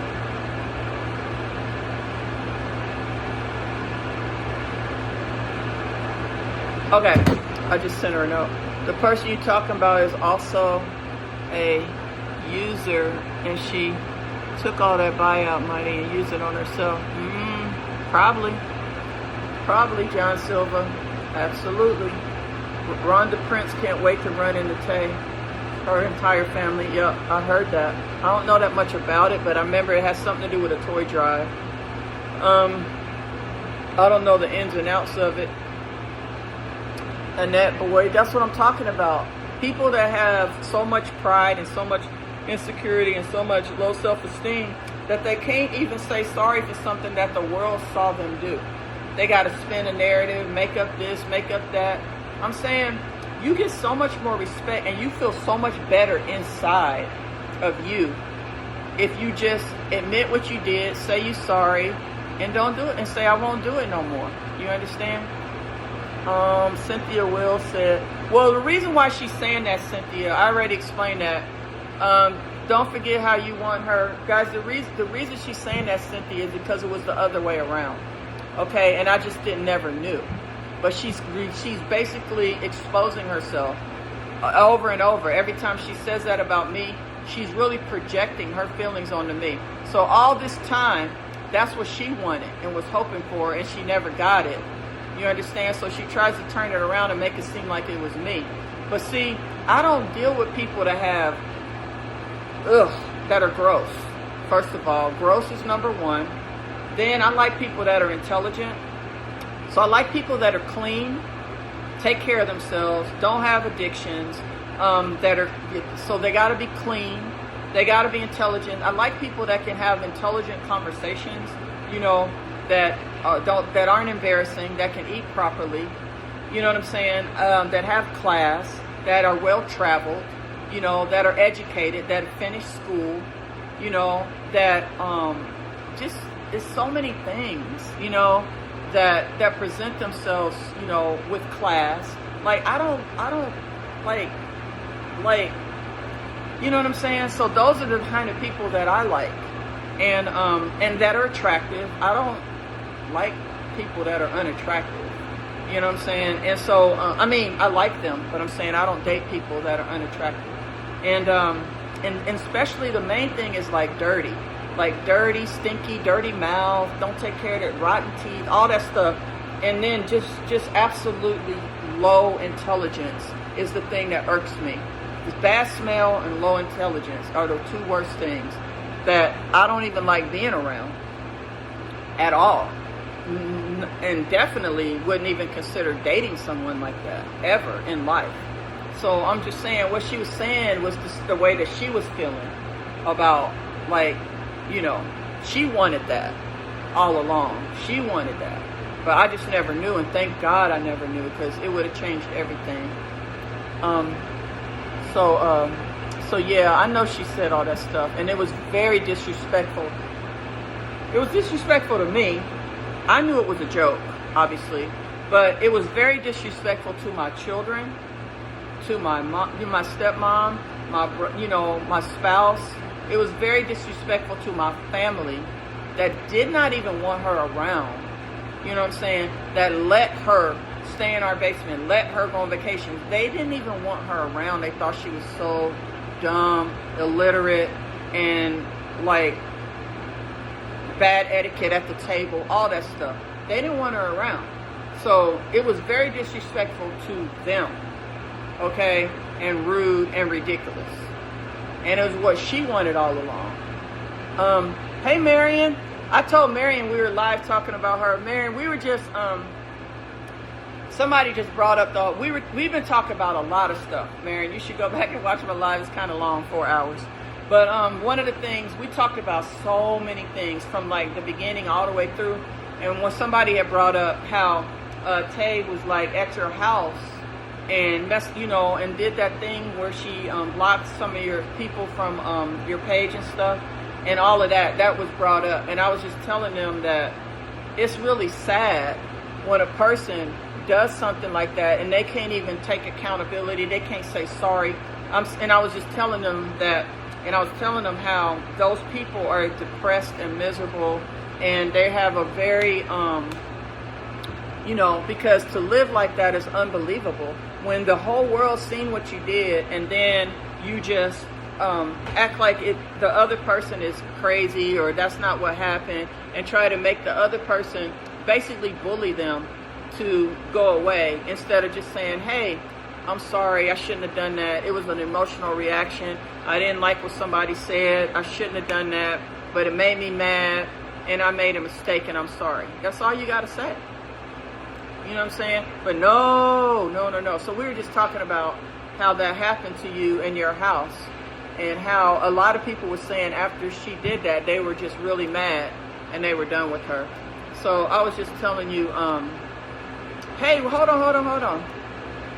Okay. Look, Felicia. I think Felicia is probably... Felicia, is that you? Which one of y'all is that? Is that Tay or Carmen pretending to be Felicia? Huh? Felicia. Is that... Who are you really? Who is that really? Because I know how y'all come over here with fake profiles, or you send people over here. So, we see you, Felicia. We know that's not really your real name. So, Levette, let's go on and take care of Felicia. Let's put her out of her misery. So, because Felicia, remember, she's living in that pretend world. Remember I told y'all about the pretend social media world? Either she's living in that and she don't understand the reality of life, or she's one of them under a fake profile. I know, I think it's her too, Deborah, because it sounds like her, because she's rude like that. So it's either, and I gave her all these compliments. You'd think she'd be happy. I told her that I appreciated her. I didn't have nothing against her. I gave her all these compliments, but still not enough. You know why? Because I talked about what she did to Marion, and now she's mad. So now she mad. Now she done came under Felicia's profile and started saying bad, mean stuff. That's just not necessary. I know what I said probably hit a nerve. It probably upset you. It probably triggered you. I understand. But there's no need to come over here being all hateful under a fake profile, or sending your sister, your cousin over here, or one of your friends, because it ain't going to change nothing. It ain't going to change nothing, Tay. The truth is still the truth. Everything I said is still reality. It's still real. It's still reality. You still the same person. Like, you could say all that stuff. It ain't going to change nothing. It ain't going to bother me. That's the thing, because I know who I am. The thing that you're the one that gets bothered by what people say about you, not me. As you can see, I don't get bothered. Have I ever been bothered? Have I ever come live and did whole lives? Have I ever been on panels? Have I ever assembled a team to go out and defend me, or to talk about all this and all that, and defend myself and justify this and justify that. No, this is the only time I've ever really done it live and talked about it. So my thing is that you can say that little rude, stupid stuff if you want to. It ain't gonna bother me and it ain't gonna change nothing. Because everything I said still stands. It still applies to you. And if that's you, then you're gonna be okay. You just need to get some help. Or you can keep living like that. But don't be mad at me just because I brought it out. Read John Silver's comment. Hold on, let me scroll up. John Silver said, it's Take. That's what I said. I think it's Tay under Felicia. She said, lady, because it sounds rude like her. She's a very rude. I told y'all she's rude and she has no class. And so, but I gave her a bunch of compliments. So I don't know why she's still mad. I guess, see, when you're an empty hole, like nothing can fill it. Nothing can fill it. So even though I gave her compliments, she focusing on the other stuff I said that made her mad. But it's the true stuff. It's true. What you did to Marion is true. I'm sorry if you're mad about it. But you're going to have to get over that. And you really need to go apologize to her. And you need to apologize to me for all the stuff you did with my seasonings. And you was banging it on the table and all that stuff. Yeah, I haven't forgotten that. We showed it to the judge too. And, you need to, I'm telling you, Tay, if you apologize to me for what you did, because I ain't got nothing against you. I ain't holding no grudges. You're not my target. You never have been. But you apologize to me, and then you go apologize to Marion for what you did at her house, and then you lied on her, and then you was calling her names. Yeah, we didn't forget. And then you was on a panel trying to get everybody to, dog her out, and all that stuff you did. Okay. And then you had that Dr. Lisa, who almost got sued because of you. Because Matthias was about to file a lawsuit, but then she passed away. But remember Dr. Lisa Benton? Remember her? Remember you did that live with her. I have that recording. I might give it to Nandy. Of when you and Carmen and that lady, that Dr. Lisa Benton, was bashing my son, talking about he cheated her and he did this and he did that, and you was egging the whole thing on. Remember you was egging that on? Like, don't make me start giving, receipts to Nandy. Don't make me start giving her receipts, because I will. And so you did all that bad stuff now. And, you're going to feel a lot better instead of coming on over here under that name of Felicia and trying to cuss me out and call me names, which I don't care about. They don't matter. If you talk about me, I'm not going to go get surgery, okay? Because I love myself. But what I'm saying is that you will feel a lot better if you just apologize for what you did. Go apologize to Marion, apologize to me. You will be happier inside. Don't you understand? Fixing your body and doing all that stuff is not what's going to make you happy. Buying $5,000 purses is not going to make you happy. Twirling around at the Gucci store, buying stuff and then taking it back off screen is not going to make you happy. What's going to make you happy is being a real person, taken accountability, apologizing when you hurt somebody or when you make a mistake. That's what's going to make you happy. So the thing is, that's what brings you joy. That's where you look into going to be miserable. Okay? So if you want to stay miserable, then go ahead. But Levette's just going to block you. You ain't going to be able to come back. Then you're going to have to create a whole new profile and do it again. You're going to have to create profile after profile after profile. Because I know that you created some of those pages. Those were hate pages. You and Lena, y'all probably did it together. You created some of those hate pages. I know you did. And, you know what I'm saying? And see, those were the hate pages. Then y'all tried to turn it around and say that the cousins had the hate page when the hate pages were actually the ones that y'all created. They were created for hate. Not to tell the truth.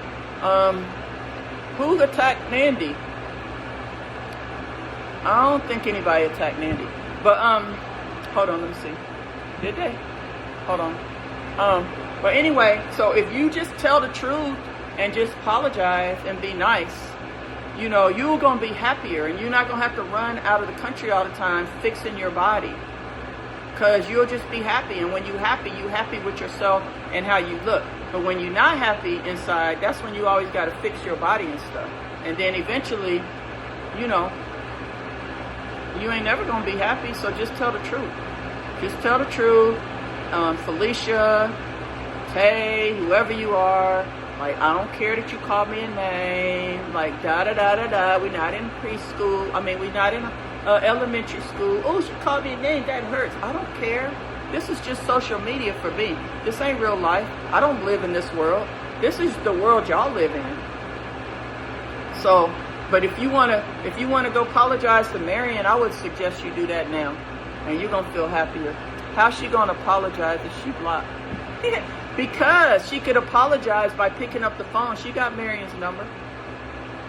She could apologize, and she got my number too. Ooh wee, get her, boss lady. Okay, who am I getting? Oh yeah, that. Right. Nandy said something. I'm trying to see what's happening with Nandy. Somebody said they was attacking Nandy, and Nandy said she can't see it, and I'm trying to see it so I can read it. Hold on. I wouldn't want an apology. I don't care about apology. Do you think I want an apology, Deborah? I'm just giving her advice on how she could be happy. Like, because she miserable by always doing all the stuff she does. I don't want an apology. I don't need an apology. I'm saying she could start with giving Marion an apology and me an apology. She could practice on us. And then she'll see how that feels and how happy that makes her. And then, like, she could just use us to practice on, and then she could start doing it every time she does something to somebody. And then she could see how her life could change. I'm just trying to help her. That's all I'm doing. I'm just trying to help her. I don't care. I don't need nothing from her, from nobody. I need my $2.4 million. That's all I need. Let me see what big back. Wait, they're striking your page for what? I can talk on my page. You just said to give you an apology. I said she could if she wanted to be happy. If she don't want to be happy, she don't got to give it. I was just giving her some advice. I don't really care what she do. She ain't my problem. She stopped being my problem when she left. When she wasn't around in the live streams anymore. Like, she ain't my problem at all. So my thing is she could do it or not do it. I was just trying to help her out. I'm trying to help her. I'm trying to help out Felicia. Do y'all understand? I'm trying to help out Felicia. That's all I'm trying to do. Nandy After Dark, he said get out of what? Groups where you're not wanted or something like that. Oh well. Nandy, just ignore. I don't know. Stick to permits and stop telling people what to do. Stay in your lane. I don't know, but I think Anita might have a little problem. Anita, Shalette, what's wrong with y'all? What's wrong with y'all? I know what y'all could do. Let me tell Anita, and I know what y'all could do. Why don't y'all go over there and give a $20 cash app? Do that, okay? Since y'all want to speak on behalf of nonsense, go do something nonsensical. Go give somebody who makes $25,000 a week a $20 cash app. Now that's nonsensical. So go do that. And then come back and let me know how that felt for you. Okay? Because the little stuff that you saying on here to me and about me, like, it's like rolling off of me like raindrops. Like, I really don't care. But you're showing, like, what's great about it is that we getting y'all out of here, because Lavette is going to block y'all anyway. But before you block her, Lavette, let her go over there and give a $20 cash app, please, for somebody's legal defense fund. Oh, wait, the case is over. What do you need a legal defense fund for? I don't know. Why isn't it being sent directly to the lawyer? I don't know. Why y'all think? I don't know. We can only speculate. But just go on over there and give a $20 cash app, then come back and let me know if that made you feel better. Okay? Because saying these little weird things, like, in order for you to think that I could, in any atmosphere, in any hemisphere, be jealous of any of that stuff over there with those two people, you have got to be mentally, I don't want to say ill, but like you've got to be living in a complete false like reality. What's that, guys? What's that show where they created like a whole new world that is like not based on reality? But I'm just saying, it's just like, I don't know. After everything we just talked about, and for you to come and say that I'm just jealous means you got to be really, really crazy to think that. You got to be really crazy. Oh, and Anita, one more thing, and I'm gonna talk to my people in a second. One more thing. I don't have a big back. I don't have a big back. So I don't know who you talking to, but you must have a big back, and now you're projecting it onto me. Yeah, Twilight, exactly. So Lavette, you know how to make it where Anita can't make any more comments, because she's starting to annoy me now. This is the best roasting ever. Oh my goodness. Thank you. And Lynn Wine said has no reason to be jealous. Have y'all seen my house? Guys, do you know I mean, I don't want to start talking about my house, but I have an amazing home. Have you seen it? I have a $200,000 chef's kitchen. I live in a $2.5 million home that's paid off. So what I'm jealous of again? Hello? I work really hard. The Matrix. And I ain't gonna start listing off all the stuff I have, because that is just gonna make people feel like I'm bragging, and I don't really like to brag. But sometimes I do have to set people straight, because when they say that I'm jealous of somebody who has nothing and who ain't even happy with their body, never mind. Whatever. Anyway, have you seen me? Have you seen my life? Have you seen my kids? Have you seen like the stuff that I have earned? You haven't even seen all my accolades, all my awards from college. I graduated first in my class, 4.0, all my plaques, all my dean's list. You ain't even seen all that stuff that I've accomplished. You know what I'm saying? You ain't seen none of that stuff. I'm not out here being nasty, rude, like acting crazy. Like I'm living, I'm being a decent, good person. And so my thing is that I have not just accomplished material things. I've accomplished great friendships and all kinds of stuff. From the time I was in high school all the way till now, I've done nothing but accomplish. It just goes on and on. And what are my kids doing? Accomplish. So I'm just saying. And then you want me to be jealous of somebody who can't even get through. Which person am I being jealous of? Hold on. Is it Tay? Because if it's her, she can't even get through nursing school, can't even raise her children with love, don't know who her kid's father is. These are all the things, it was a whole thing posted about her son, how he was like homeless, raped as a kid. It just goes on and on. And I'm just saying, I ain't trying to talk about her, but I'm saying that if that's the person I'm supposed to be jealous of, are you kidding me? Or I don't know if you might be talking about the other one, but like we can just go even further and further and further and further. But I'm just saying I don't really need to do that, because my thing is that how can I be jealous of any of that stuff? Do y'all not understand who I am and what I've accomplished in my life? Okay, so for me to be jealous of that would be like, oh Lord, I can't even think of a freaking analogy right now. It would be absurd for me to have a jealous like corner of a bone in my body towards a person like that. If I'm gonna be jealous of somebody, and I really don't have a jealous spirit. I'm not jealous of people. I look up to people and I try to let them show me how to shine. But if I'm gonna be jealous of somebody, it ain't gonna be something like that.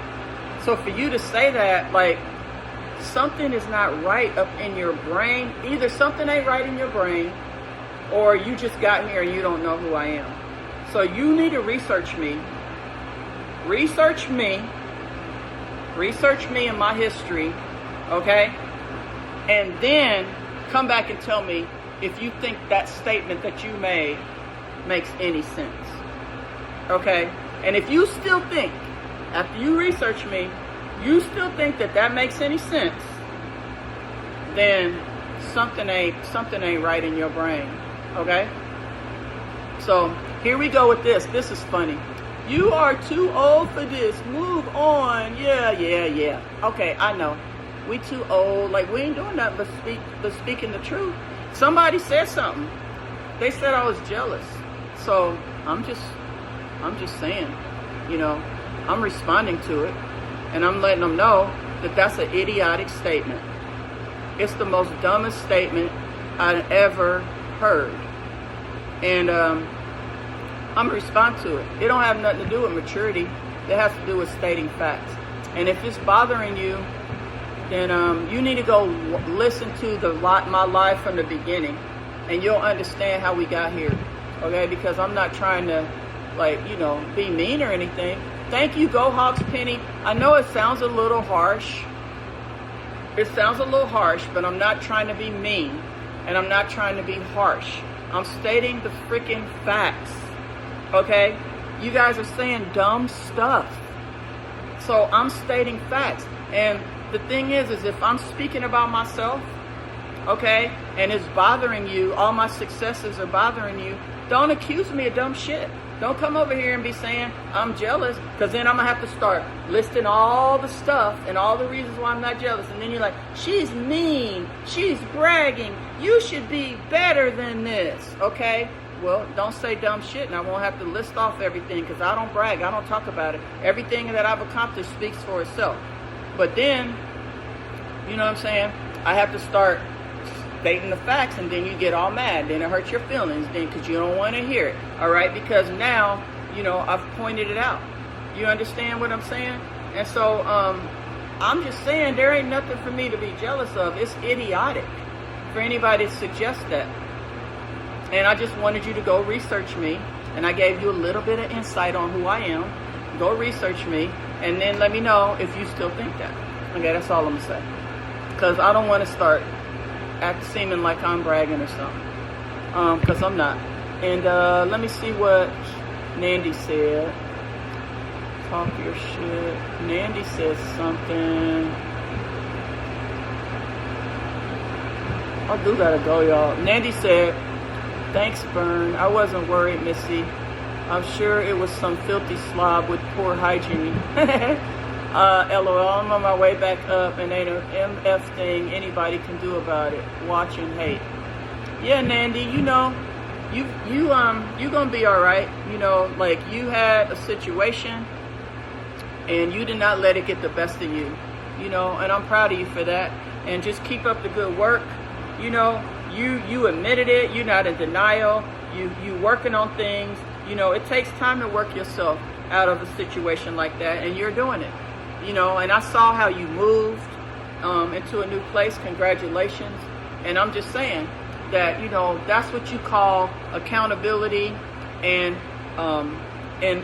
progression, and not making the same mistakes, and repeating the same patterns. You know what I'm saying? So if people gonna want to say that down you for that or whatever, then so be it. You know what you're doing, and I think you're doing great. So keep it up. Deborah said, Take is upset. Y'all crack me up calling her Take. Take is upset that she has a view of buildings and wires when she looks out her condo windows.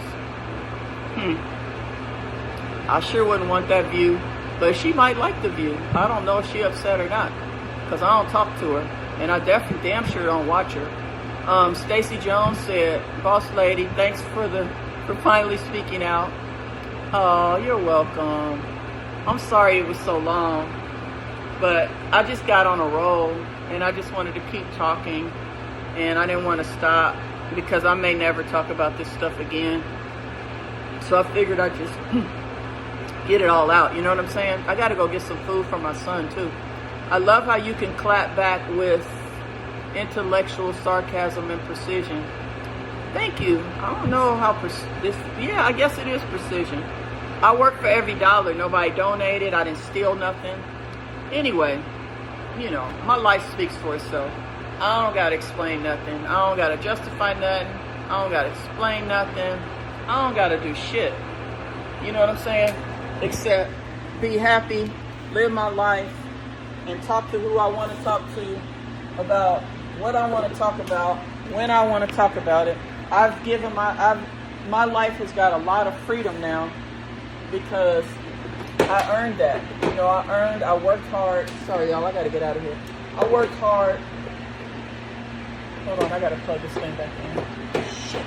Hold on, y'all. I'm trying to do this with my left hand. I'm right-handed. Hold on. I'm right-handed, and I was trying to do this with my left hand. I couldn't do it. I'm so proud of everything in here. We cleaned it all up. I did a great job. My guys did a great job. Hold on. Cleaning day. My guys did me and Drew did a great job. And yeah, I got to get the hell up out of here. I've been in, this is the longest I ever been in my commissary. It's almost like I live here now. I got to get out of this place. I got a life to live, y'all. I'm gonna keep y'all on the phone with me till I get in the car, though. Hold on, y'all. I got stuff. Let me see. Hold on. Am I going to? I got to be back here tomorrow, so I'll just leave all this stuff here. That way I don't have to carry a lot of stuff. Let me get all my permits, guys. Here's all the permits for those of you guys that came in late. This is what you got to have for a food truck. Permit, inspection. I'm going to put this so they don't lose this because we got to redo the trucks. Let me just put this aside, guys. Where can I put this stuff? I'm going to put it over here for now. Tomorrow we'll be back over here. I'm sorry, I got y'all looking at the wall. Hold on. I didn't mean to do that. My surge safe is right here. I got to put these back in the truck.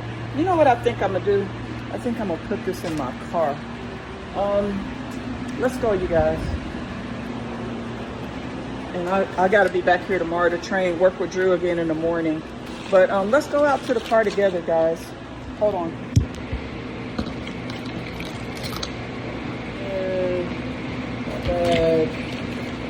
Oh, I'm so behind right now. Okay. Making $25,000 a week. So true. Must have permits. Thank you, Miss Ruby and Miss Dixon. Jealous of what? Yeah, I just addressed the whole jealousy thing. It's like a joke. That's like a joke. I'm laughing out loud. LOL. I'm jealous. LOL. I'm so jealous. Hold on, y'all. I hope they come and get this thing. I'm so jealous. I can't even sleep at night. I'm so jealous.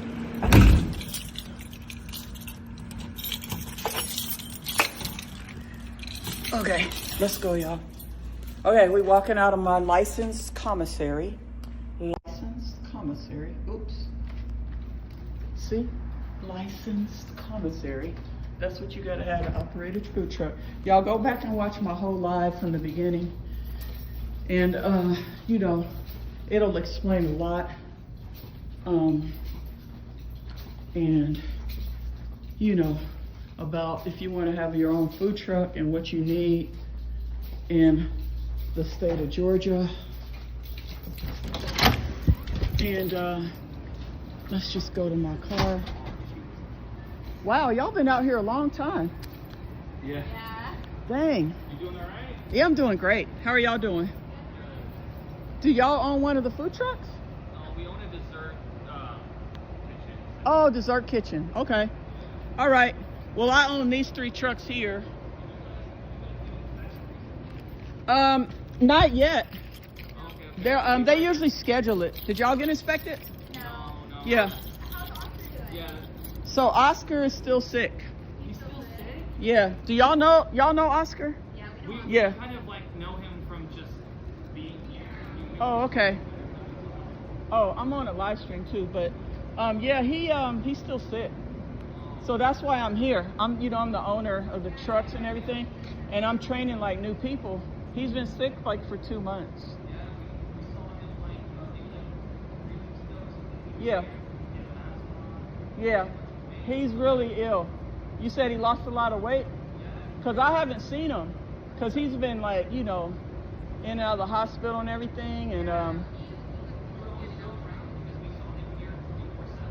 yeah, well, he was running the business for me. So now I'm trying to train people, and that's part of why I'm here, just doing all this. And I'm also a content creator. I have social media pages. So that's why you see me walking around with a phone. I'm live, and I've been talking to all my people, just giving them an update on everything. But yeah, I was just like, dang, they're still sitting there? Y'all are enjoying the evening, huh? It's nice that it's cooling down. Right. So what's the name of your business? Oh, French pastries? Where are y'all at in the building? Okay. On the right? Okay. Yeah, do y'all know if the guy that owns the soul food restaurant is open right now? Because I am so hungry. You know who I'm talking about? Does he close early or is he open? I think he closes at like 5, right? He does lunch. Okay. I love his food. I may go get some of his food. Okay, well, y'all have a good evening. And yeah, let's just say a prayer for Oscar. Hopefully he'll be okay. Because, it's pretty tough when being sick. Sorry about that, y'all. I was just saying hi to the folks over there at the table there. They own a catering business here. How am I going to get this stuff in my damn car? Hold on. They own a catering business here, and they do French pastries and stuff. And they were asking about Oscar, as y'all heard. T spending that money. And please play CC, make her pay. Oh, Boss Lady Preach. What was I preaching about? 5-hour life. Move on, Karina. I have moved on. That don't mean I can't do a 5-hour live. Gina, y'all kill me always trying to tell me what to do. Okay?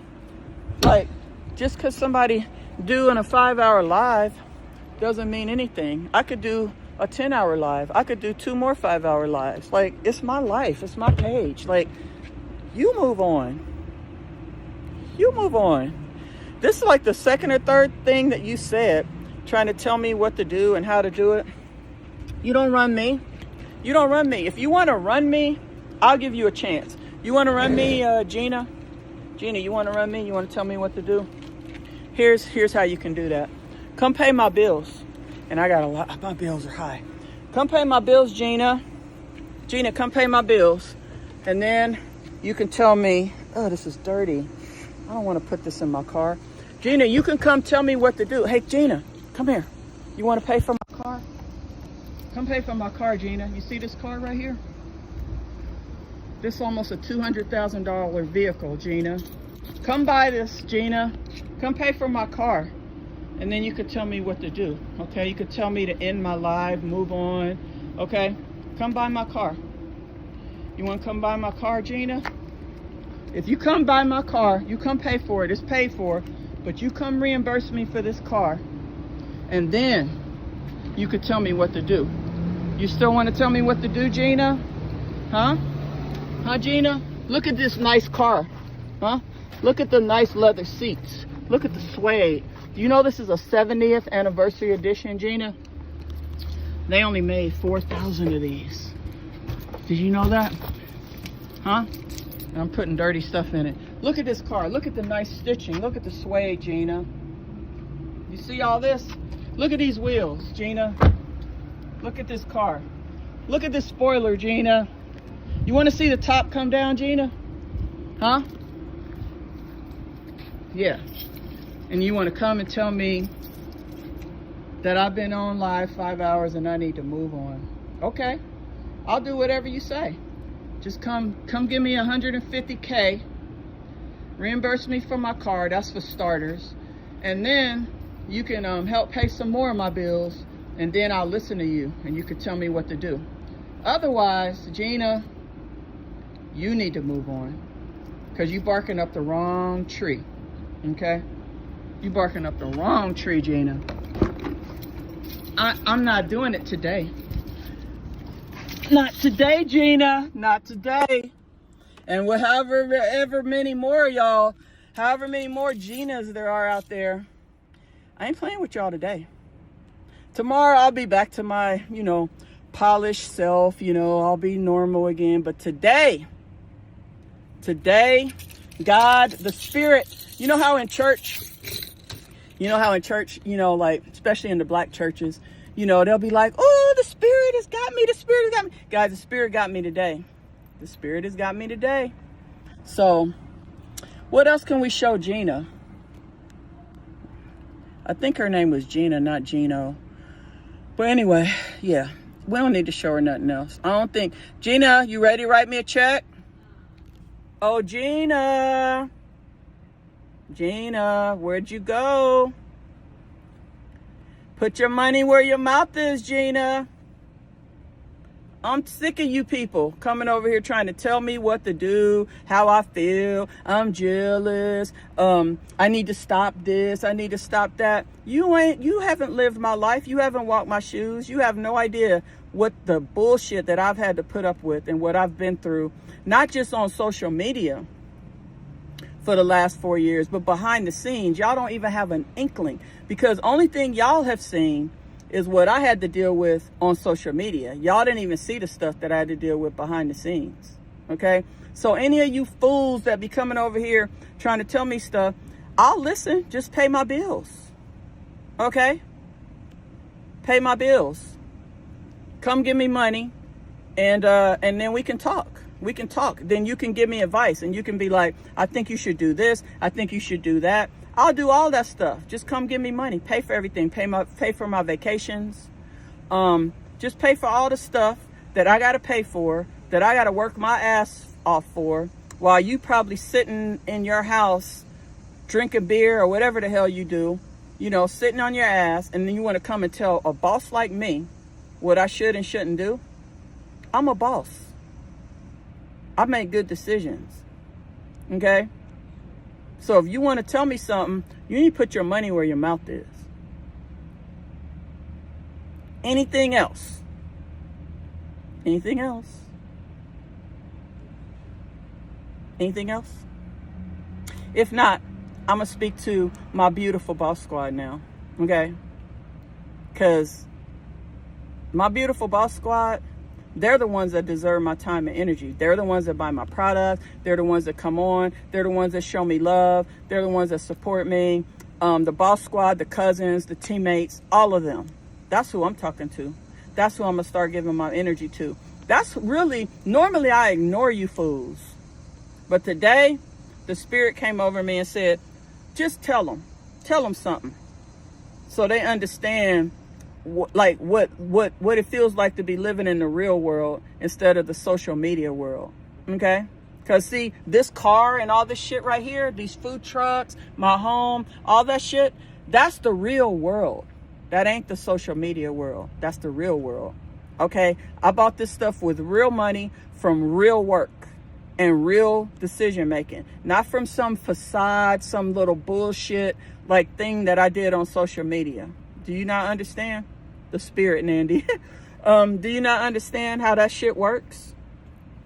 So don't be coming over here with that social media garbage thinking it's gonna work. That stuff don't work on me. I usually ignore that. Ooh, I'm talking loud. So my beautiful boss squad, I really appreciate y'all. I love y'all. I really love y'all and I appreciate y'all. And thank you all for always supporting. Gina, I got one more thing to say to you. Gina, do you hear that sound of that engine in this car, Gina? Hold on, I think I might be going to Bluetooth. Hold on just a second. I'm not gonna do all that. But I'm being petty now. I gotta be petty sometimes, man, because these people, these social media clowns, these social media people that live in the underworld of social media, that they be needing that sometimes, you know, because that's what they like. So they like to do it. So I'm sure, you know, what's good for the goose is good for the gander, baby. Okay? Okay. I love y'all. Thank you. You're a boss. I'm a boss. I'm a boss. I'm a boss. I'm a boss. I'm the boss of me. That's what my family says. They're like, you're the boss. You're not the boss of me. I know. I'm just the boss of me, y'all. I'll extend the code only for you, Miss Carr. I'm not going to extend the code for everybody. But if you send me a message, I'll extend it for you to place your order, and then I'm gonna take it back down. Go in timeout immediately. Sheila said go in timeout. Hey, I want everybody to do me a favor. Go to I Got You Seasonings and order something right now. Go order something from I Got You Seasonings. Use the code obsessed. You get 20% off no matter what you order. If it's one thing, 10 things. If you spend 55 or more, you get free shipping. I don't know if Levette's still on here, but Levette, if you on here, I probably done wore Levette out. But if you still on here, would you please post the website? There she is. There she is. Take advantage of the 20% while it lasts. There's my Levette. Levette, I love you. You are the best. Levette is awesome. I tell y'all, everybody needs a Levette in their life. They really do. I mean, like, if you never had, Levette is amazing. She does so much for this company. She's been here from the beginning. She's seen it all. She's been through it all. She knows all the stuff that we had to deal with. And she just stuck right in there. She doesn't get paid a lot. You know, she doesn't. Not for the stuff she does. So one day, Levette, I'm a 10x your pay. I promise that day is coming. Matia's got some big stuff in the works, Levette.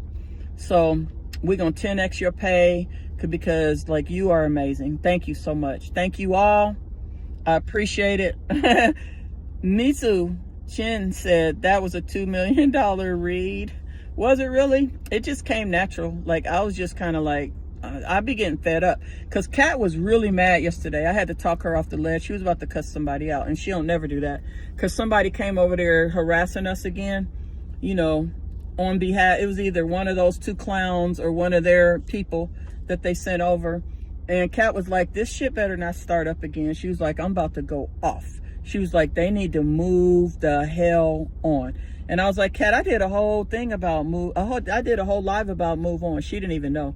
I'm like, I did a whole live about telling them to move on and stuff. She was just like, we over here working hard. We're trying to make good content, make good food, run a good business, do all these things, take care of our family. You know, we be tired, you know, we just doing all the right stuff, and they keep coming over here harassing us. She's like, they better leave us the hell alone. She was like, they're about to see another side of Kat. I was like, don't do it, Kat, because I know how Kat can be. And I was like, don't do it, Kat. Don't let them see it.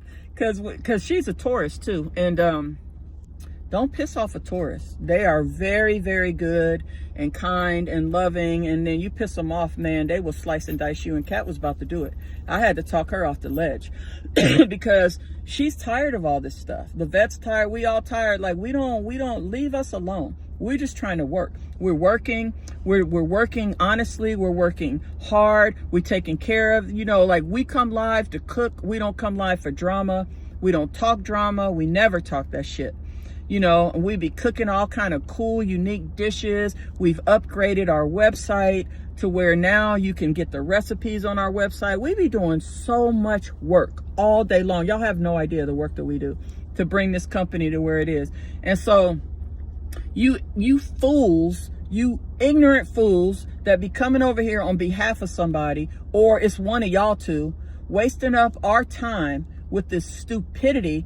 We ain't got time for it. We're doing real work in the real world, making real money and real success and doing real shit.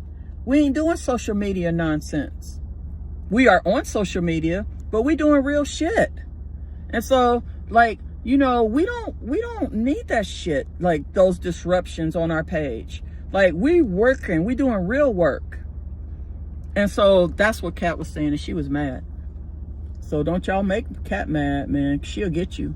She will get you. She will get you. So anyway, you know, Pretty Brown says, I'm a Taurus. Yeah, they was about to come out. And Sharon says, I'm a Taurus. Thank you, R.L. Perry. Yeah, and so the thing is that we over here doing real work. We ain't bullshitting around for social media, flexing. We ain't just like, okay, now let's have a meeting and talk about how we're going to like do some social media stuff to get views and to get likes and to pretend like we're doing this and pretend. We ain't doing all that stuff. We doing real work. Like, for real, like we really doing real work. And so, we just don't like those like stupid ass distractions. We don't like that stupid ass immature nonsense, you know. And so like we had basically gotten rid of all that. And so she got mad because there was a couple people that came over and said some stupid shit like, you can't cook as good as Chef Carmen. And I was just like, I don't care. Like, I ain't trying to cook as good. I don't care if I'm as good or not as good. Like, who is she? Like, what does she got to do with what I'm doing? Like what? I'm just like, who cares about her? Like, we ain't even think about her. We just doing our thing and she can do her thing. And I know I can cook better, but I don't need to talk about it. You know what I'm saying? We ain't cooking grits and eggs every day. I'm just saying, but for somebody to come over and say that, we're just like, oh my God, like how stupid are these people? Like, we are really cooking over here. You know what I'm saying? And for somebody to say that, it's just so ridiculous. Because it's like, if you feel that way, keep that shit to yourself. Because we don't agree and we don't care. And like, we don't even think about it. We just doing our thing. We ain't trying to compare to nobody. We ain't trying to compete with nobody. But if you say some stupid shit like that, it ain't even true. I'm saying, at least if you're going to come over here with the dumbness, at least state a fact. Bring something that's factual. Okay? If you're going to bring something that's factual, not dumbness. That's why we got irritated. Because we're just like, what? Like what? Number one, we don't care. And number two, it ain't even true. We know it ain't true. She know it ain't true. Everybody knows it ain't true. So why you bringing stupid stuff? Just because you want to, you know, just start something again. And that's when Kat got mad. She was like, we're not going to do this again. She's like, I'm about to cuss somebody out. She didn't say cuss them out. You trying to order your lemonades, but it was just spinning. Oh no, Sonia Mills. You can also call us at 833-822-7222, but it'd be better if you order it online. And I'm sorry it was spinning, but try it again, okay? Please don't forget. Order your lemonades, your seasonings, your fried coating mix. Guys, order all that stuff from us. It really helps our company when you support, and it helps you when you get some great products in your home, okay? Hi, Brybe. Renee, no competition. Yeah, there ain't no competition. I'm saying, like, if we was going to compete, which we're not, like, she ain't no competition for me. I'm saying I might be competition for her, but she ain't no competition for me. Like, zero, zilch, nothing. I'm saying, like, there's no comparison between the two in anything at all. Like, zero. There ain't nothing that she could compete with me on. So, I mean, if I was thinking about competition or trying to compete with somebody, it'd be somebody who's elevating, who's successful, who I can look up to. Not somebody who's like 200 stories beneath me. Let's be real. I compete with people that I can grow from and learn from. I don't compete with people that's beneath me, below me, that can't even, that probably they're in their whole lifetime will probably never reach to where I'm at in their whole lifetime. Like, that would be stupid for me to try to compete with. I mean, not try to compete. I'm saying I don't compete with people that's like 20,000 levels below me. I just don't.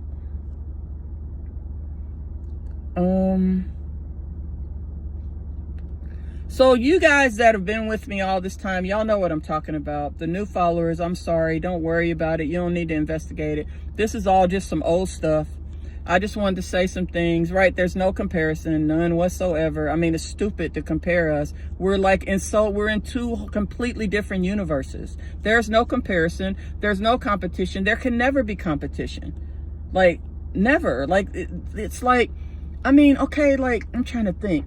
That's like taking a little league baseball player. No, I don't know that many. Okay. That's like taking a little league basketball player that's in 5th grade and comparing them to Steph Curry. I mean, really? Like, and I'm Steph Curry, of course. And she's the 5th grade basketball player, of course. And I'm saying, how do you compare those two? How would you take a 5th grader, put him on the basketball court with Steph Curry and go, now, I want to see them compete? There's no comparison. There's no competition. It can't, like, a 5th grader can't compete with Steph Curry. So it's stupid to bring that up. That's what makes it irritating. Because I'm just like, what? Really? Huh? Like, did you fall and bump your head? Like, are you really trying to compare me to her? Like, that's just dumb. And so, you know, I'm just saying, that's stupid. Like, I'm a boss. I'm the boss. I'm the GOAT. I'm the boss. Like, it's people that can compete. There are people that can compete, and there are people that that I can compete against and that I do look up to and stuff like that. But it ain't her. Seriously? Come on. I mean, there are people though, and because none of us are like the top and the best. But I'm just saying, like, if you gonna compare me to somebody, I mean, come on. It needs to be somebody that's either equal to me or above me, but not 2,000 notches below. I mean, come on. That's like the biggest freaking, like, stupidity. It's not even a joke. It's just absolute, like, delusion and dumbness. I know she is the queen and the brand of, oh no, what's she the queen and the brand of? How to mess up your whole life, dumbness, how to work and make $25K a week and have nothing to show for it, how to basically work out in the sun at 7. Okay, let me stop. I'm saying, yeah, the queen and the brand. She the queen and the brand of something. She is. So let her be that. I don't care. Let her be whatever she want. Like, she ain't even in my, like, realm of, like, life. She ain't. So I don't care what she says or does. Like, it's stupid. Like, let her be the brand and the queen. I don't know what the hell she the brand of. She ain't even got one legitimate business. She don't have one legitimate business. So what's her brand? Like, oh, cooking grits. Okay, that's a brand. I didn't know that was a brand. Oh, I know. It's that real big, gigantic double-decker fish sandwich made with fish that we don't really know where it came from. Okay, maybe that's what it is. I don't know what it is. I don't know what she the queen of the brand of. All I know, she need to stay her ass out of Georgia, operating a legal food truck in Georgia. That's all I know. Cause we're not having it here. So if she the brand of that, if she the brand of illegal operating illegal food trucks, maybe that's what she the brand of. I don't know. What's she the brand of the queen of? I don't know.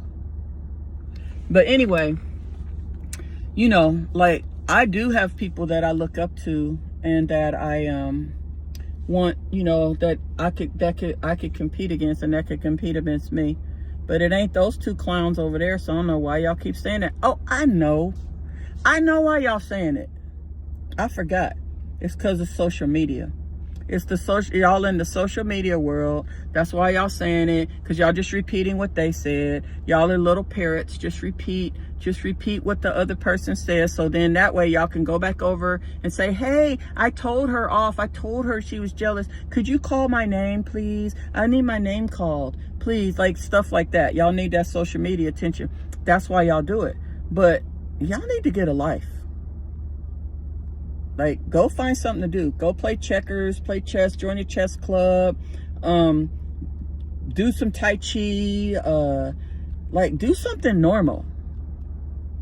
Okay? Do something normal in your life, and you won't have to be trying to get approval from two clowns by talking about somebody so they could call your name on a live stream. Really? Is that what y'all need to feel important? That's sad. That's really sad.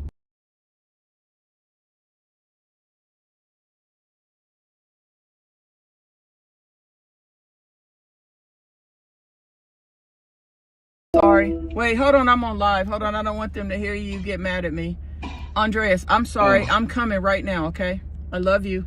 Do you have the food yet? Almost. Okay, because I'm I on said a what I roll. wanted. I'm on a roll. I'm coming, All right, okay? your stand is coming tomorrow, by the way. Okay. Love you. Sorry. Love I'm you too. coming. Okay. Hey, you took Teddy out and stuff. Yep, You sure? I did. You sounded a little... Okay. No, I didn't love hesitate because you. I did. Okay, love you. Bye. I'll go get your food right now. Okay, bye. I promise. I'm leaving right now. I promise. Bye. Okay, y'all. See, I be having real life. Like real life shit. Let me back up. Hold on. I got real life. A real life, real kids, real responsibilities. I don't have time for this little stupid shit. And so, damn, there's a lot of people over here.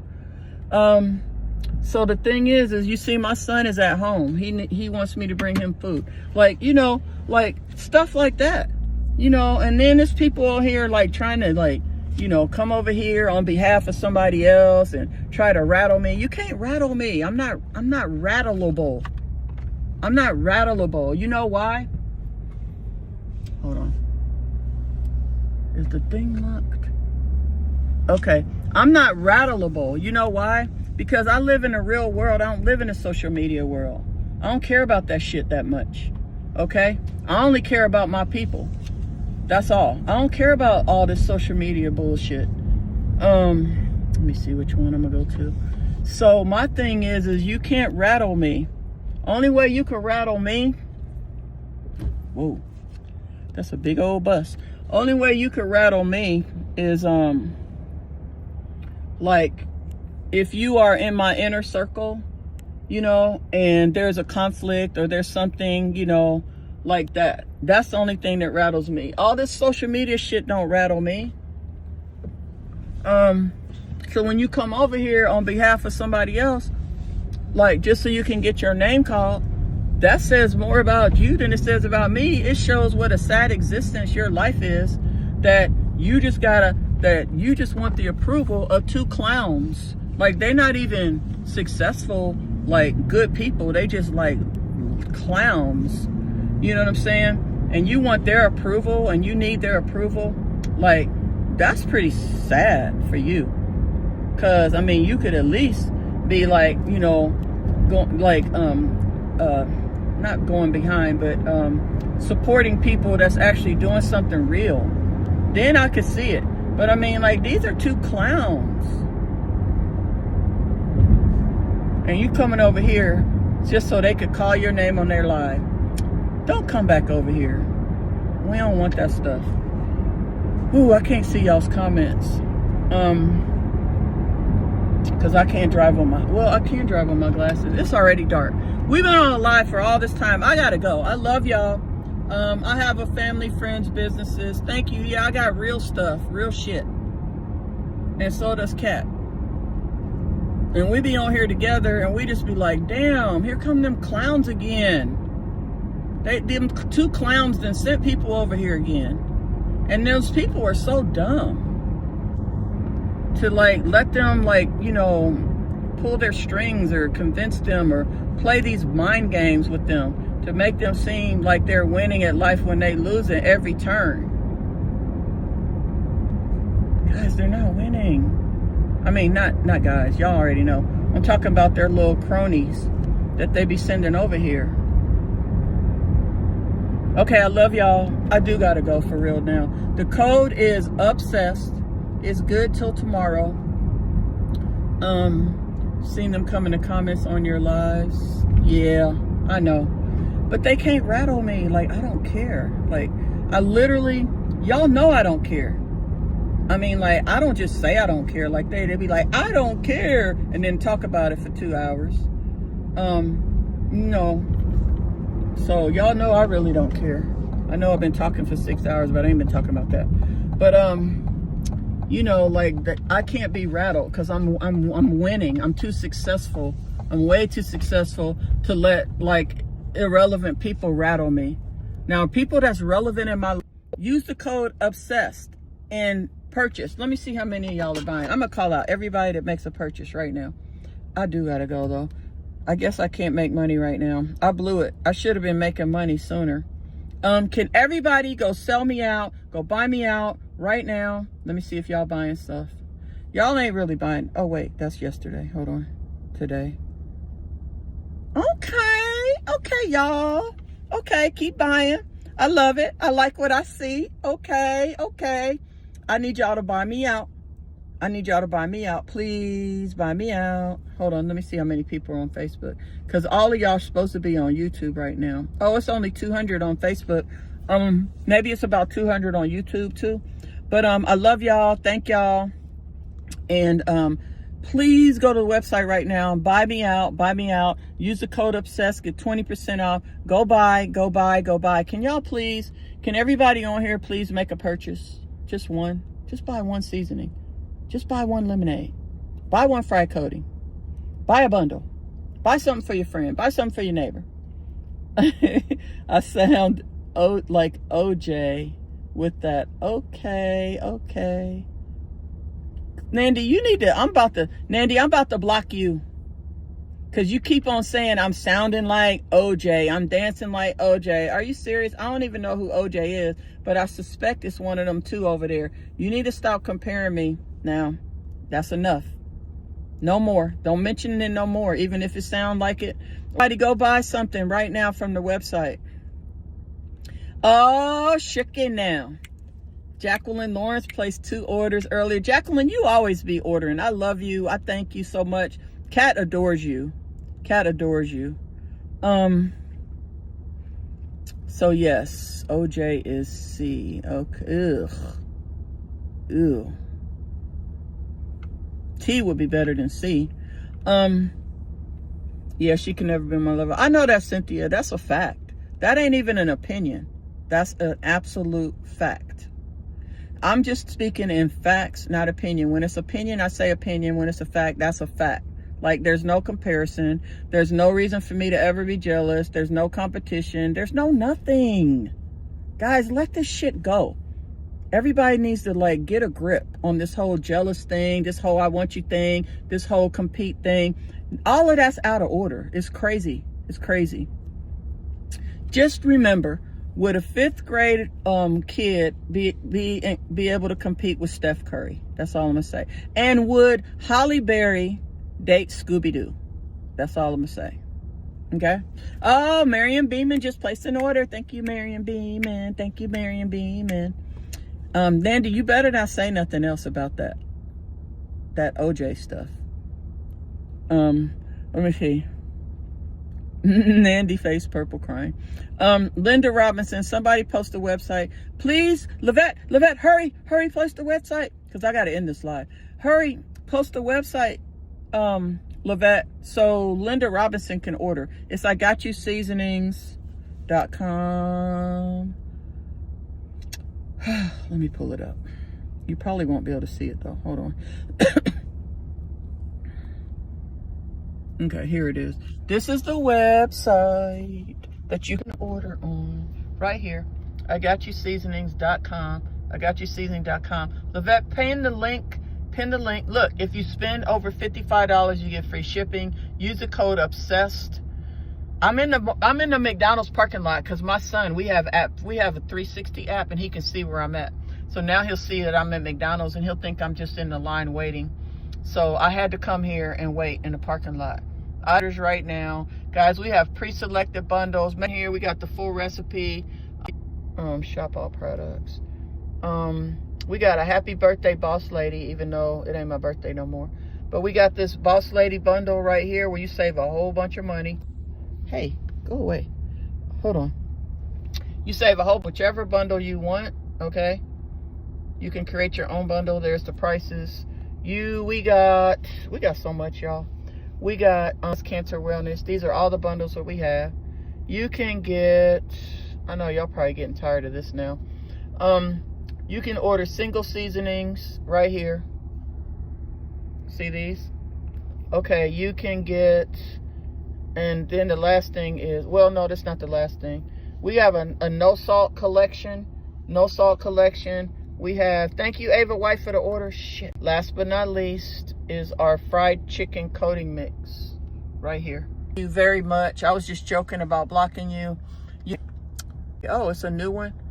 Andreas is in the bushes. Watch. Uh-oh. How do you know that, Nandy? How do you know Andreas is watching? Andreas, get off my live. He must be on YouTube watching, because he doesn't do anything on Facebook. Andreas, I love you. I'm getting your food right now. I had to stop for a second to let everybody, I had to show them the website. I'm gonna get you some extra stuff, okay? Love you, Andreas. Hey guys, go to I Got You Seasonings right now, and please order